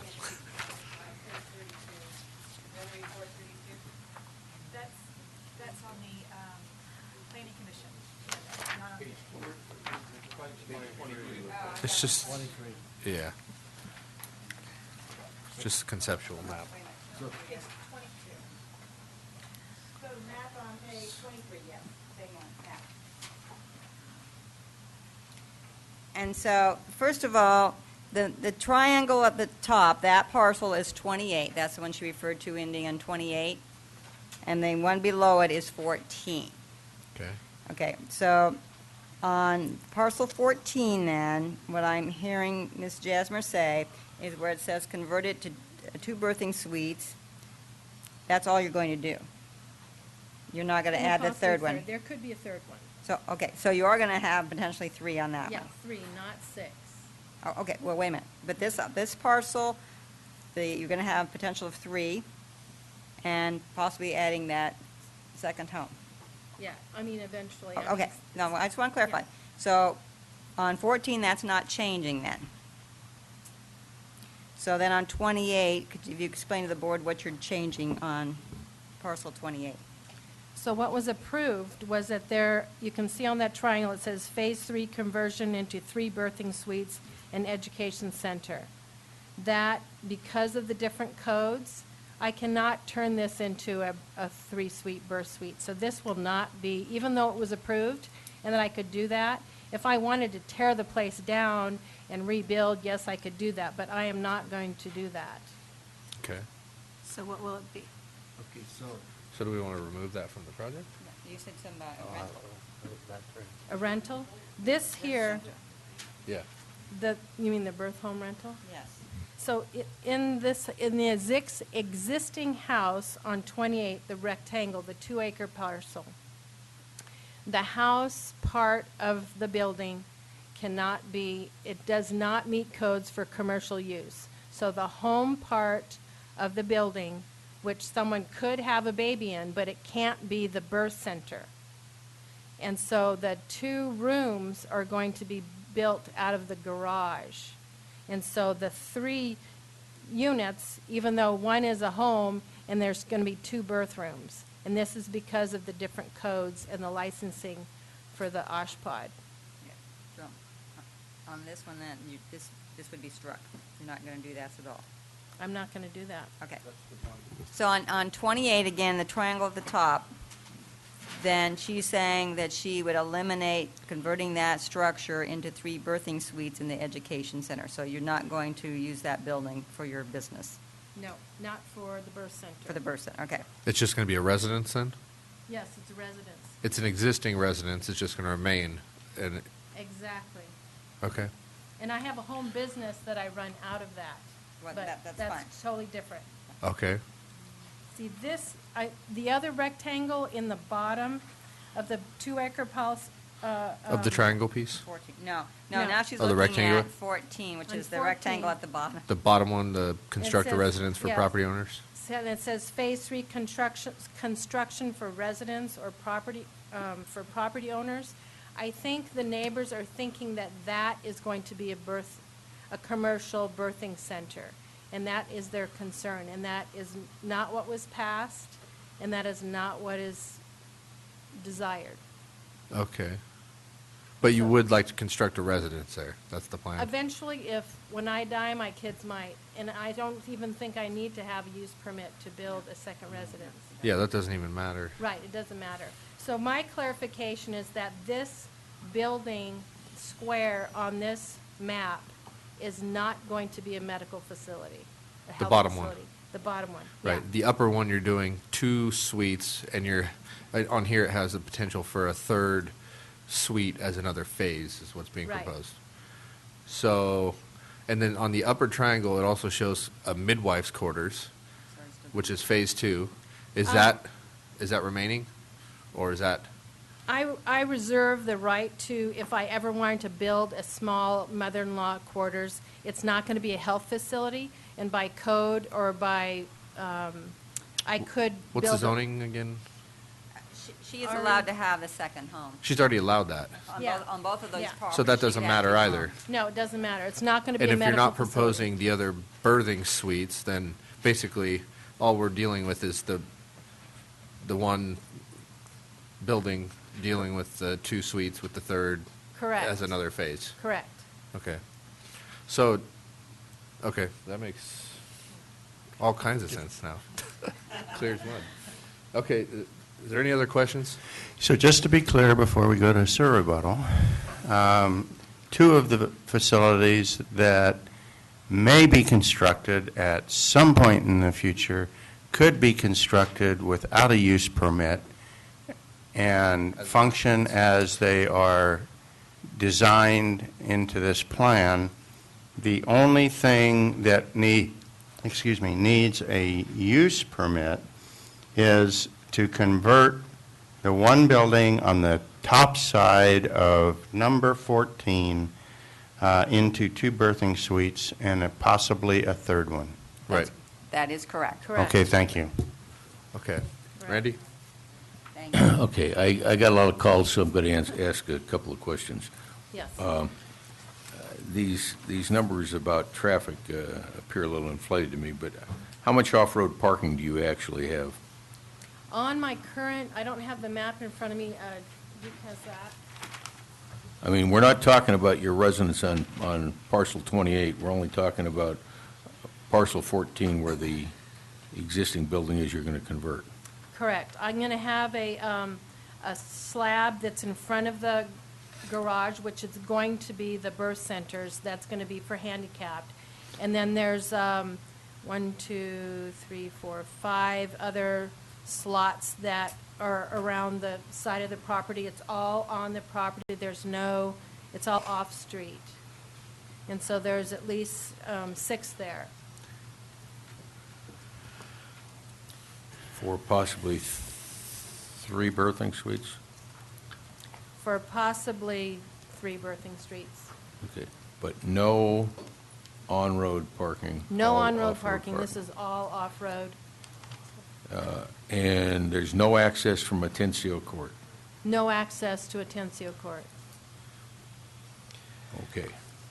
I wanted to protect their road. I just want to be clear about what, this whole package I've got here with your changes doesn't quite fit the program anymore, so I'm just trying to be clear. Okay, I think I got it. Question on the residence that you're going to convert the garage into the birthing center. Are you anticipating changing the looks of that building in No, any the only way? thing that would be, at first, what we're going to do is put it in the garage, one birthing suite.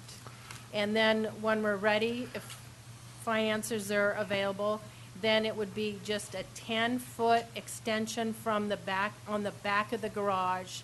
And so the only thing that's going to look different is that the garage is going to be extended a little bit into the backyard. It's not going to change the front. The way the front is going to change is that the garage door is going to have a window and a door for the entry. And so it will not, it will look like a residence with Okay. 2 front doors. Thank you. Any other questions from the board? Okay, thank you. Okay, thank you. Okay, at this time now we will do rebuttal. And the way this works is anybody can talk about anything that was spoken of during rebuttal. So keep it to those points that were addressed, and we'll do 3 minutes, and anybody that would like to talk may come up.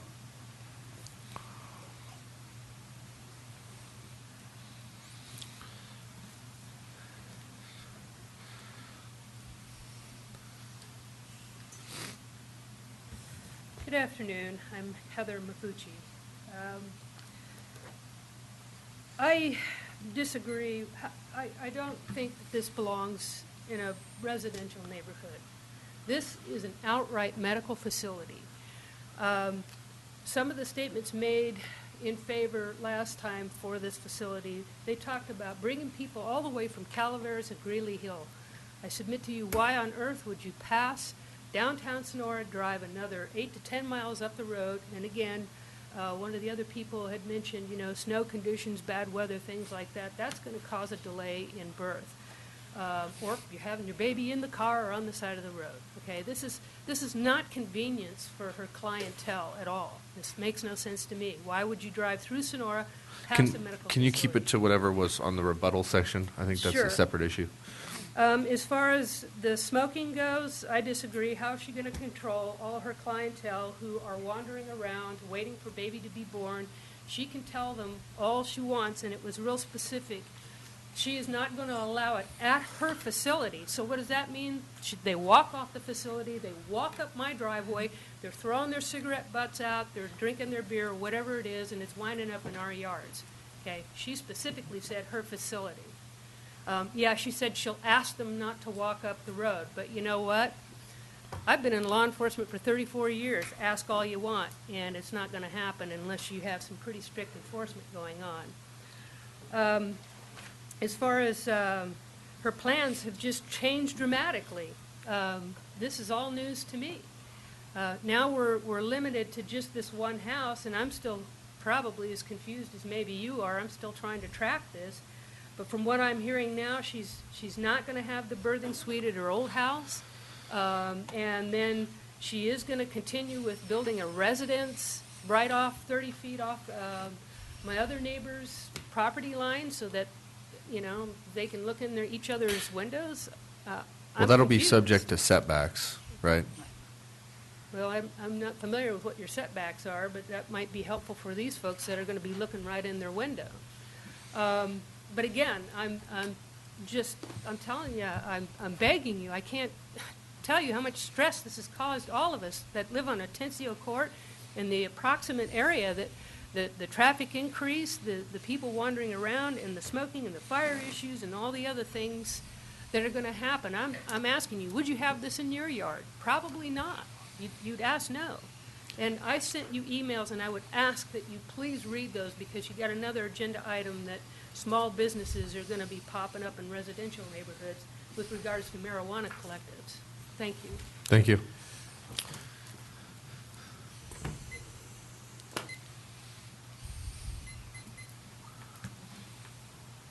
Yes, hi, Jim Peebles again. I was trying to follow, and I certainly did not follow the modifications, but it brings a big question up. If you're essentially now modifying the plan, ipso facto, don't you have to go back and reapply under the modified plan? and go back through the same process all over again. That would be, I think, the properly disclosed procedure. Secondly, Ms. Jasmer made the comment just now that she would not perform abortions, but I believe that's a matter of law, that whether she does or not, any other subsequent owner would still have the right and ability to do that if this plan passes. And then I just want to reiterate what Ms. Mafucci just said about the having no control over people loitering. You've got a magnet attraction there. Busy road, quiet cul-de-sac. Where do you think people are going to want to walk around and just try and waste time waiting for a birth to take place? It's going to be on a Tensio court. That is the magnet attraction. That is where they're going to be going. So, Thank you. any questions? Go ahead. I had a question for staff. It seems like this project is substantially changed from what we originally were going to be looking at today. And is it appropriate to send this back and have it redone so that we are going to be voting on something that we're very clear and everybody else is clear of what? Your board has the authority to say you want to have it recirculated or reprocessed. However, you're not required to do that. She has reduced the scope of her project. If she had said, oh, I want to add several things to her project, that you would not be able to consider without going back through the process and having the Planning Commission reconsider it. But she's basically said she wants to significantly reduce the scope of her project. So your board could go ahead and consider it if you wish to. Okay. Let me.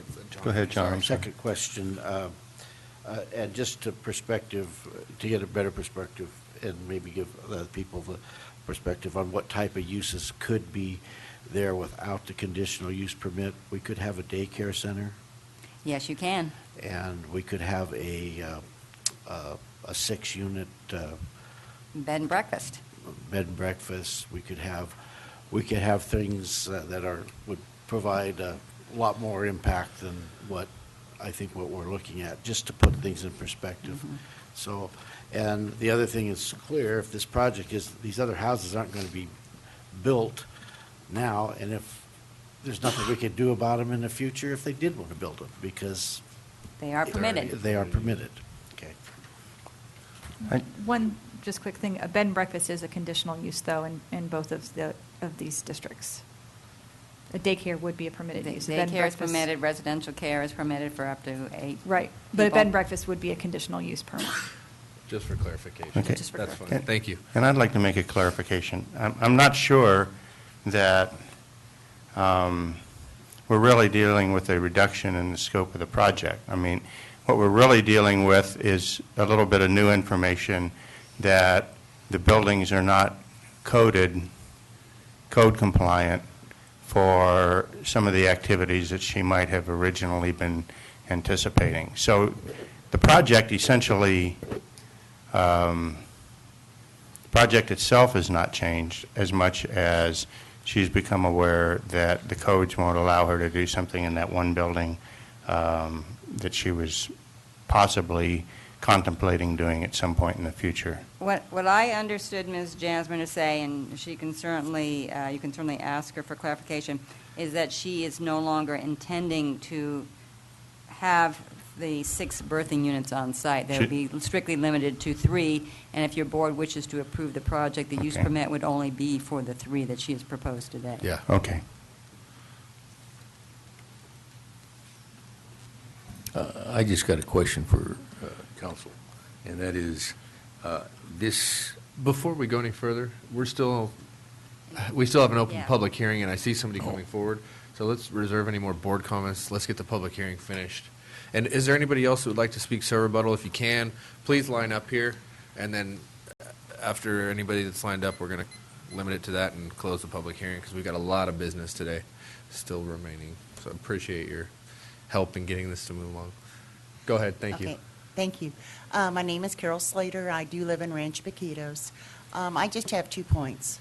One point is, I know last meeting, Mr. York stated that the project was closer to to Soulsbyville Road than it was to Highway 108, and it's about twice as far to get to down Draper Mine over to Soulsbyville Road than it is Highway 108. And Draper Mine is not that wide of a road. It is a very, very narrow road. Can I remind you of something? Huh? Try to keep it to any points that were made by Okay. Ms. Jasmer during All right. her rebuttal. Okay. Anything outside of that, Well, she we was can't. mentioning commercial. She was saying commercial use. Yep, so you can okay? talk about that. And it was always my understanding that underneath the conditional use permit, that you could not have employees, that you could do like a home business, but you couldn't have employees for underneath the conditional use permit. We can ask our staff that. Do you want to, is that it? Do you want to clarify that, Ms. Shane? Yes, actually, it's a home occupation, or cottage industry is what another term for it is. We allow that in every zoning district in the county. We encourage businesses within people's homes. Under those provisions, you may not have an outside employee. That business must be conducted only by the people who live in the home. Through a use permit or any type of arrangement like that, you could have other employees. Thank you. My name is Roy Spears. I live at Atencio Court. 3 things I'd like to bring up. She's talking about 6 birthing centers, or 6 birthing Suites. suites. What if you got 2 babies at the same time? She's only got 6 parking places. So now we're talking 12, 13, 14 parking places. By the time you get your family, your grandparents, and everybody else in there. Second thing I would like to say is she said something about a sign. If people comes to her classes, they know where the facility is anyway. So why do we need a sign out there? You're talking about commercial? Why do we need a 24 square foot sign sitting out there on the road? If they don't know where they're going, they don't need to go there. Third situation, this just, I hate to keep beating the drums in this thing, and I don't think you guys would want this thing in your front yard either. But it just keeps going on, and every time I come to one of these meetings, we got this change, that change. Why don't they get it together before they do anything? I used to train salesmen all the time. I used to tell them, get your ducks in a row before you make a presentation. The ducks aren't in a row. They keep to be jumping here and jumping there. It sounds like people they wake up in a different world every day. So it just needs to be more organized than what it is. So that's my point. Thank you.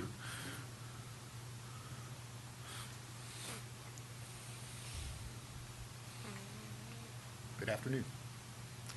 Something I just wanted to bring up as far as Ms. Jasmer.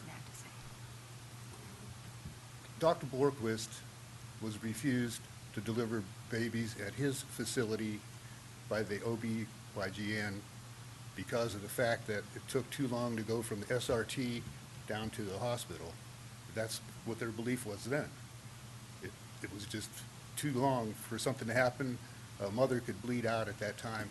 And so I just want to bring that up to you, let you know that that's a heck of a lot further to the hospital than it was from Dr. Borquist. So, Thank you. thank you.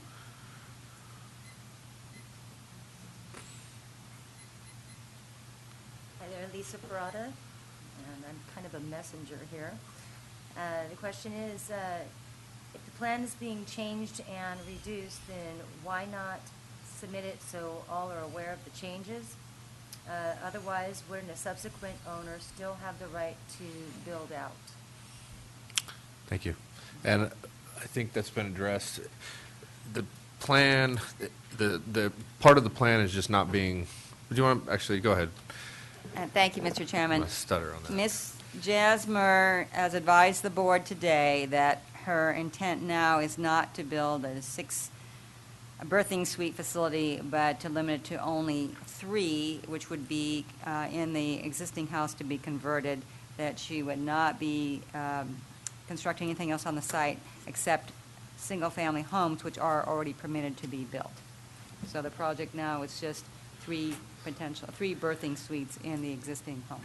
Okay, I was under the impression that she didn't need the conditional use permit if she had birthings in her home already.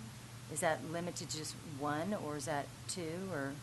No, she would need a use permit for the 3, for the birthing suites, yes. Okay, thank you. Thank you. Is there any other, I'm sorry. All right. We don't have to, but I appreciate it.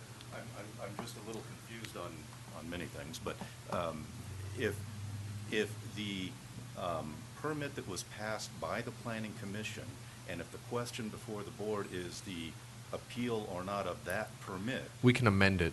this process We have is the- amending that permit. Yeah, we can do that. And we can add additional conditions, all kinds of things. Okay, so that will be effective in the permit? Correct. After, okay. Yes.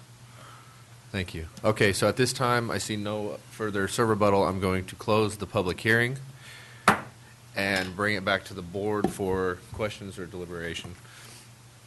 And I don't know whether I'm asking county council or Ms. Shane this question, but we'll try it for both of them, let one of them answer.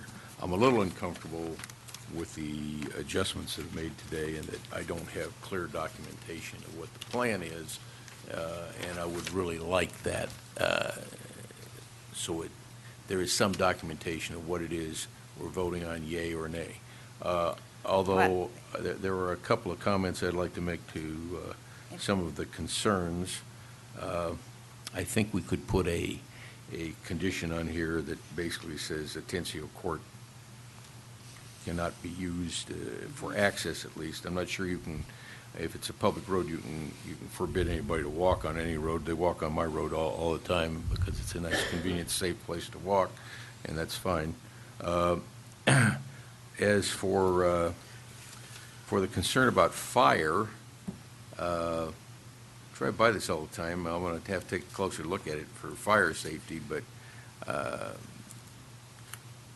we could put some requirements, is it be maintained in a fire-safe manner. I mean, brush be kept down, et cetera, on the land, I would assume, but I'm not sure that it will be a bigger problem this year, perhaps, but I don't think I can liken this to a cigarette butt flying out of a car along a major highway. Where's dry, and I have to admit and agree with somebody that a lot of cigarette smokers are rather lax in what they do, but that's something we publicly have to insist that they be more responsible. I'm not sure. Now she is running a midwife business, and she's doing some birthing out of her own home now, right? I don't know if there are births at her home now, but she has her office. She does consultations at her home now and has been for the last 10 years, is my understanding. Okay. Well, I can't see this. Someone mentioned 50 cars a day. I can't really see this generating 50 cars a day, but let me assume it did. 50 cars in a day on Draper Mine Road. If I give you, I'll make it 60 cars a day, and I give you 12 hours under which that would happen and not 24 hours, we're talking about 5 cars an hour. I don't think we would notice that. I drive Draper Mine Road at least twice every day. I don't see that being an issue. I'd like to deal with the real issues, but I'd like to be voting on exactly what I'd like to have documentation what I'm voting on, but that's just where my comments come. Mr. Chairman, if I could address, if your board would like to continue this, we can bring back a revised project description. We can even, with those changes, we would have to go back through the conditions anyway to see if there would be changes to the conditions now that it's a reduced project. A lot of it might be just reference, like the number of required parking, that type of thing. But we could bring that back to you if you would prefer to see that in a revised map to show exactly what's being proposed. that sounds appropriate. Yeah, if we're going to. It makes more sense. Can I ask for a clarification before we do that? Sure. In any case, the public hearing process is completed, right? Correct. Or would we be opening up a whole new public No. hearing? It's the same project, it's the same process, but before we finalize anything, we just want to see it actually documented in writing. Okay. Of what changes are being proposed. And those changes are okay. So I'm okay with that. I see consensus here, and we have clear direction, so I don't think we need a motion. So do you have any other questions? No, if you would like to continue, though, if you could specify, we could A have date this and for your time. next meeting, if you'd like that. The 20th at 1:30? Okay, done. Okay. 20th, 1:30. And the hearing is closed, just to clarify for the public. Public hearing is closed, and so anybody that would like to come back, the public hearing is closed, but you can observe what's going on, and the board will address any of the conditions that have potentially changed. And possibly put other conditions on it. Yeah, we can add conditions, we can approve, deny, whatever we want, basically. So that's the direction, so thank you very much. Okay.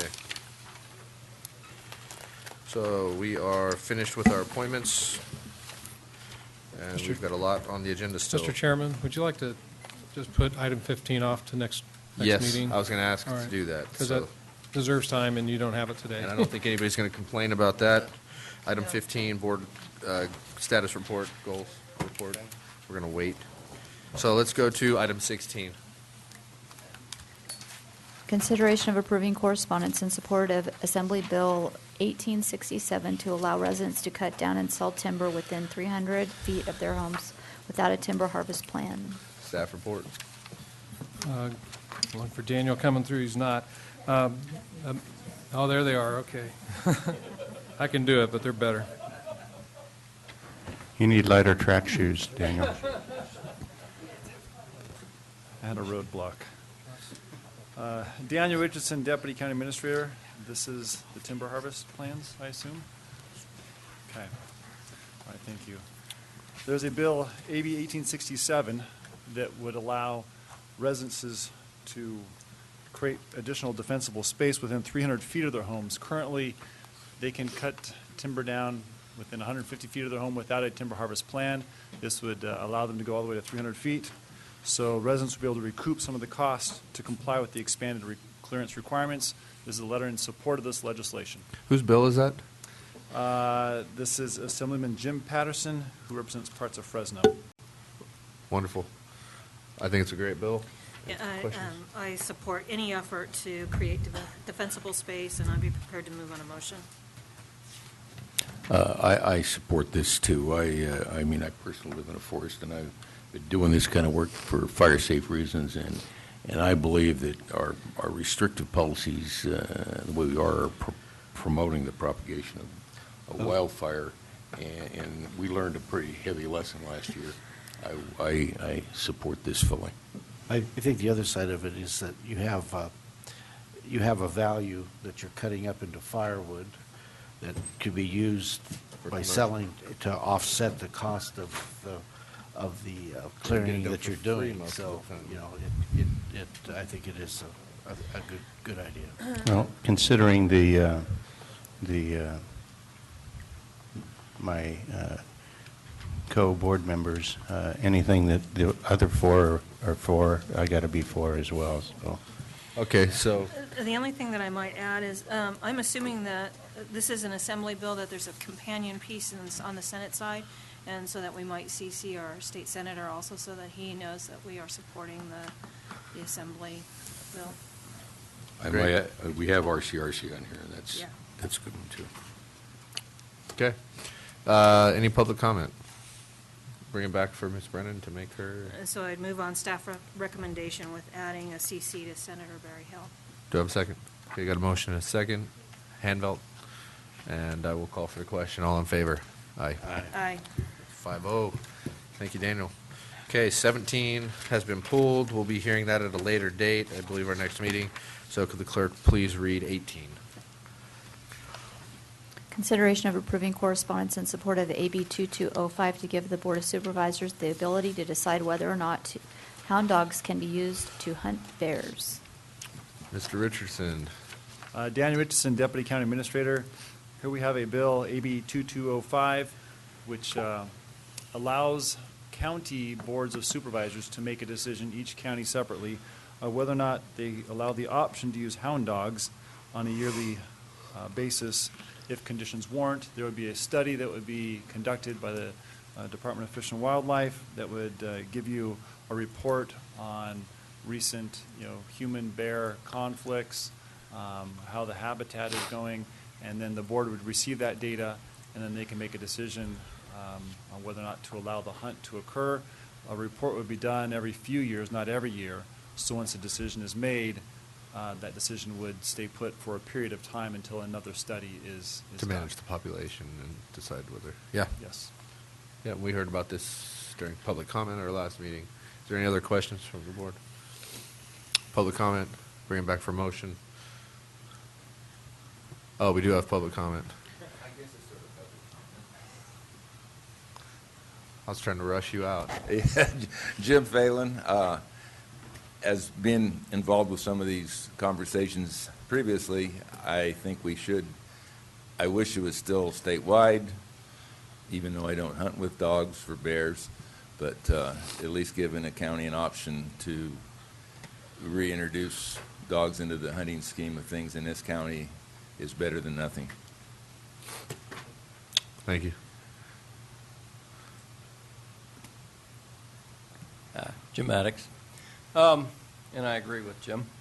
Having spent some of my youth hunting over hounds, it's an experience that's kind of unique. It's a subculture that has traveled to the west from other parts of the U.S., I think, and probably started, I suppose, in England.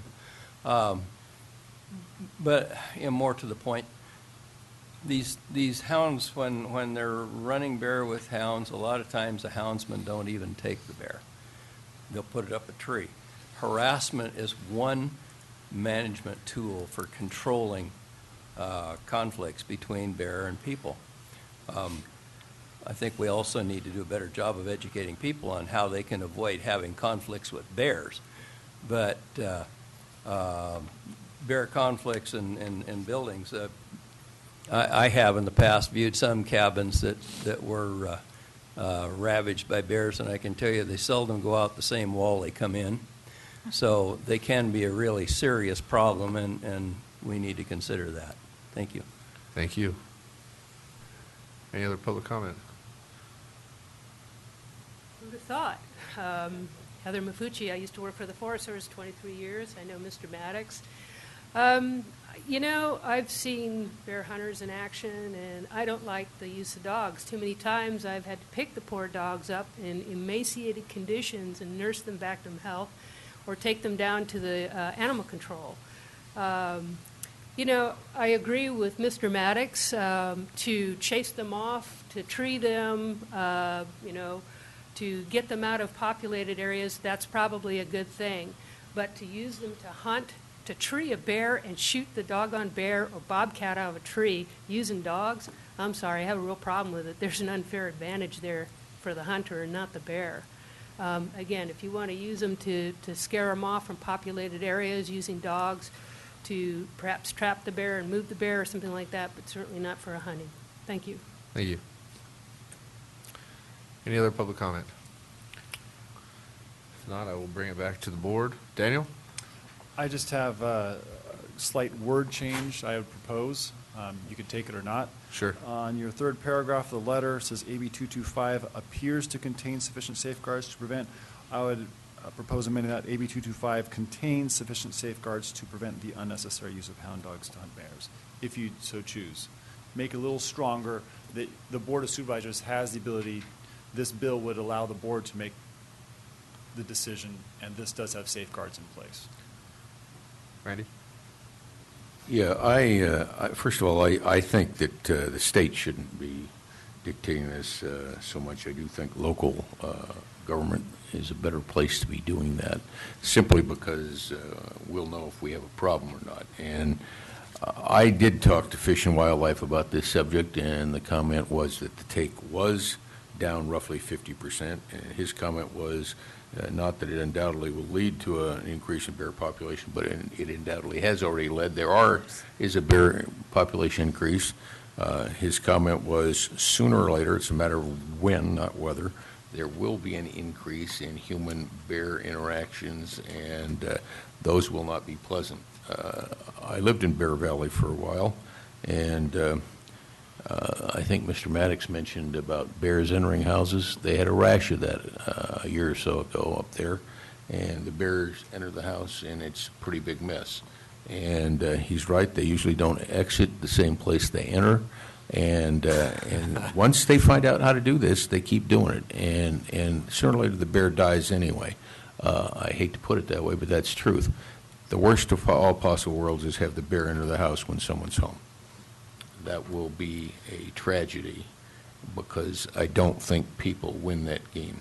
So I'm in favor of us making that determination when the time comes with the appropriate data. So I would support this. I would support this with just a few clarifications. In the second paragraph, if the bear population is not held in check, the likelihood of human-bear conflicts will rise and result in a public safety issue on both public and private land. And then I think at the last sentence in that, we really need to stress the safety piece of this, and this trend needs to be reversed to ensure public safety. Because I really see this as a public safety issue. I think we're all okay with that. Got that, Daniel? Okay. Yes. Can I get a motion? I'd move on approval of the letter with the 2 additions. Second. Okay, I have a motion and a second. I'll call for the question. All in favor? Aye. 5-0. Thank you. Okay, 19.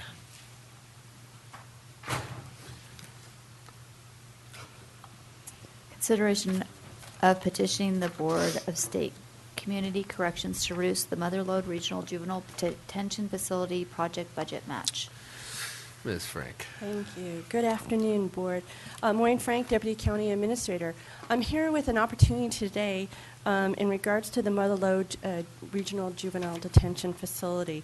As you know, back in December of 2008, the county applied for and did receive an SB 81 grant in the amount of $16 million. In the grant application that we submitted, we had to submit a budget summary sheet, and in that it included state funds that we were requesting, and that was the $16 million. We had included a cash match, and we had included in-kind match. So those are the 3 items that we included in our budget sheets. Since the time that we received the grant notification, county staff has been working diligently in regards to putting in infrastructure, as you know, utilities, roadways, working on refining the plans, getting the plans checked through the State Fire Marshal's office, through our third-party administrator plan check review, which is for LEAF, and working with the BSCC to make sure that our plans and specs met all of their requirements. One of the things, the last piece that we're working on before we can come before you for approval to go out to bid is going before the State Public Works Board. And in doing so, there's a huge amount of paperwork and projects, reports that they want and request from us. And it was during that review that our project manager, Jim Aboitis, noticed that our project summary sheet included ineligible items on that budget summary sheet. So, for example, the $2.8 million that we've spent on the infrastructure projects, putting in the roads and everything, are not eligible costs unless we wanted to deed those over to the state of California, which we don't because we have other plans for that property. Yeah. So anyway, so working with Jim and working with our liaison, Leonard Chappelle from the BSCC, there is, according to the guidelines for the SB 81 grant, there's an opportunity for us to file a petition to request a reduction in our minimum of a 5% cash match and nothing for in-kind match. And what's nice about reducing our in-kind match is I'm all for creating less work for myself, but also my coworkers. So for our auditor controller, who's listed here as our fiscal agent for this project, it'll mean that Ms. Batista and myself will not have to track every single minute that we're spent on this project. Okay. I think this is a no-brainer. Any questions? Can I get a motion? I move on staff recommendation. Do I have a second? Any public comment? Call for the question. All in favor? Aye. Thank you. Thank you. Randy. Okay.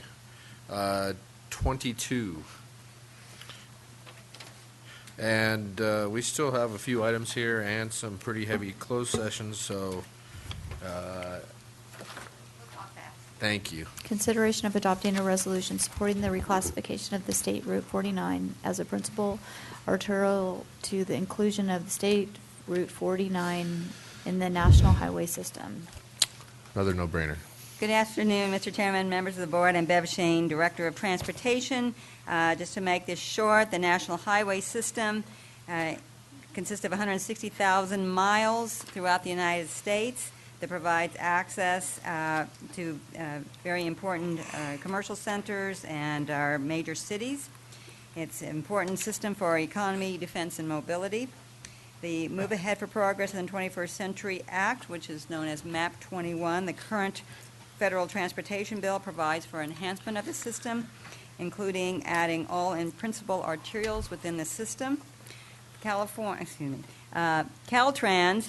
has identified Highway 49 as a potential road to be upgraded to be a principal arterial, which would make it eligible for inclusion into the National Highway System. The reason they are proposing that is that the MAP 21 provides $22 million annually $1 billion annually for projects that can improve the highways within the federal highway system. And so Caltrans has asked for our support. This was reviewed by your Transportation Committee at its meeting on April 21st, and at that time, the committee endorsed the proposed resolution of support for this action. Thank you. Questions? Can I get a motion? Move on please? staff recommendation. Beautiful thing. Do I have a second? Second. Okay, is there any public comment? Bring it back to the board. All those in favor? Aye. 5-0. Beautiful. Okay, 23. Consideration of approving plans and specifications and a bid book for contract 1659, 1660, and CSA number 13, 2014 chip seal project. And issuing a call for bids due on June 5th, 2014 at 2 p.m. All right. Hi, Tanya. Good afternoon, Chairman, members of the board. I'm Tanya Allen, Supervising Engineer of the CRA. In May 2013, your board accepted the Pavement Management Program.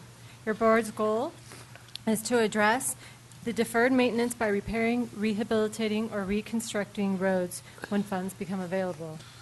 The county had one-time funds available for the fiscal year 13-14, which your board allocated in using mitigation funds for the preventative maintenance treatment of a chip seal on Tuolumne Road North and Lions Ball Mountain. Staff prepared the plans, specifications, and the bid book for the 2004 chip seal project as a capital improvement project. Excuse me. The proposed project consists of applying an asphalt rubber chip seal to the existing road surface, followed by a protective fog seal and new striping. The work extended approximately 2.5 miles on Tuolumne Road North from Miwoo Street to Ponderosa Way and approximately 0.92 miles on Lions Ball Mountain Road from Ball Mountain Ranch to Apple Valley Drive. The engineer's estimate for construction contract is $253,000. On March 18th, staff presented to your board the inclusion of the chip seal project for CSA number 13 as an alternative bid in this proposed contract. CSA is included as an additive bid of a polymodified asphalt emulsion chip. This isn't a rubber chip seal, it's a normal chip seal, based on the available funds that were in the CSA account. The engineer's estimate, including the bid alternative for this construction contract, is $318,000. It is recommended that your board approve the plans, specifications, and the bid book for the contract 1659, 1660, and CSA 13, which is labeled 2014 chip seal project, and issue a call for bids due on June 5th at 2 p.m. Thank you. Questions? Public comment? Do I have a motion? Mr. Chairman, I move that we approve the bid book contract Bid book. for chip seal and issue a call for bids due June 5th, 2014 at 2 p.m. Thank you. Do I have a second? I'll second. Okay, motion is second, and I will call for the question. All in favor? Aye. Aye. 5-0. Thank you. 24. Okay, Tanya Allen, Consi- Supervisor. Consideration of approving a list of road reconstruction projects for fiscal year 2014-15, establishing the priorities for funding these projects and authorizing staff to submit a request to the Tuolumne County Transportation Council for regional surface transportation program exchange funds for these projects. I was Staff trying to report. rush through. You know. That's okay. I appreciate it. Tanya Allen, Supervising Engineer for the Community Resources Agency. Again, on May 21st, 2013, your board recognized one-time use funds considering the proposed 2013 road improvement project list that determined which projects to construct in fiscal year 13-14. This included reconstruction, rehabilitation, and preventative maintenance projects. Your board selected the rehabilitation projects, which included the reconstruction of Lime Kiln Road and Woodham Carn Road, and the preventative maintenance project of the chip seal on Lions Ball Mountain and Tuolumne Road North and Yankee Hill Jackson Street.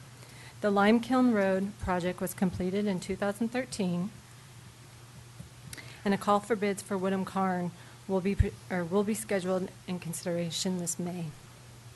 The 2014 chip seals project will be now advertised this week, and the county's goal is to address these deferred maintenance by repairing and rehabilitating and reconstructing roads when the funds become available. The Tuolumne County Transportation Council annually receives regional state transportation program funds and has recently discussed that they may release a call for projects in May of 2014 for the use of these funds. The TCTC Executive Director, Darren Grossi, has indicated up to $500,000 to be or may be available for RSTP. Using the $500,000 as an estimate for funding, the engineering division ran a scenario through the pavement management program that considered reconstruction projects of cold-in-place recycling with a hot mix asphalt. Only major and minor roads were considered. The proposed 2014-15 road reconstruction list reflects the results of the analysis prepared for the scenario, which is scenario 1 or option 1. Staff presented to the Board of Supervisors Transportation Committee the selected projects in the PMP, in addition to more economic scenarios based on the current projects in the planning phase that could be be combined with project or pavement management projects. The BOST considered these options and is recommending that Parrott's Ferry Road be given first priority and Yankee Hill Jackson Street as a second priority, and this is presented to you as board option number 7 in your list. So it is recommended that your board approve the list 2014-2015 fiscal year and establish a priority for the funding these projects and authorize staff to submit a request to the Tuolumne County Transportation Council for RSTP exchange funds for these projects. Probably should slow down, huh? You're good. Thank you. John? Yeah, just to note that we did have considerable discussion at the Board of Supervisors Transportation Committee discussion, even though you were absent, Supervisor Hanville did fill in for you well. He did a good job. And I think Supervisor Rotifer should thank both of us for bending Looks our like it. priorities in order for those roads to get fixed in his district. But we did not sacrifice Woodham Carn. No, I have to tell you that I respected you both highly prior to this, and you have gone up in my esteem. I understand that there may be a possibility of additional funding. Was there any discussion of that? Well, first of all, I would just like to say that it's always kind of been nice to see projects related to economic development move forward. And you look at the Lime Kiln and some of the roads in the past, and that's been the logic. And I see with Blue Mountain Minerals and some of their mitigation funds and trying to capitalize on that, I think this is a great decision. And then what I did want to propose is if additional funds become available, which we have seen in some cases, that Dodge Ridge Road, which is also an important economic development asset to our county, the Dodge Ridge Road, if there are additional funds, we apply for those funds for Dodge Ridge Road. And I know we did part of a project in the past, and it was limited based on funds available, and this is another phase of that. And that road is in horrible shape, as you can see on some of the reports on the condition. It would be really nice to improve that, not only for skiers, but We during the summer discussed for that campers. at the transportation meeting. Yep. At length, and it's Yeah. hard. You're trying to pick out what Your favorites and not what's the necessarily best. favorite. My favorite isn't on this list. The most benefit. But my favorite is, and I appreciate that. But Supervisor Gray, you owe the rest of us. Yeah. I think it's the other way. Yeah. Okay, so You guys will pay up, I'm sure eventually. Yeah. I would be remiss if I didn't put in a number of comments that I've been hearing. While there is a lot of appreciation for the work that's been done on Lions Bald Mountain, there still is a significant piece of that road that could use some work also. And we have a large population that lives out that road, and again, a number of, indigeny, and that road is highly traveled. And so I just put it in there that you consider completion of that road also. I know there are a lot of demands for these dollars. So is that clear? Well, I have a couple in District 4 we want to add to that. We're going to keep adding? But I don't know how much money is going to be available, and I think, where we're at right now with the limited funds, we picked the best choices, and if there is more funds available, and there is enough to actually do an amount on Dodge Ridge that would make it feasible to go up there, then it would make sense. If not, we could spend it on Lions Well, or at Ball. least consider it and look at it in your planning process. Well, I think it is a absolutely. priority, yeah. It's up there. We'll remember Mr. that. Chairman, what we will do, if more funding does become available, we would come back to you because we would give you an idea of how far that money would go on these roads. Because, Okay. if it's only $100,000, it may not be worth doing some kind of a job. We might want to wait until more money's available to actually do a full Will we have project. time to be able to do that, do you think? Or that may Well, be a question for the man that just walked in the door? It will really depend, again, if you select this number, option 7, which is the Transportation Committee recommended, we estimate that will essentially take all of the funds that Mr. Grossi's advises that might be available. It may be coming in significant less than $500,000. That's just a rough estimate at this point. But if there's more money, or if when we get to the budget, there's year-end money that you want to, the one-time money your board wants to allocate, then, again, this is a good discussion to know where your priorities would be. But we would certainly have to then go back to see how far that money would go on these various roads and what type of a treatment it would need. Because we do a reconstruction is quite a lot more expensive than doing just an overlay. Okay. Well, everyone's looking at me. I would prefer just to submit it with the recommendation and just use Dodge Ridge Road as just a supplemental project if there are additional funds. If there's not enough to do it, then I think the position of bringing it back to the board and discuss, and I think everybody's in favor if there's enough money there, but to go up there for $50,000 when you could fix a road by another road, that's okay. closer would make more sense. Okay, I'm okay with that Right. then. Okay. As long as we have time. So, Public comment. anything important, or? Oh, I was suggesting too, we also have that flat program that will come around again. And There's so- additional funding so sources. it's always on our Okay. radar. Okay. It's just a matter of we need to find the right funds for that use so that we can get it done at an appropriate time. Thank you. Okay, so with that, can I get a motion? You got a motion? Can I get a second? I'll second it. Got it. Any public comment?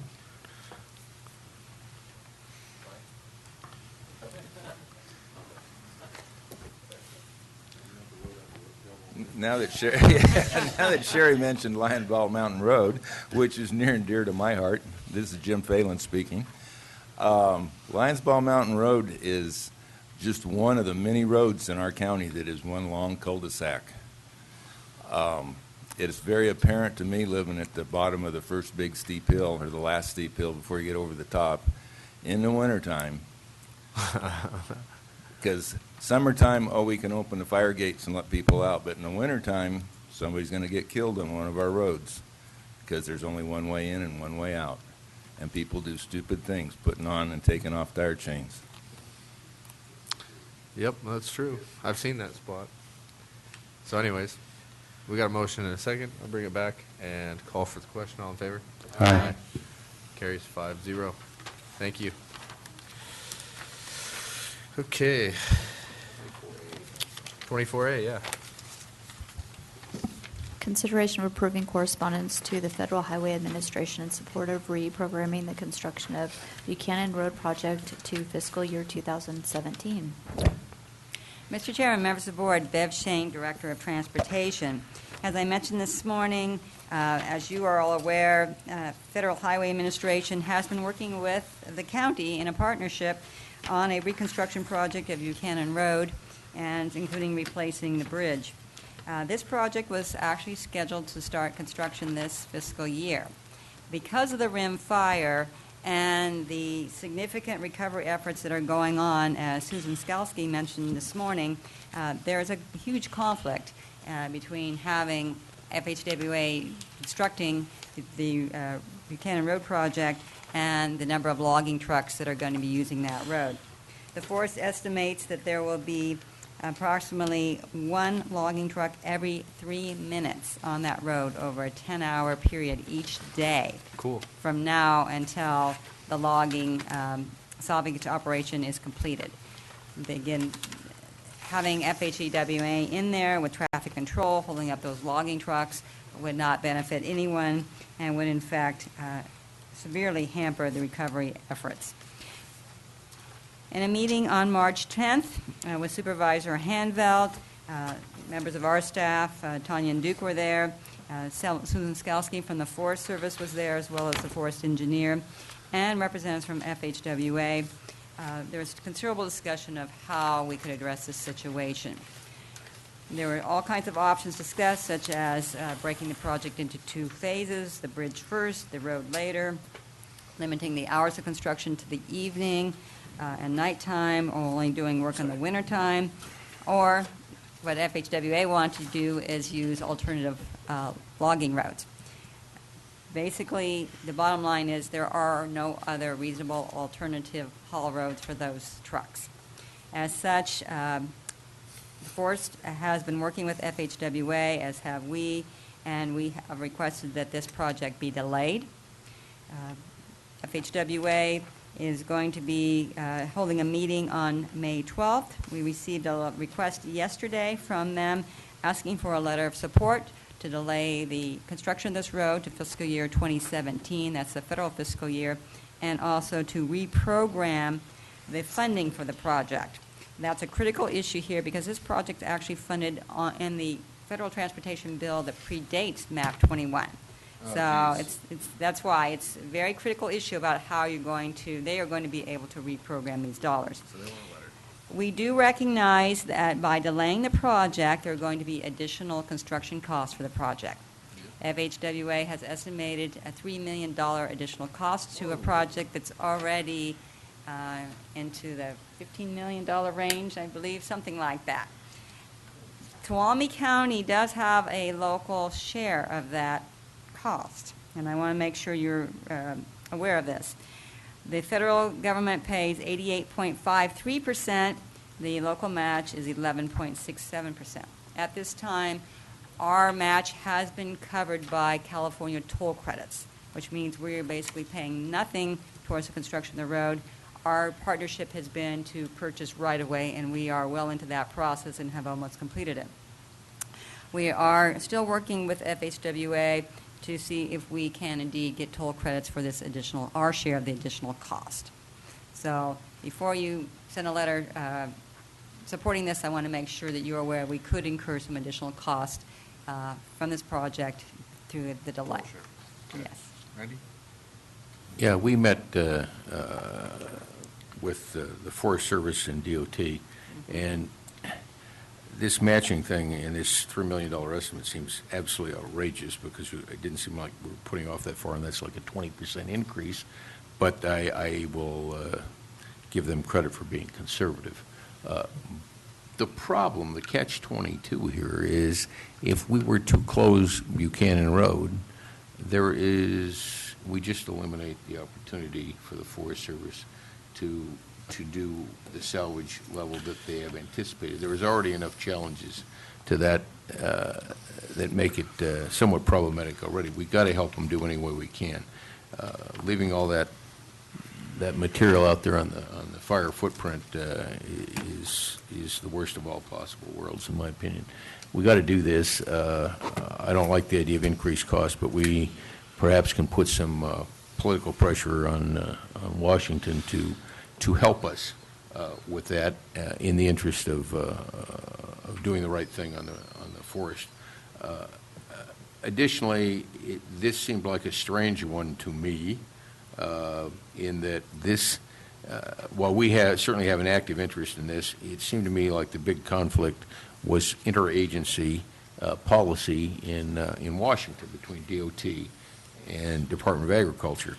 And I asked at least, well, I think I asked both of them, I said, can't you guys solve this problem on your own? Well, they need a little help, so let's give it to them. That's my view of things. We got to do this, do the right thing. I would love to have that done, but that project's also been in the mill since 2002 or 2004. It's been a long time. A long time, probably close to that, yes. So, we just need to get this postponed and then get it done as soon as we can. So you're making a motion? I will make the motion to support the letter. Thank I'll you. second. Quick question. The bridge, is that the bridge at Basin Creek or the bridge farther down on the riverside? Yeah. It's further down. The riverside? River Ranch? The bridge they're talking about replacing was the bridge that goes out to Hunter Creek, that Okay, leg so of Buchanan. across Basin Creek then? Yeah. Okay. Any other questions? We got a motion and a second. Did you get that, Alicia? Any public comment? Call for the question. All in favor? Aye. Aye. Thank you very much. Okay. 26. Consideration of approving out-of-state travel for Supervisor Carl Rodefer to attend the National Association of Counties Western Interstate Conference in Alaska. Okay. There's a joint meeting of the EELU, that's the Economic Environmental Land Use Commission, as well as the Federal Lands Management Committee on the waters of the U.S. and strategy to fight that legislatively. I think it's an important meeting to go to, as well as the WIR is really a moving and shaking thing in NACO. I feel so strongly that all I'm asking the county to put the bill for is the conference entry fee, and I'm covering everything else. Mr. Chairman, I think $495 is a cheap price to pay to get rid of Rodefer for a few days, so I move in favor of the motion. Are you making it? It's cheap to get him out of town for that long. Probably save us that much money just having him in Alaska, won't it? Precisely. Okay, so do I have a motion? Okay, I'm not bringing any fish or anything else back. Handbelt moved. Do I have a second? Second. John seconded. Oh, Sherry seconded. Got a motion second. Public comment. Jim doesn't want to say anything. So bring it back and call for the question. All in favor? Aye. Aye. Abstain. 5-0. Okay. Oh. He abstained. Did you abstain? Yes. Oh, so it's 4-0-1. Okay, so at this time, reports is on our agenda. I'm going to ask that we don't, no reports. We got a lot of, could the clerk please read our closed sessions? Which items? All of them? Right. Alrighty. Closed session, conference with labor negotiators, Craig Pedro and Fremd, Authority Government Code Section 549.576, all bargaining units, and public employee performance evaluation, Authority Government Code Section 549.57, B1 County Administrator. Do we expect to report anything? Any public comment? Okay, with that, we will we're going to take a 5-minute break, and then we'll go into closed session.